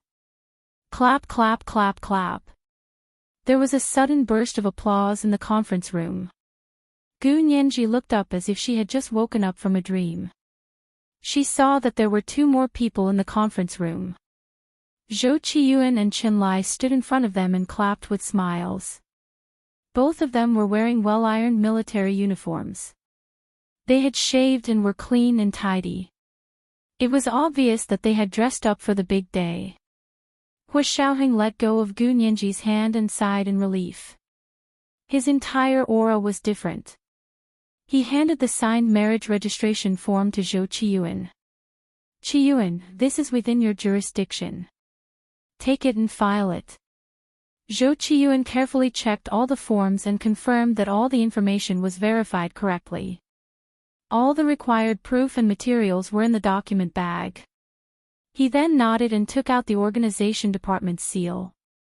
He solemnly stamped the marriage registration form with a red stamp on the department in charge.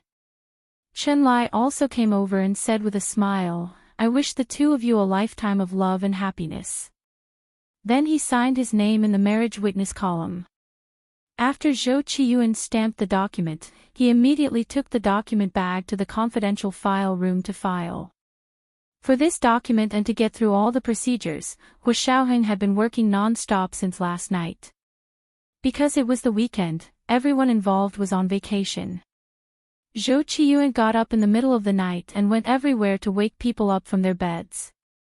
He didn't give any reason and used the excuse of the chief's orders and his authority as the leader of the disciplinary committee as a deterrent.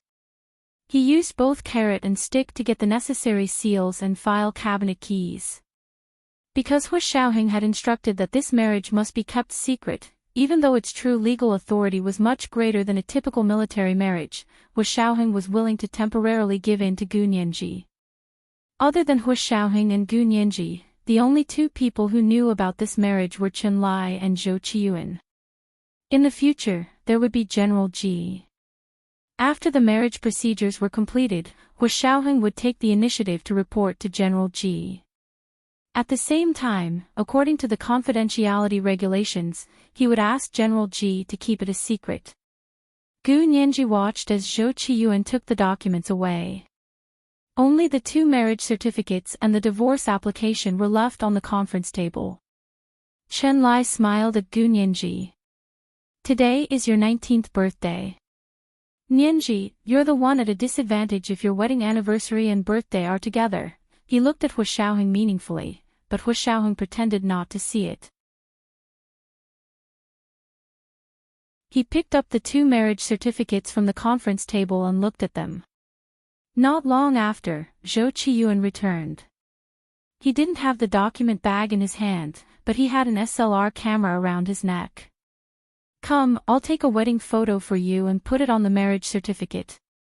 Then I'll stamp it with a steel seal, and it'll be considered a ceremony." Zhou Qiyuan, who had always been serious, actually cracked a joke. Chen Lai looked at him in surprise. "Zhou Qiyuan, so you don't have facial paralysis?" Zhou Qiyuan was speechless. He put away his smile and ignored Chen Lai. He strode in front of Hua Xiaoheng and Gu Nianji and calmly raised the SLR camera. Hua Xiaoheng put one hand on Gu Nianji's shoulder and led her to an empty wall in the conference room. The display screen of a projector hung on the empty wall. It was smooth and white, exactly the same as the background wall of the photo room in the Civil Affairs Bureau's marriage registration office. Chen Lai's gaze was attracted by Gu Nianji and Hua Xiaoheng. Gu Nianji was wearing a red cashmere dress and looked delicate and charming. Hua Xiaoheng was wearing a major general's uniform. He was tall and handsome, and he even had a military cap on. They looked like a perfect couple standing together. It was pleasing to the eye. Chen Lai smiled and said, "Huh? Nianji, why are you wearing a bright red dress?" It really looks like a wedding dress. Gu Nianji was speechless. Damn it. If she said it was a coincidence, would Chenlai laugh at her? Gu Nianji's long brows furrowed and she glared at Chenlai unhappily. Zhou Qiyuan saw it from the camera and coughed. The expression in the wedding photo should be more relaxed.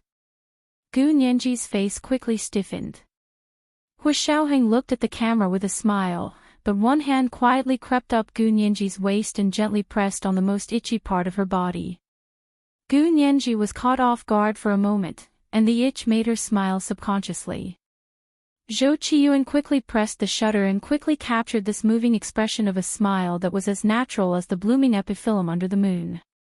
This was the first update. I heard that the double monthly votes have begun. Dear friends, 1 vote, and the system will double it to make 2 votes. In the past, we had 300 votes for 1 update. Now that it's doubled, it should be 600. But it's the end of the month, so I'll give everyone a little benefit. During the double monthly votes period, 500 votes will add 1 update. Actually, it means 250 votes will add an update, dear friends. Yes, dear friends, hurry up and vote if you still have monthly votes. If you don't, remember to vote for recommendations. I believe in everyone's fighting spirit. Monthly votes will add 4,400 early updates at 1 p.m. There's still a third update at 7 p.m. Kiss. P.S. If you want to kiss, kiss, kiss, kiss. It's in the novel. Do you see it? _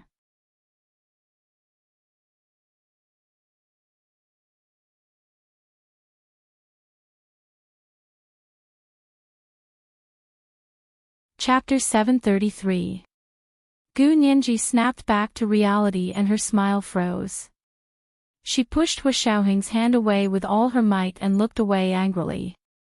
However, Hu Xiaoheng had already left her side unhurriedly and went over to Zhou Qiyuan to look at the photo taken by the DSLR camera. Amazing!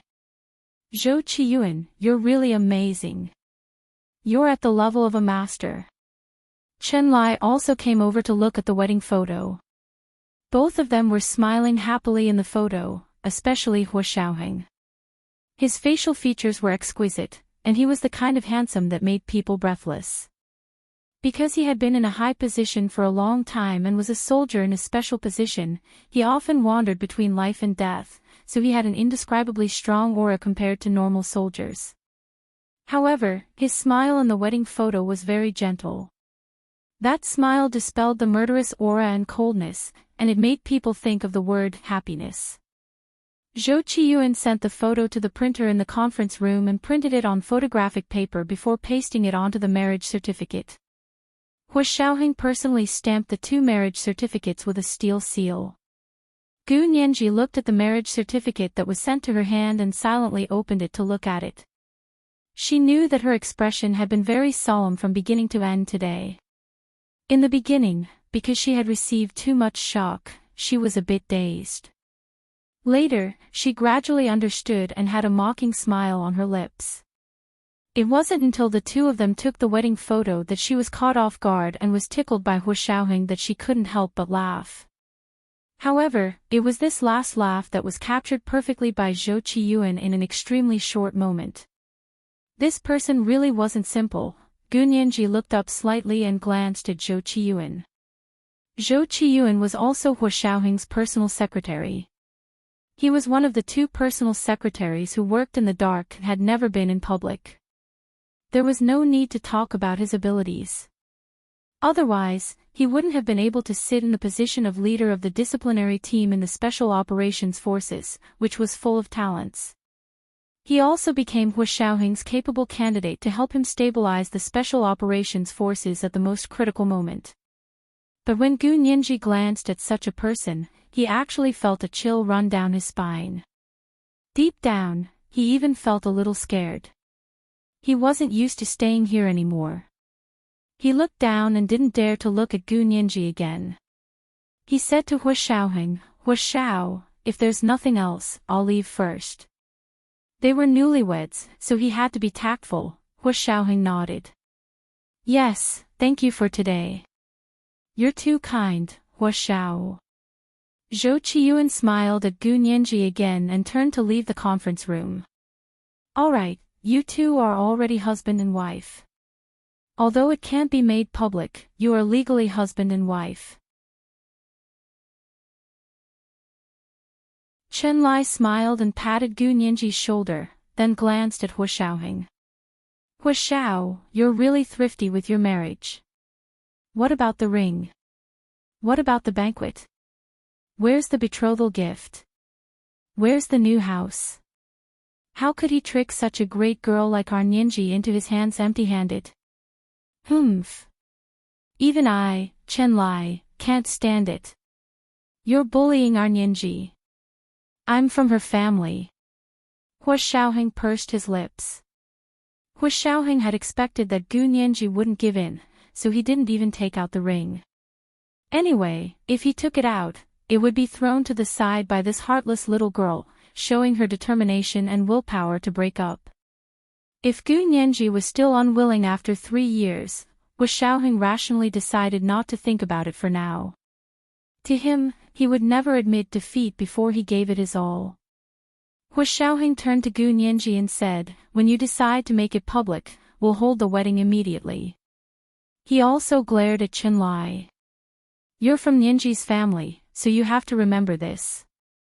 When the time comes, you have to give Nianji a dowry. At least it can't be worse than my betrothal gift. That way, it can show that you really care for Nianji. Right? Brother Chin. Chen Lai's gloating face immediately collapsed. Oh my god. He wanted to give a dowry equal to Hu Xiaoheng's betrothal gift. That was competing with Hu Xiaoheng for money. Even if he sold his entire family, he wouldn't have that much money. Chen Lai wanted to slap himself a few times. Who told you to talk too much? Now you know that a loose tongue can cause trouble, right?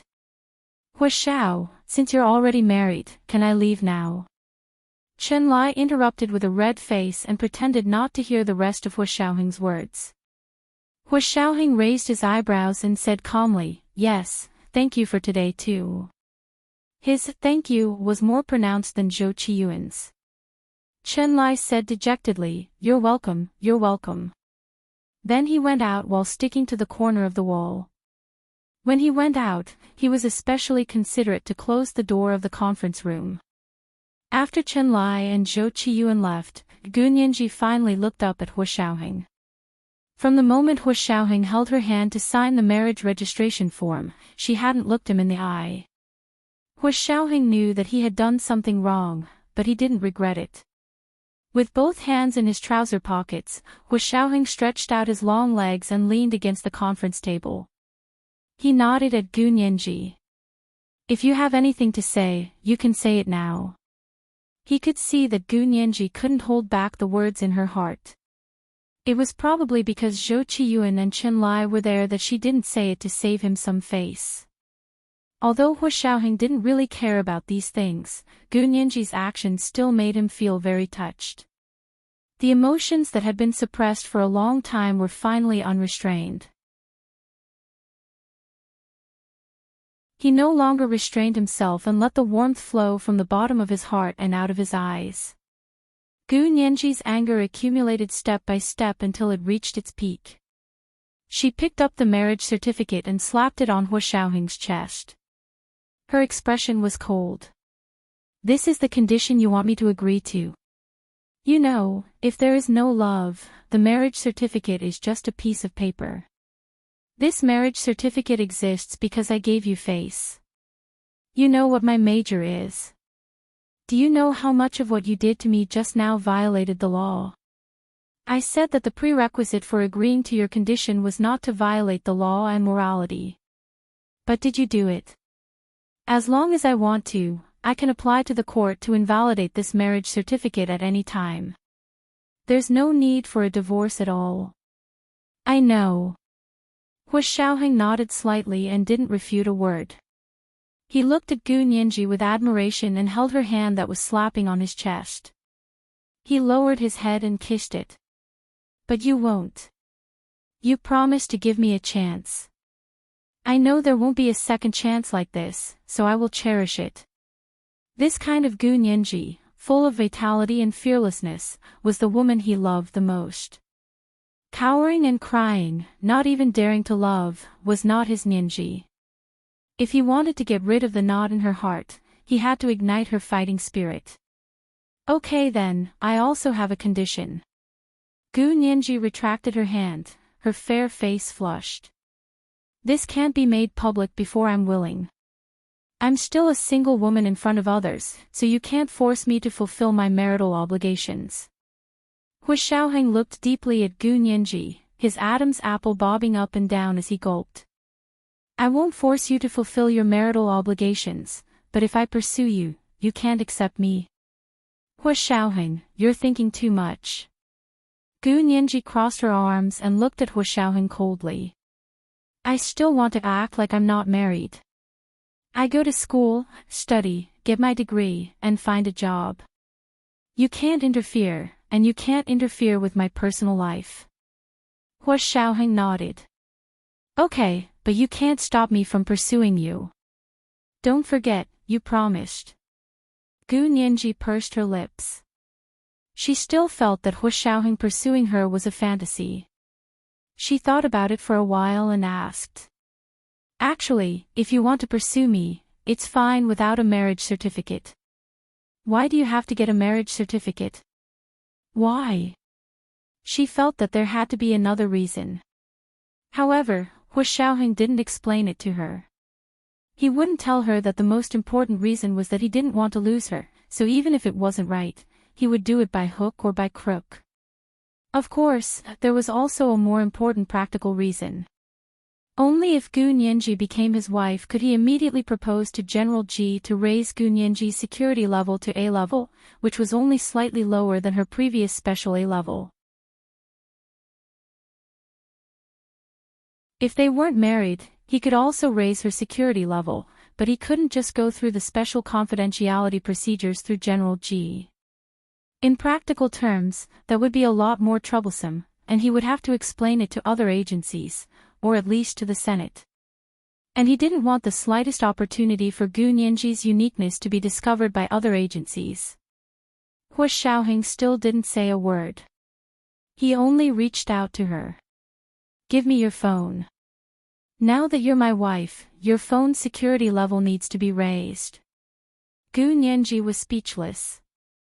She didn't take out her phone, so Hu Xiaoheng had no choice but to walk to her side and personally take out her phone from her small bag. He glanced at Gu Nianji's new Hermes bag. Did Reinitz buy this bag for you? Gu Nianji was furious. Of course not. I bought this with my own money. Do you want me to show you the bill? At the time, she and Hu Xiaoheng were still lovers. How could she accept such an expensive gift from another man? She was a very principled person. Hu Xiaoheng didn't say anything. He took her hand and pressed it to the phone. He used her fingerprint to unlock her phone. He planned to use his own phone to set up some security procedures for Gu Nianji's phone. As soon as he called Gu Nianji's phone, it started ringing. The rain is falling, the grass is deep in the old hometown. I heard that you've always been a human. Hu Xiaoheng was speechless. He looked at Gu Nianji and tilted his head. This isn't the ringtone you used to use. Hu Xiaoheng remembered that Gu Nianji's ringtone on her phone was clearly this. Whose past did the priest and temple battle bow and arrow belong to? I like the image of you only belonging to me in the crowd. Gu Nianji smiled and said slowly. Well, ever since I decided to break up with you, I changed your ringtone. She felt that this was more in line with her mood. Hu Xiaoheng's fingers tapped on her phone a few times, and it instantly returned to his previous ringtone. Gu Nianji was speechless. This was the second update, and the monthly votes were 4,400 plus updates. My dear friends are indeed very powerful. It's not even noon and it's already 4,400. Give a like to my dear friends who voted. My dear friends, hurry up and vote if you still have monthly votes. The double has already begun. If you don't, remember to vote for me. There's still the third update at 7 p.m. P.S. Thank you to Heaven, Beggar, Beige 116, PP1 RPP1, and Raindrop 66 for the 50,000 Chidian coins each this morning. I've written down the four of you in my little notebook. Thank you to Phylon Emperor Phoenix and Hate Haya, for the 10,000 Chidian coins each this morning. Thank you to all my dear friends who subscribed, voted, and rewarded.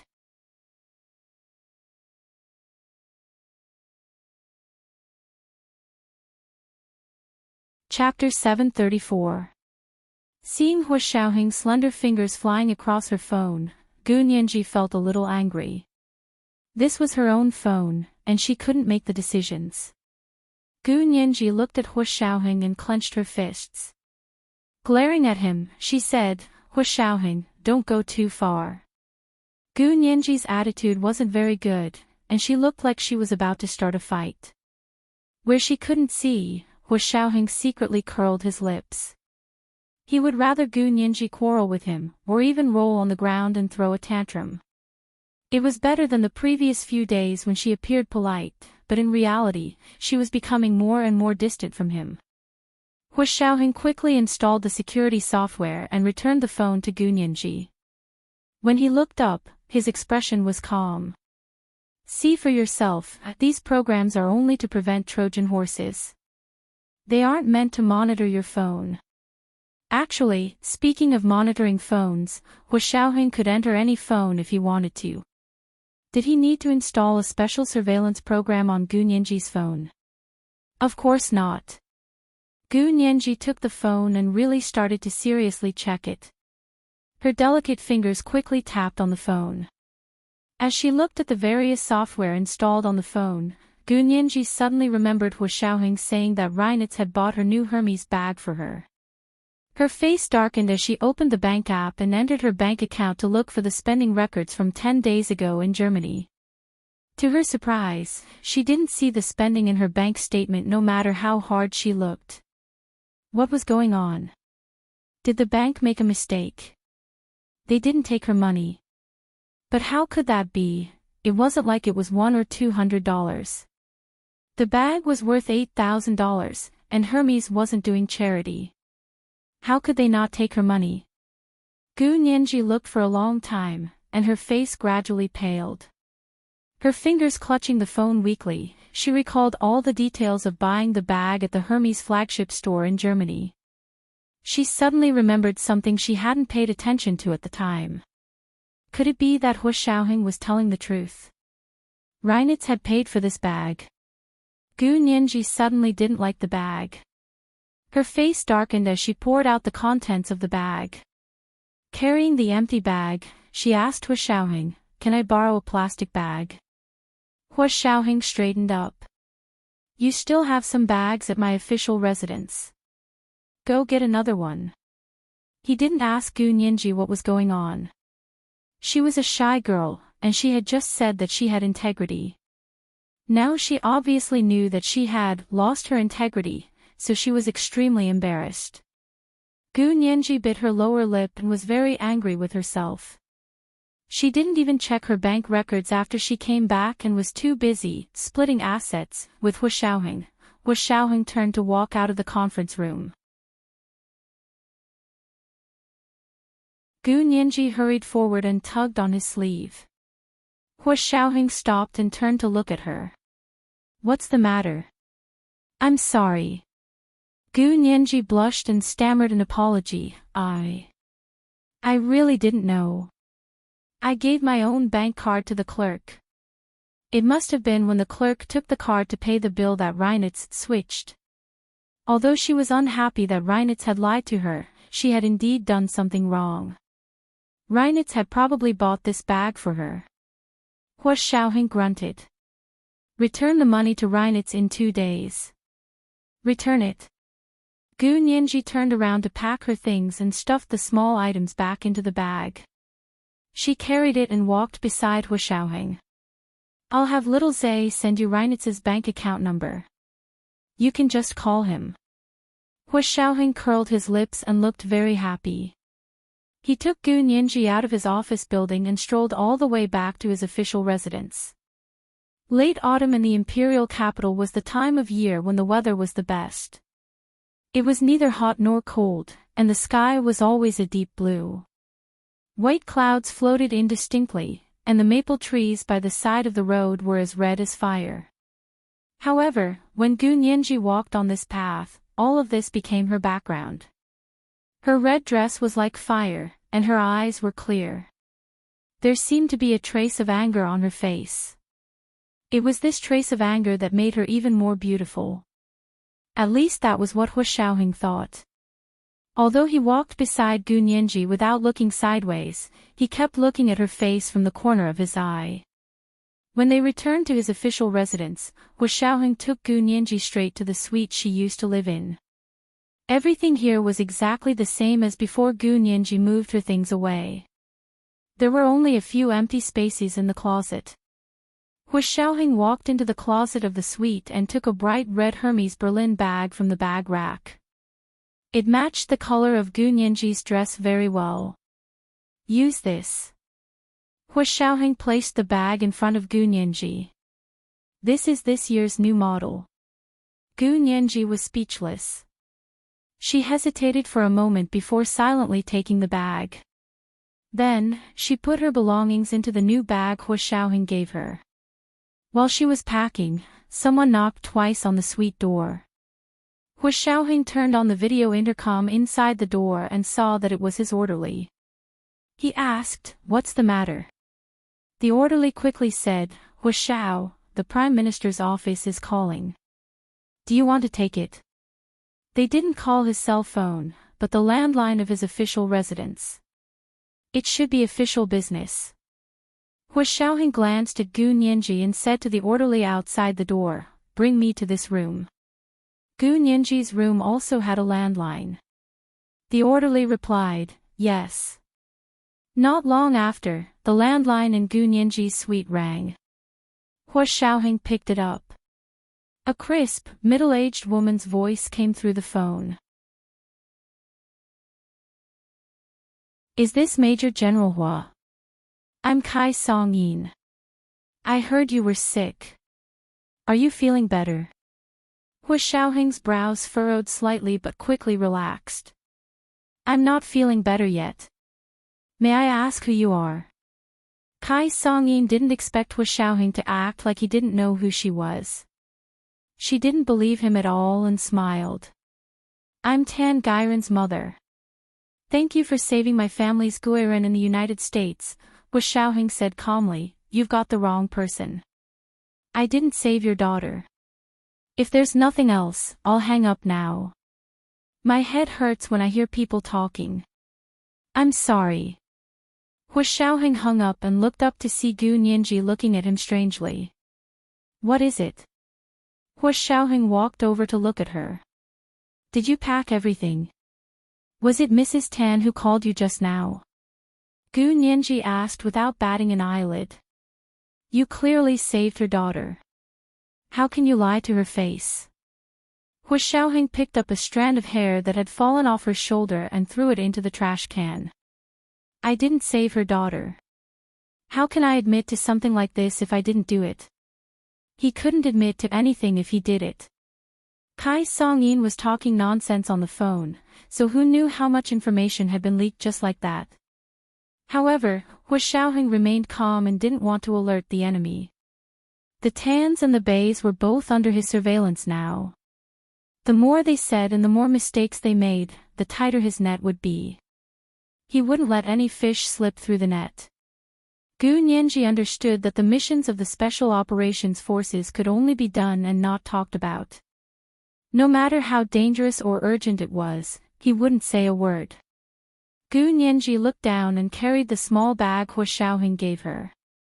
At the same time, she used a cloth bag to wrap the one Reinitz had paid for. "What other plans do you have today?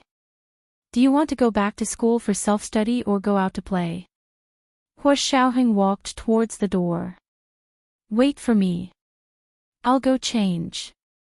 He was wearing his Major General uniform today, especially for today's big day. Gu Nianji said, I want to go back to school. Chi-Chi invited me to her house for dinner today. Hua Xiaoheng paused in his steps and grunted before returning to his room to change. Not long after, Hua Xiaoheng came out in casual clothes. Then I'll take you back to school. Gu Nianji sighed in relief.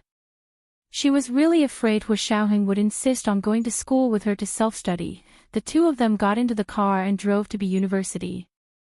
Hua Xiaoheng took many calls on the way, but he hung up after a few words. Later, he even instructed his operator not to take any calls unless it was something important. He told him to block all calls. Gu Nianji couldn't help but say, Hua Xiaoheng, if you're really busy, you really don't need to take me. I can take the subway over there. There was a subway entrance not far ahead. Hua Xiaoheng shook his head nonchalantly. It's fine. I'm not busy today. Why are you calling me when you're not busy? Do you think I'm stupid? Gu Nianji rolled her eyes countless times inside. You're urging me to attend the Prime Minister's inauguration. Hua Xiaoheng thought about it. Now that Gu Nianji was his wife, there were some things he could tell her without breaking confidentiality laws. Gu Nianji was shocked. The new Prime Minister's inauguration. You're not going to such an important event. This was the third update that was uploaded in advance. A reminder to everyone about the monthly and recommendation votes. The monthly votes were doubled today.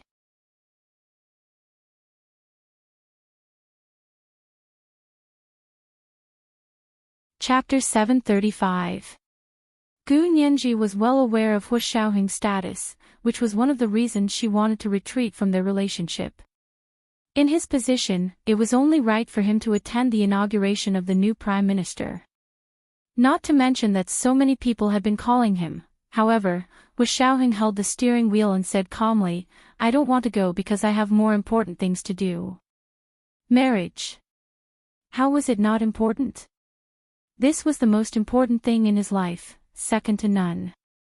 Gu Nianji pursed her lips and looked out of the car.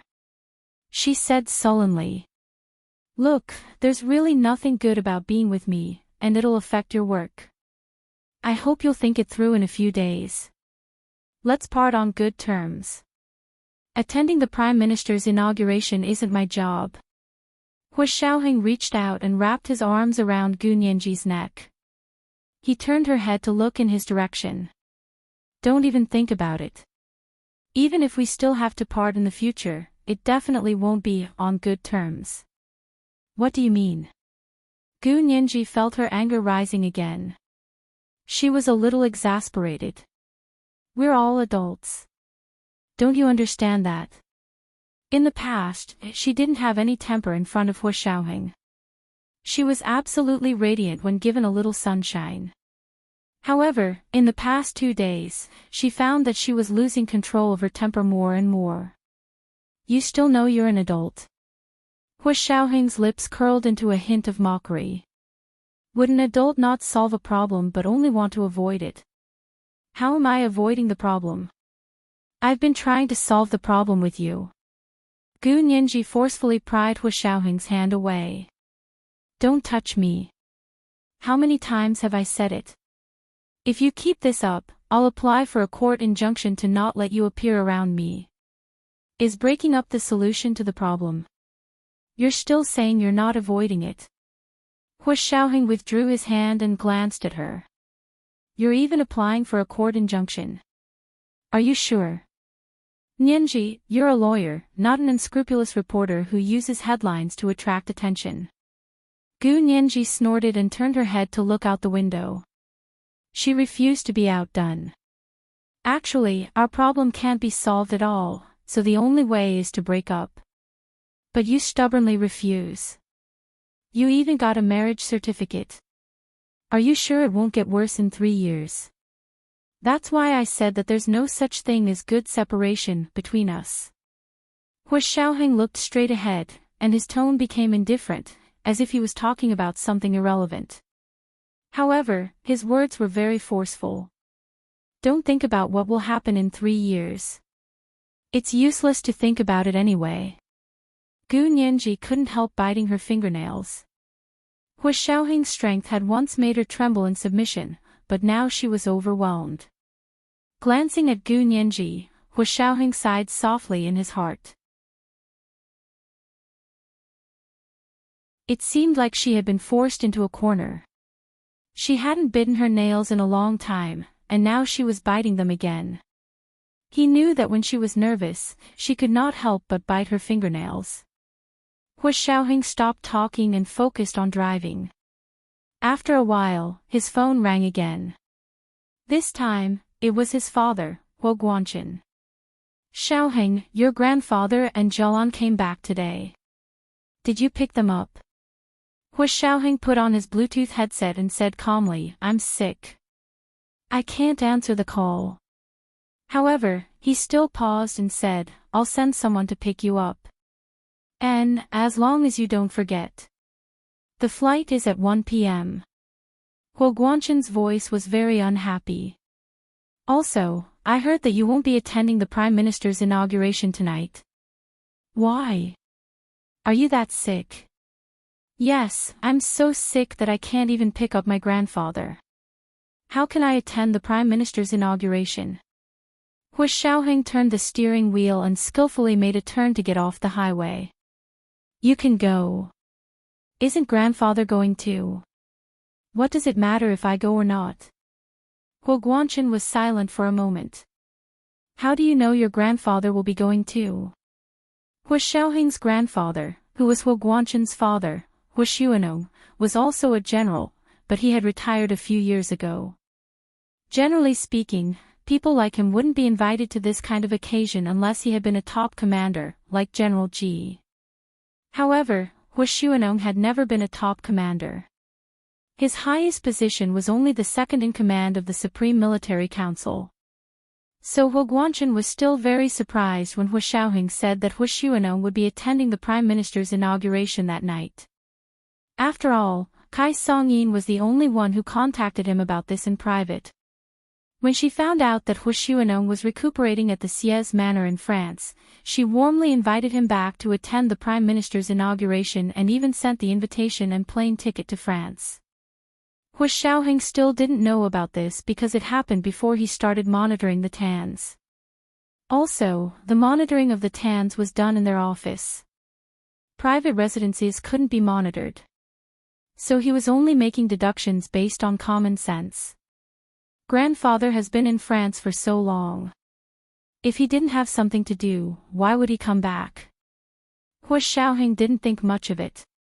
2 people from the Huas are already attending. If I go too, how would it look?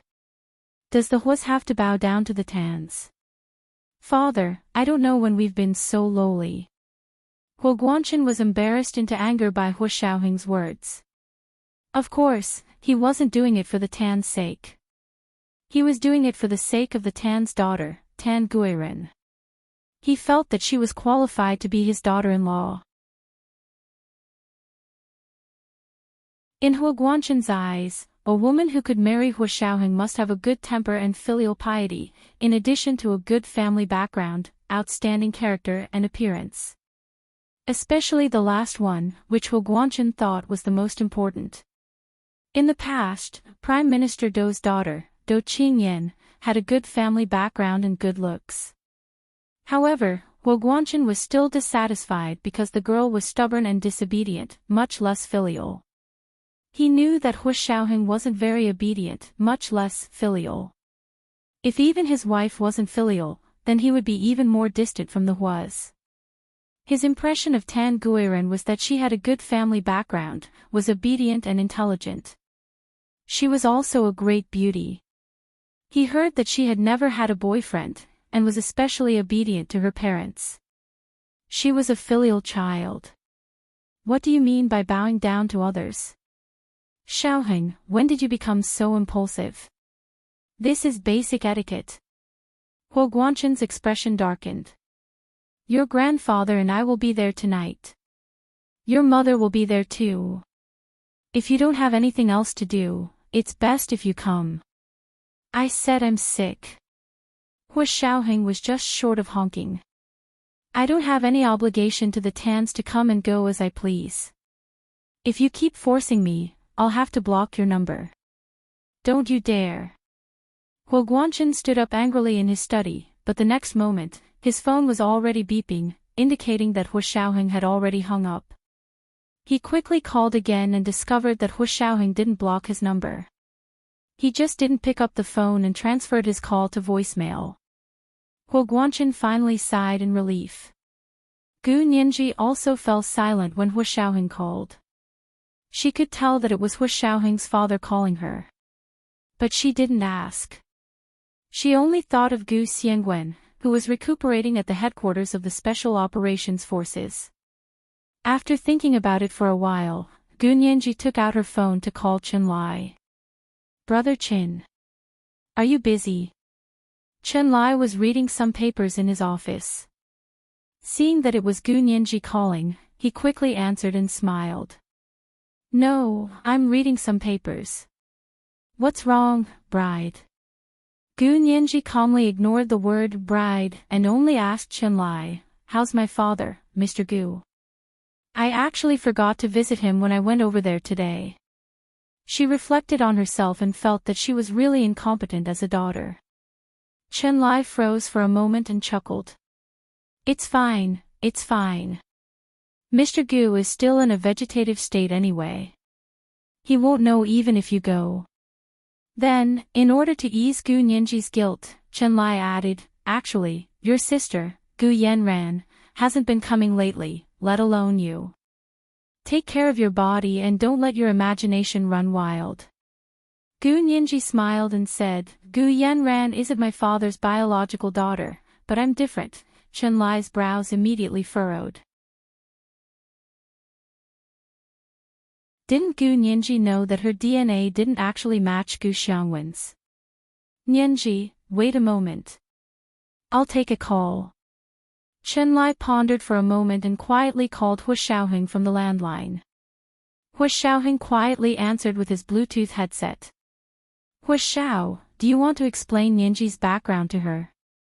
We can't hide the DNA for long. Gu Yanran has already told others. I don't want Nianji to be the only one in the dark, Chen Lai whispered. Okay, go ahead. Hua Xiaoheng agreed. They were already married anyway, so he didn't have to worry about Gu Nianji's security anymore.